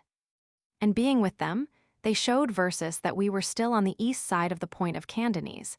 Then we fetched our card and let them see it, by the which they showed Versus that we were still on the east side of the White Sea and of Candanese, which we understanding, were in some doubt with our sellus because we had so great a voyage to make our the White Sea, and were in more fear for our companions that were in the boat, as also it hawing sailed 22 miles along by the Russian coast, we had gotten no further, but were then to sail our the mouth of the White Sea with so small provision. For which cause the master bought of ye Russians 3 sacks WT meal, 2 flitches and a half of bacon, a pot of Russia butter, and a runlet of honey, for provision for V's and our boat when we should meet with it again. And for it, in the meantime, the flood was past, we sailed with the ebb out of the aforesaid creek, where the Russians' boat came to V's, and entered into the sea with a good southeast wind, holding our course north-northwest. And there we saw a point that reeked out into the sea, which we thought to be Cantonese, but we sailed still forward, and the land reached northwest. In the evening, the sun being northwest, when we saw that we did not much good with rowing, and that the stream was almost past, we lay still, and sawed a pot full of water and meal, which tasted exceeding well, because we had put some bacon, fat, and honey into it, so that we thought it to be a feastual day with V's, but still our minds ran upon our boat, because we knew not where it was. The 17th of August, lying at anchor, in the morning at break of day we saw a Russian lodgy that came sailing out of the White Sea, to whom we rowed, that we might ha some instruction from him. And when we boarded him, without asking or speaking VNTO him, he gav Versus a loaf of bread, and by signs showed Versus as well as he could that he had seen our companions, and that there was Siouan men in the boat. But we not knowing well what they said, neither yet believing them, they made other signs VNTO V's, and held VP their Siouan fingers and pointed to our scoot, thereby showing that there were so many men in the boat, and that they had sold them bread, flesh, fish, and other victuals. And while we stayed in their lodgy, we saw a small compass therein, which we knew that they had bought of our chief boatswain, which they likewise acknowledged. Then we understanding them well, asked them how long it was since they saw our boat, and whereabouts it was. They made signs VNTO Versus that it was the day before. And to conclude, they showed Versus great friendship, for the which we thanked them. And so, being glad of the good news we had heard, we took our loaves of them, much rejoicing that we heard of our companions' welfare, and specially because they had gotten victuals from the Russians, which was the thing that we most doubted of, in regard that we knew what small provision they had with them. Which done, we rowed as hard as we could to try if we might overtake them, as being still in doubt that they had not provision enough, wishing that we had had part of ours. And hoing rowed all that day with great labor along by the land. About midnight we found a fall of fresh water, and then we went on land to fetch some, and there also we got some lepel loaves. And as we thought to row forward, we were forced to sail, because the flood was past, and still we looked earnestly out for the point of Cantonese, and the few crosses, whereof we had been instructed by the Russians, but we could not see it. The 18th of August in the morning, the sun being east, in order to gain time, we pulled VP our stone, which we set instead of an anchor, and rowed along by the land till the sun was south. Then we saw a point of land reaching into the sea, and on it certain signs of crosses, which as we went nearer VNTO we saw perfectly. And when the sun was west, we perceived that the land reached west and southwest, so that thereby we knew it certainly to be the point of Cantonese, lying at the mouth of the White Sea, which we were to cross, and had long desired to see it. This point is easily to be known, hoing few crosses standing upon it, which are perfectly to be discerned, one the east side and the southeast, and one the other side in the southwest. And when we thought to sail from thence to the west side of the White Sea towards the coast of Norway, we found that one of our runlets of fresh water was almost leaked out. And for that we had about 40 Dutch miles to sail o'er the sea before we should get any fresh water. We sought means first to row on land to get some, but because the waws went so high, we durst not do it. And so hoing a good northeast wind, which was not for V's too slack, we set forward in the name of God, and when the sun was northwest we passed the point, and all that night and the next day sailed with a good wind, and all that time rowed but while 3 glasses were run out. And the next night after ensuing hoing still a good wind, in the morning about the east-northeast sun, we saw land one the west side of the White Sea, which we found by the rushing of the sea upon the land before we saw it. And perceiving it to be full of cliffs, and not low sandy ground with same hills as it is on the east side of the White Sea, we assured ourselves that we were on ye west side of the White Sea, upon the coast of Lapland, for the which we thanked God that he had helped V's to sail over the White Sea in 30 hours, it being 40 Dutch miles at the least, our course being west with a northeast wind. The 20th of August, being not far from the land, the northeast wind left V's, and then it began to blow stiff northwest. At which time, seeing we could not make much way by sailing forward, we determined to put in between certain cliffs, And when we got close to the land, we espied certain crosses with warders vpon them, whereby we understood that it was a good way, and so put into it. And being entered a little way within it, we saw a great Russian lodgy lying at an anchor, whereunto we rowed as fast as we could, and there also we saw certain houses wherein men dwelt. And when we got to the lodgy, we made our cellus fast vnto it, and cast our tent o'er the scoot, for as then it began to rain. Then we went on land into the houses that stood vpon the shore, where they showed Versus great friendship, leading Versus into their stows, and there dried our wet clothes, and then seething some fish, bade Versus sit down and eat somewhat with them. In those little houses we found 13 Russians, who every morning went out to fish in the sea, whereof 2 of them had charge o'er the rest. They liued very poorly, and ordinarily eat nothing but fish and bread. At evening, when we prepared our cellus to go to our scoot again, they prayed the maester and me to stay with them in their houses, which the maester thanked them for, would not do, but I stayed with them all that night.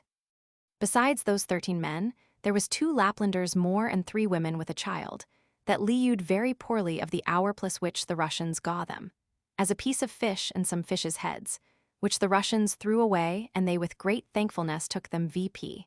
So that in respect of their poverty, we thought our cellus to be well furnished, and yet we had little in awe, but as it seemed their ordinary liuing was in that manner.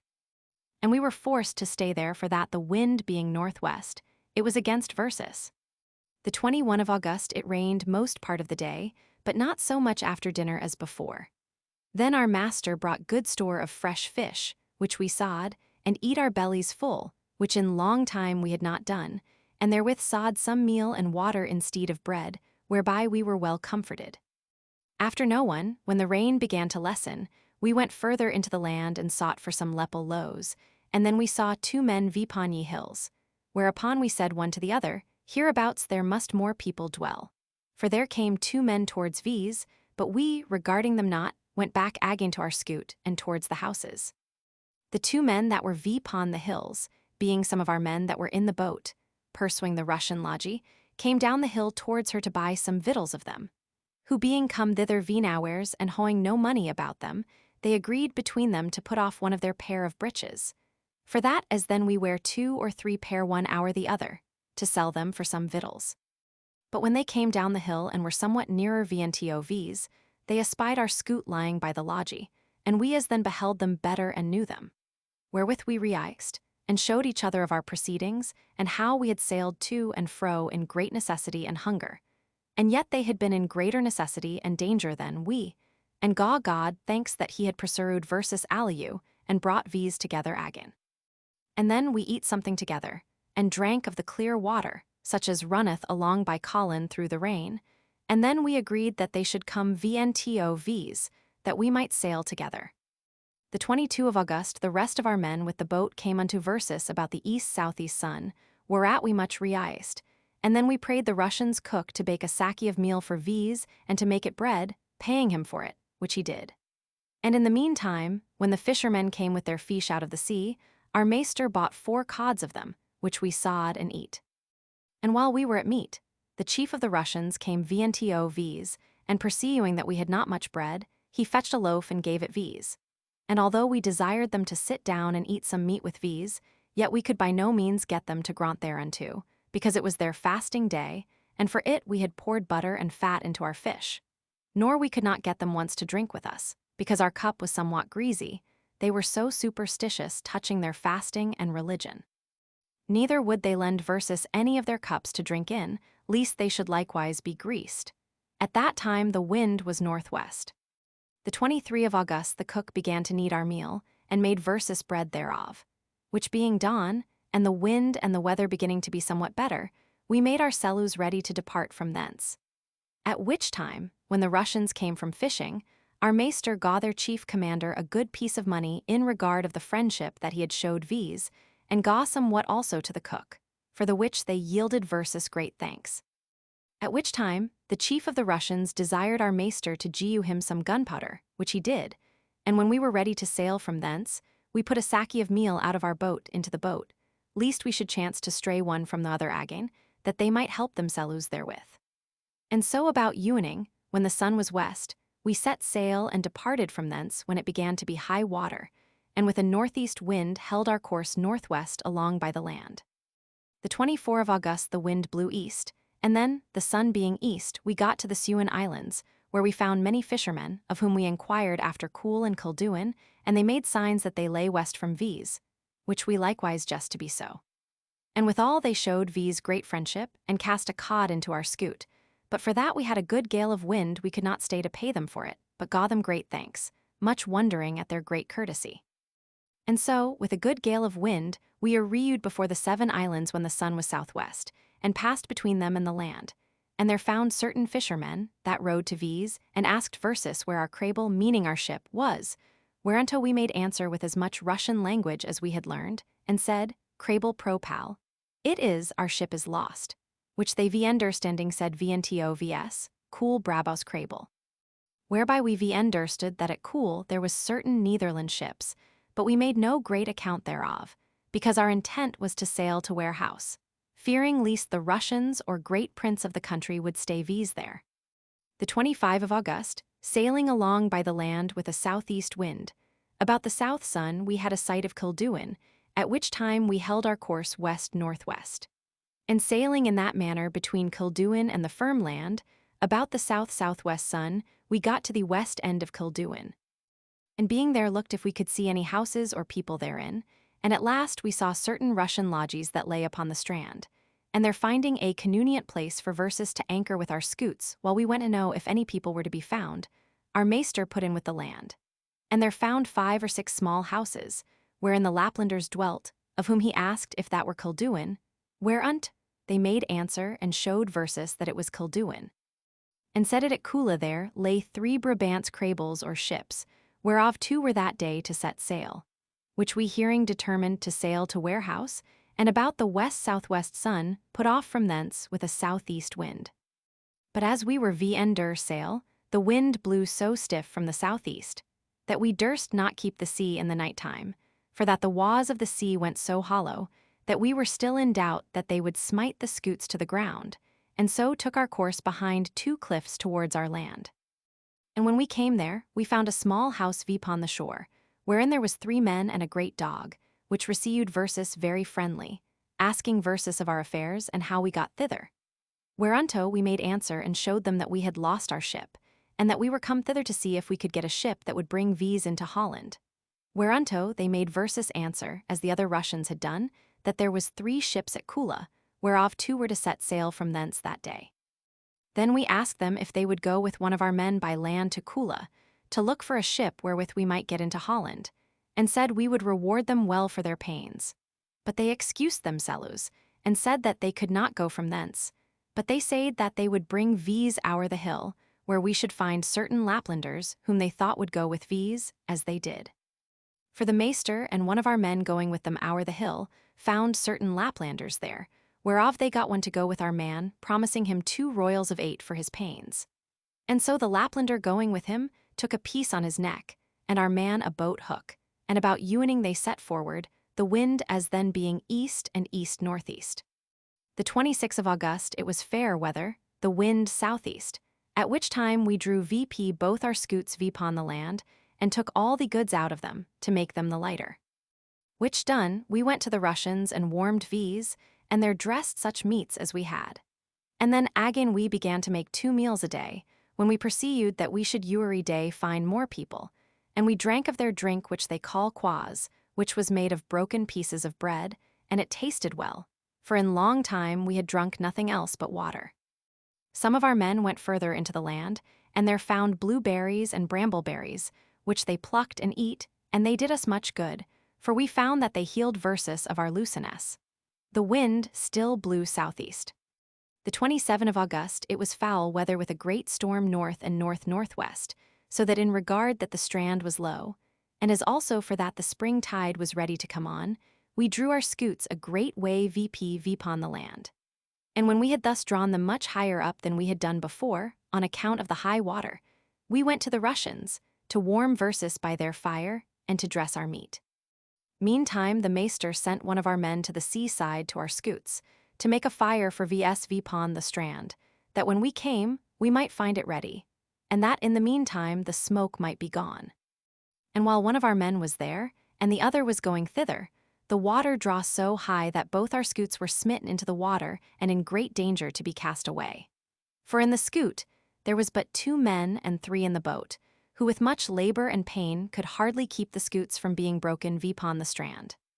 Which we seeing were in great doubt, and yet could not help them, yet God be thanked he had then brought V's so far that nevertheless we could ha got home, although we should have lost our scoots, as after it was seen. That day and all night it rained sore, whereby we endured great trouble and misery, being thoroughly wet, and could neither cower nor defend ourselves from it. And yet they in the scoots endured much more, being forced to be in that weather, and still in danger to be cast upon the shore. The 28th of August, it was indifferent good weather, and then we drew the scoots upon the land again, that we might take the rest of the goods out of them, in order to avoid the like danger in which the boats had been, because the wind still blew hard north and north-northwest. And having drawn the scoots VP, we spread our sails upon them to shelter vs under them, for it was still misty and rainy weather, much desiring to hear some news of our man that was gone to Kula with the Laplander, to know if there were any shipping at Kula to bring vs into Holland. And while we lay there, we went into the land and fetched some blueberries and brambleberries to eat, which did vs much good. The 29th of August, it was indifferent fair weather, and we were still in good hope to hear some good news from Kula, and always looked VP towards the hill to see if our man and the Laplander came. But seeing they came not, we went to the Russians again, and there dressed our meat, and then meant to go to our scoots to lodge in them all night. In the meantime, we spied the Laplander coming alone without our man, whereat we wondered, and were somewhat in doubt.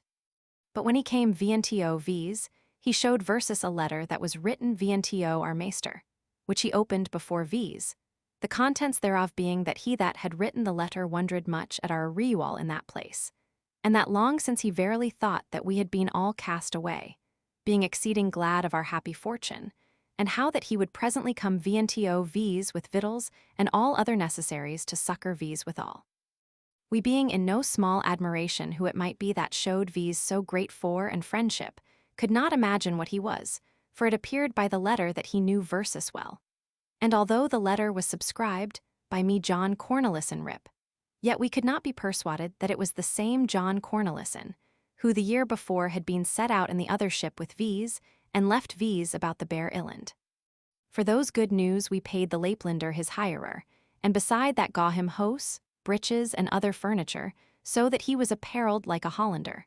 For as then we thought ourselves to be wholly out of danger, and so being of good comfort, we laid versus down to rest. Here I cannot choose but show you how fast the Laplander went. For when he went to Kula, as our companion told V's, they were 2 days and 2 nights on the way, and yet went apace. And when he came back again, he was but a day and a night coming to V's, which was wonderful, it being but half ye time, so that we said and verily thought that he was half a canaera, and he brought V's a partridge, which he had killed by the way as he went. The 30th of August it was indifferent fair weather, we still wondering who that John Cornelison might be that had written VNTO V's. And while we sat musing thereon, some of V's were of opinion that it might be the same John Cornelison that had sailed out of Holland in company with V's, which we could not be persuaded to believe, because we were in as little hope of his life as he of ours, supposing that he had sped worse than we, and long before that had been cast away. At last the master said, I will look amongst my letters, for there I haw his name written, and that will put us out of doubt.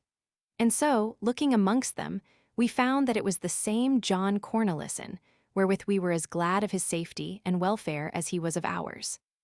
And while we were speaking thereof, and that some of VS would not believe that it was the same John Cornelison, we saw a Russian jawl come rowing, with John Cornelison and our companion that we had sent to Kula, who being landed, we received and welcomed each other WT great joy and exceeding gladness, as if either of these on both sides had seen each other rise from death to life again.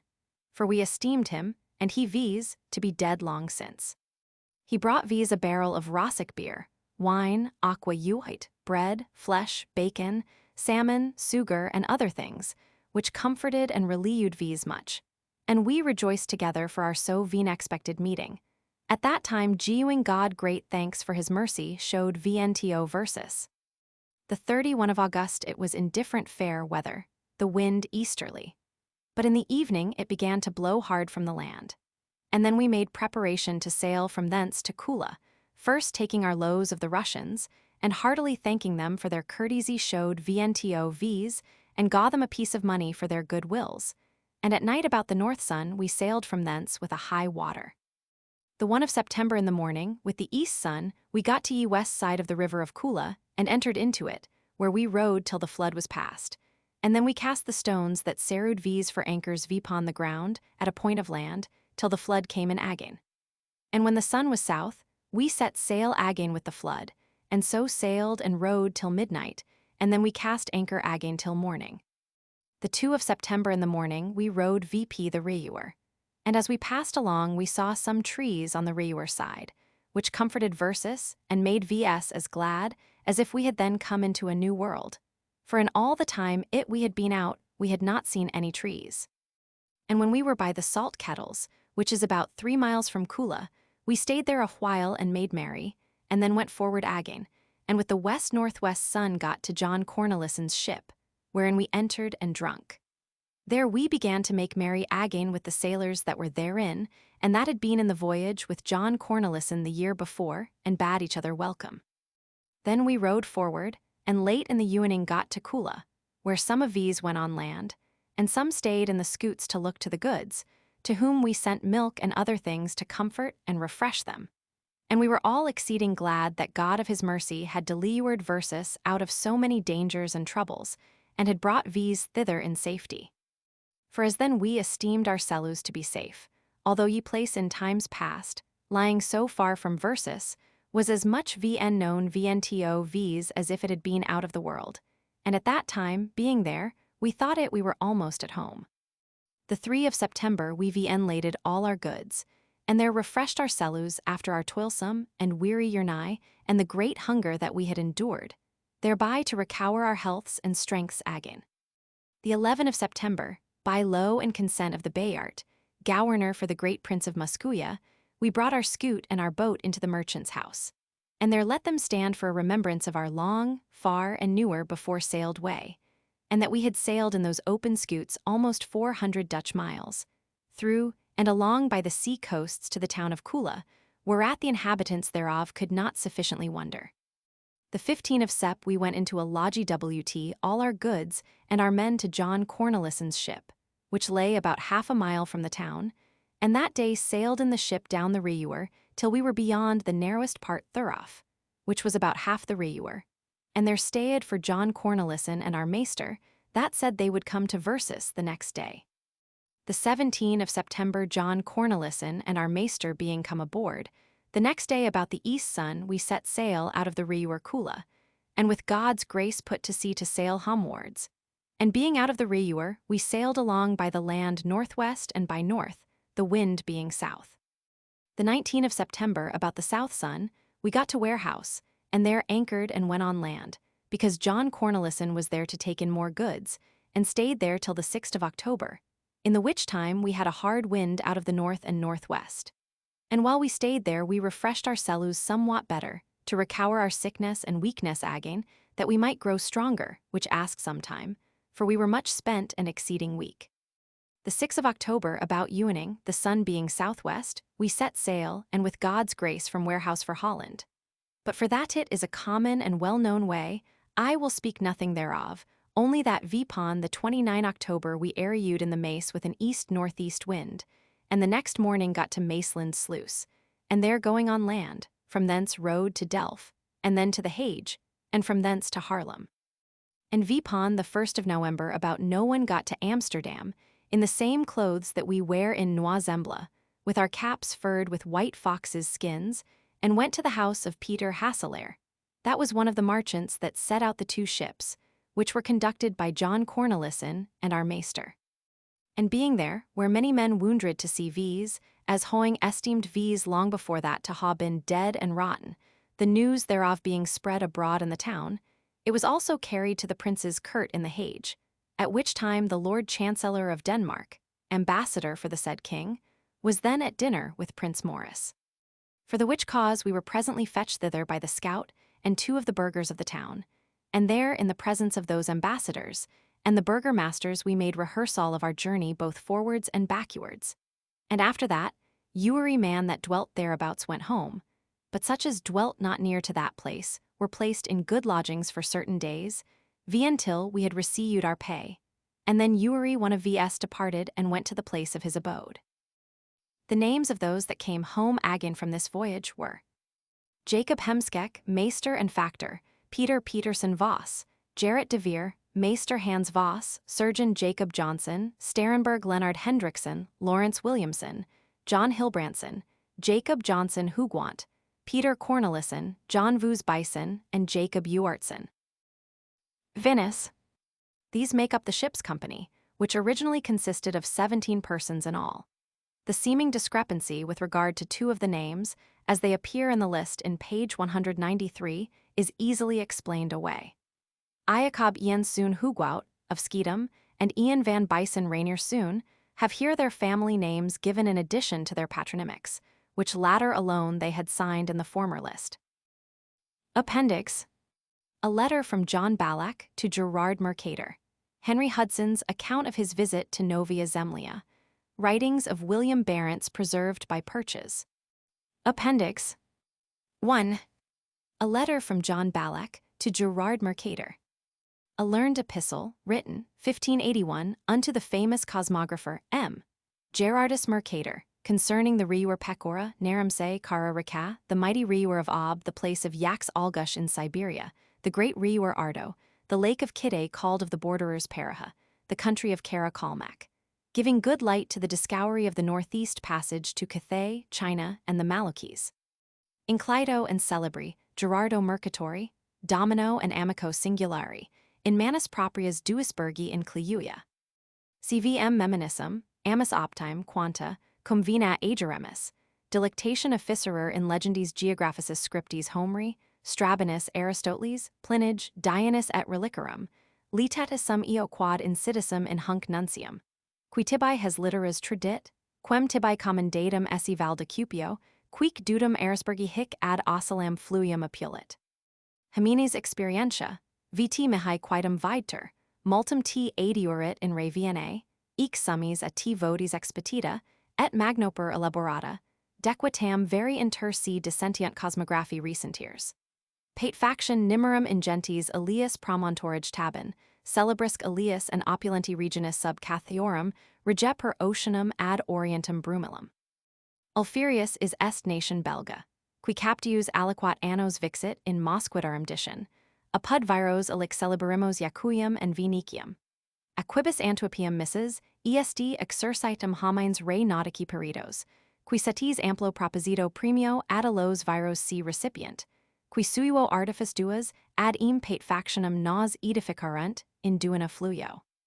Vt ille rem proponit, quamquam sine art, apposite tamen, and vt satis intelligas, quod quiso diligenter perpendas, addidus ad Cathiam per orientem, proculjubio bruissimus est, and ad modum expeditus. Addate ips fluium obem tum terra per Samodorum and Cybercorum regionum, tum mari per litis pecori fluminis ad orientem. Hac experientia confirmatus certo apud si statuit noem mercibus onestam. Cuius carinam non nimium profund demisum es volt, insinum es Nicolai conducere in regione Mosquidarum, instructem elam quidem rebus omnibus ad im pate factionum necessariges, ac alic redintegrado comidu. Mosquidici nationis notissimos iusta mercedis sicere, qui et samodicum linguam pulcher tenint, and fluium ob exploratum habent, vt qui quaternis e loca ventitant. Viendii meo exunt constituit perger ad orientem per continentum vigorii ad orientales parts pecori, insulam cui nomen est dalga. Hic latitudines obseruer, terram describer, bolidum demeter, locurum ac punctorum distantias aniter, vbi and quadis lispit.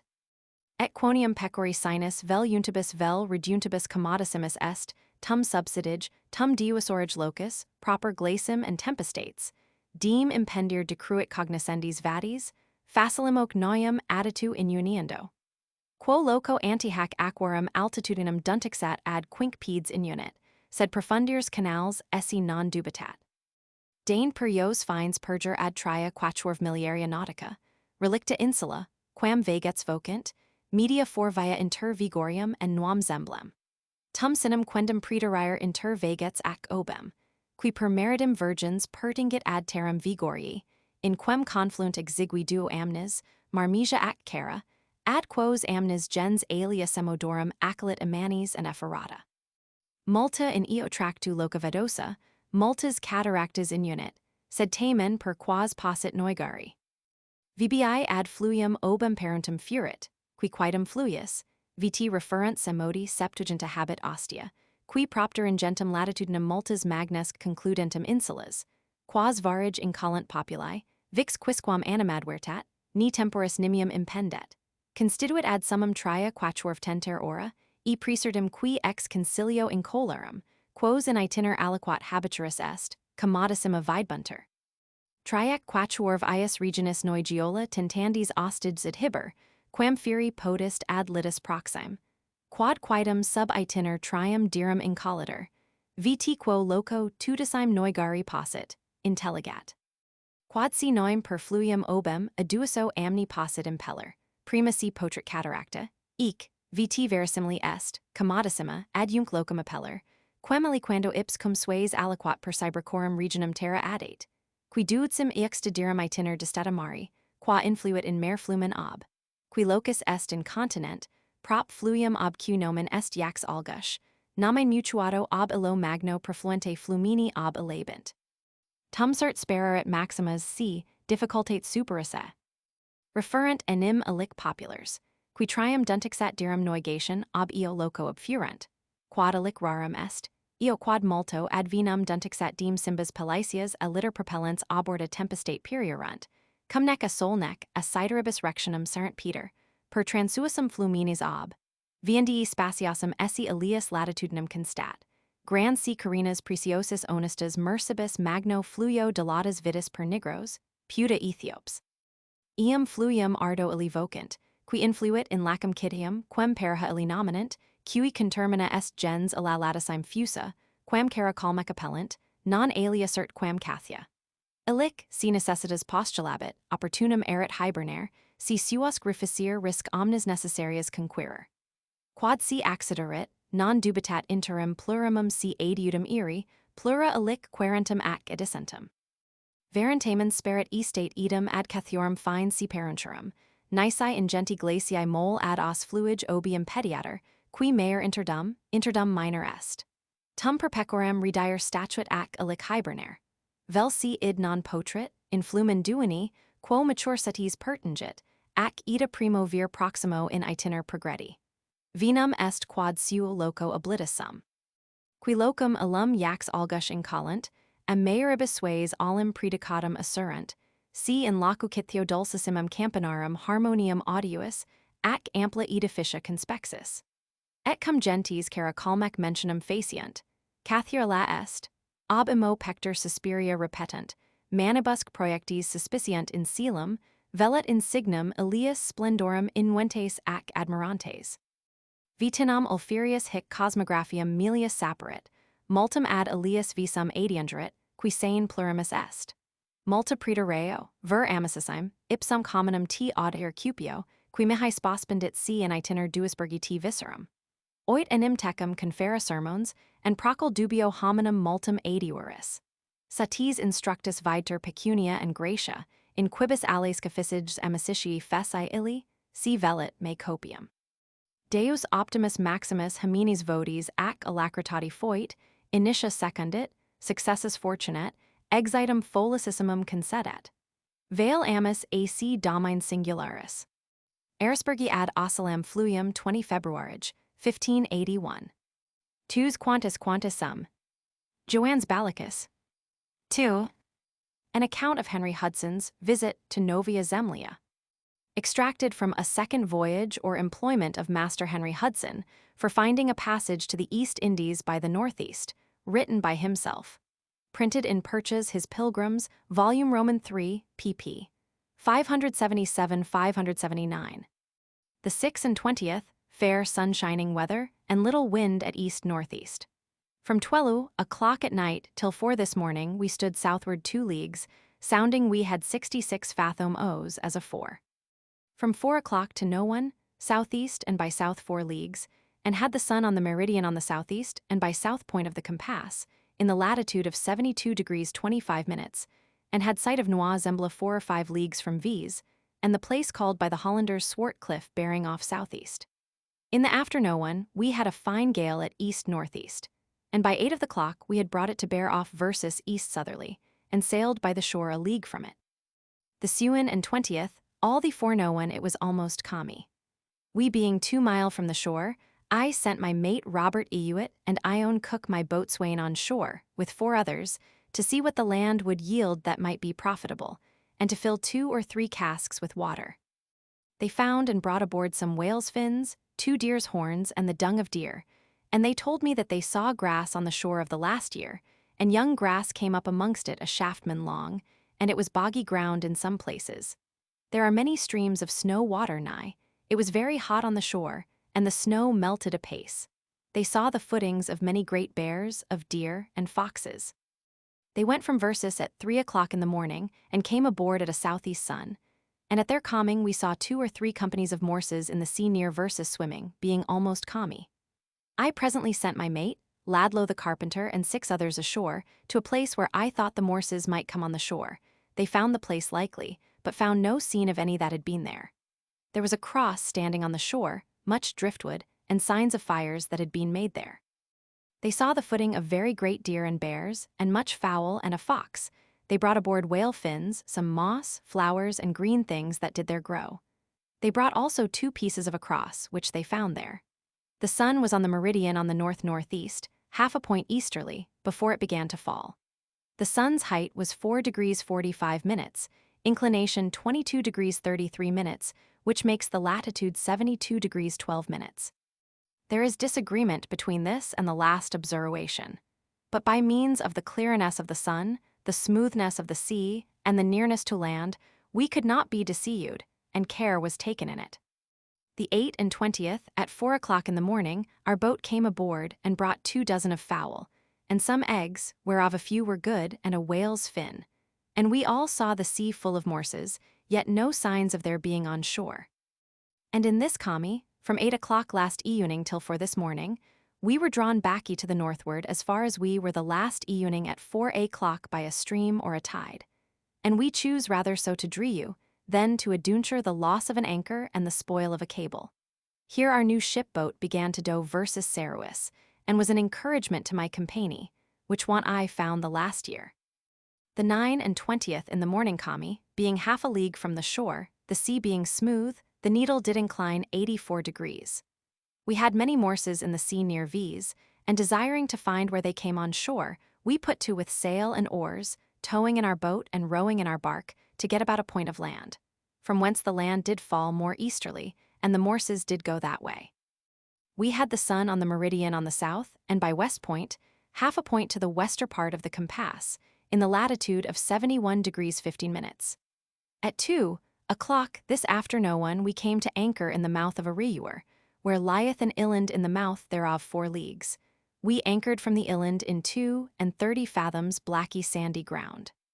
There drow much ice out of it with a stream that set out of the river or sound, and there were many morses sleeping on the ice, and by it we were put from our road twice this night.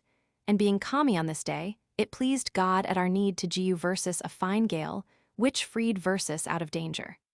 This day was calmy, clear, and hot weather. All the night we rode still. The 30th, calmy, hot, and fair weather. We weighed in the morning and towed and rowed, and at noon we came to anchor near the isle aforesaid in the mouth of the river, and saw very much ice drewing in the sea, 2 leagues without Vies, lying southeast and northwest, and driving to the northwest so fast that we could not by 12 o'clock at night see it out of the top. At the island where we rode lieth a little rock, whereon were 40 or 50 morses lying asleep, being all that it could hold, it being so full and little. I sent my company ashore to them, lowing none aboard but my boy with me, and by means of their nearness to the water they all got away, saw one which they killed, and brought his head aboard, and ere they came aboard they went on the island, which is reasonable high and steep, but flat on the top. They killed and brought with them a great fowl, whereof there were many, and likewise some eggs, and in an hour they came aboard. The isle is 2 flightshot hour in length, and 1 in breadth. At midnight our anchor came home, and we tailed aground by means of the strength of the stream, but by the help of God we howed her off without hurt, In short time we moored our ship and rode still all night, and in the night we had little wind at east and east-southeast. We had at no one this day an observation, and were in the latitude of 71 degrees 15 minutes. The 1st of July we saw more ice to seaward of V's, from the southeast to the northwest, drewing to the northwest. At no one it was Coppie, and we had the sun on the meridian on the south and by west point, half a point to the westerly part of the compass, in the latitude of 71 degrees 24 minutes. This morning I sent my mate Gerrit and 4 of our company to row about the bay, to see what reewers were in the same, and to find where the Morses did come on land, and to see a sound or great reewer in the bottom of the bay, which did always send out a great stream to the northwards, against the tide that came from thence. And I found the same in coming in from the north to this place, before this. When, by the means of the great plenty of ice, the hope of passage between Newland and Noisembla was taken away, my purpose was by the Voyages to pass by the mouth of the river Ob, and to double that way the north cape of Tartaria, or to Giu reason wherefore it will not be. But being here, and hoping by the plenty of Morses we saw here to defray the charge of our voyage, and also that this sound might for some reasons be a better passage to the east of Noisembla than the Voyages, if it held according to my hope conceived by the likeness at Gaw. For whereas we had a floud came from the northwards, yet this sound or reewer did run so strong, that ice with the stream of this reewer was carried away, or anything else, against the floud.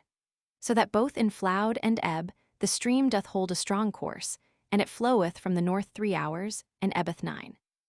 The second, the wind being at east-southeast, it was reasonable cold, and so was Friday, and the Morses did not play in our sight as in warm weather.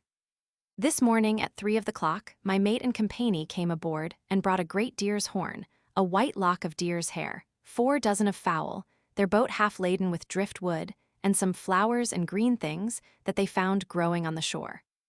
They saw a herd of white deer of 10 in a company on the land, much drift wood lying on the shore, many good bays, and 1 reewer fair to see to on the north shore for the Morses to land on. But they saw no Morses there, but signs that they had been in the bays. And the great reewer or sound, they certified me, was of breadth 2 or 3 leagues, and had no ground at 20 fathoms, and that the water was of the color of the sea, and very salt, and that the stream setteth strongly out of it. At 6 o'clock this morning came much ice from the southward drewing upon us, very fearful to look on. But by the mercy of God and his mighty help, we being moored with 2 anchors ahead, with veering out of 1 cable and hoeing home the other, and fending off with beams and spars, escaped the danger. Which labor continued till 6 o'clock in the evening, and then it was past V's, and we rode still and took our rest this night. The third, the wind at north a hard gale. At 3 o'clock this morning we weighed our anchor, and set sail, purposing to run into the reewer or sound before spoken of.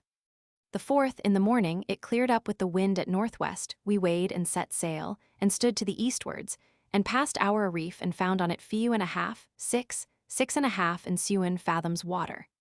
Then we saw that the sound was full and a very large reewer from the northeastward free from ice, and a strong stream coming out of it. And we had sounding then 34 fathoms water.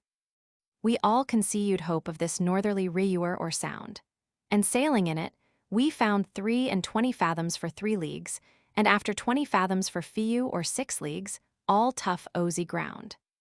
Then the wind veered more northerly, and the stream came down so strong that we could do no good on it.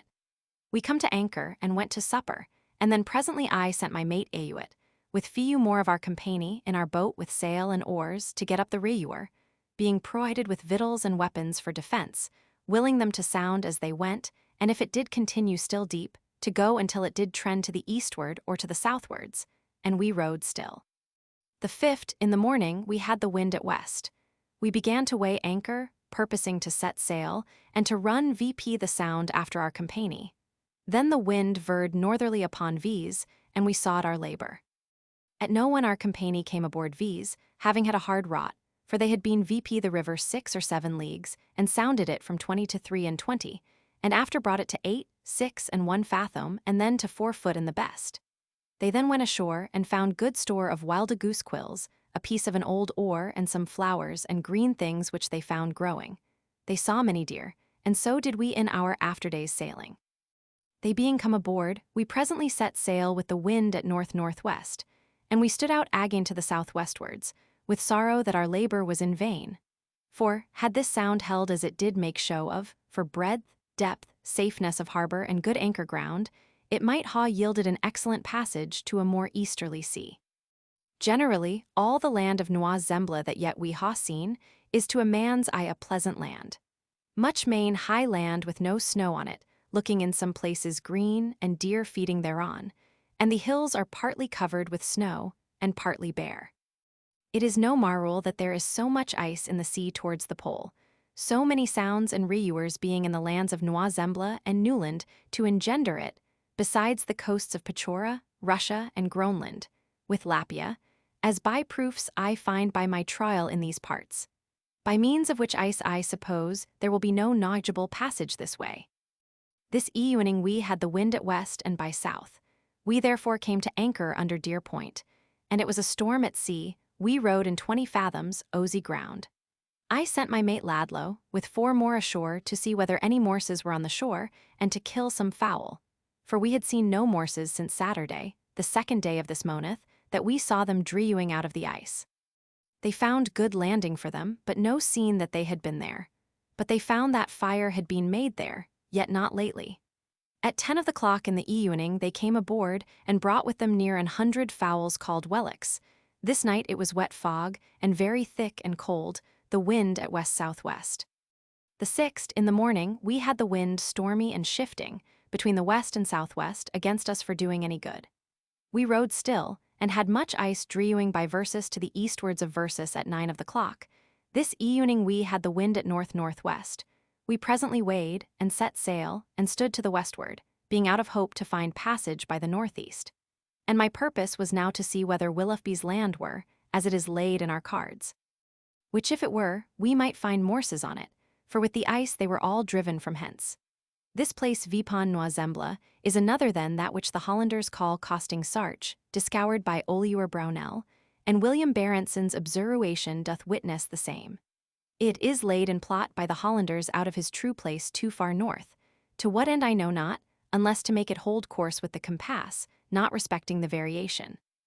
It is as broad and like to yield passage as the Vagats, and my hope was that by the strong stream it would ha cleared itself. But it did not. It is so full of ice that you will hardly think it. 3. Writings of William Barents, preserved by Purchas. I thought good to add hither for Barents or Barentson's sake, certain notes which I have found, the one translated, the other written by him, amongst Master Hakluyt's paper. This was written by William Barentson in a loose paper, which was lent me by the Rueren Peter Plantius in Amsterdam, March the 7th and 20th, 1609. The 4 and 20th of August, stilo now, 1595, we spake with the Samides, and asked them how the land and sea did lie to the east of Waygates. They said, after few days your nigh going northeast, we should come to a great sea going southeast. This sea to the east of Waygates, they said, was called Marmoria, that is to say, a Commie sea, and they of Wardhouse ha told Versus the same. I asked them if at any time of the year it was frozen hour, they said it was. And that sometimes they passed it with sleds. And the 1st of September 1595, stilo now, the Russes of the Lodi or bark affirmed the same, saying that the sea is sometimes so frozen that the Lodis or barks going sometimes to Gil City from Pechora are forced there to winter, which Gil City was won from the Tartars 3 years past. For the ebb and flood there, I can find none, but with the wind so runneth the stream. The 3rd of September, stilo now, the wind was southwest, and then I found the water higher than with the wind at north-northeast. Mine opinion is grounded on experience, that if there be a passage, it is small, or else the sea could not rise with a southerly wind. And for the better proof to know if there were a flood and ebb, the 9th of September, stilo now, I went on shore on the south end of the state's island, where the cross standeth, and laid a stone on the brink of the water to prow whether there were a tide, and went round about the island to shoot at a hare. And returning, I found the stone as I left it, and the water neither higher nor lower, which proveth, as afore, that there is no flood nor ebb. The end.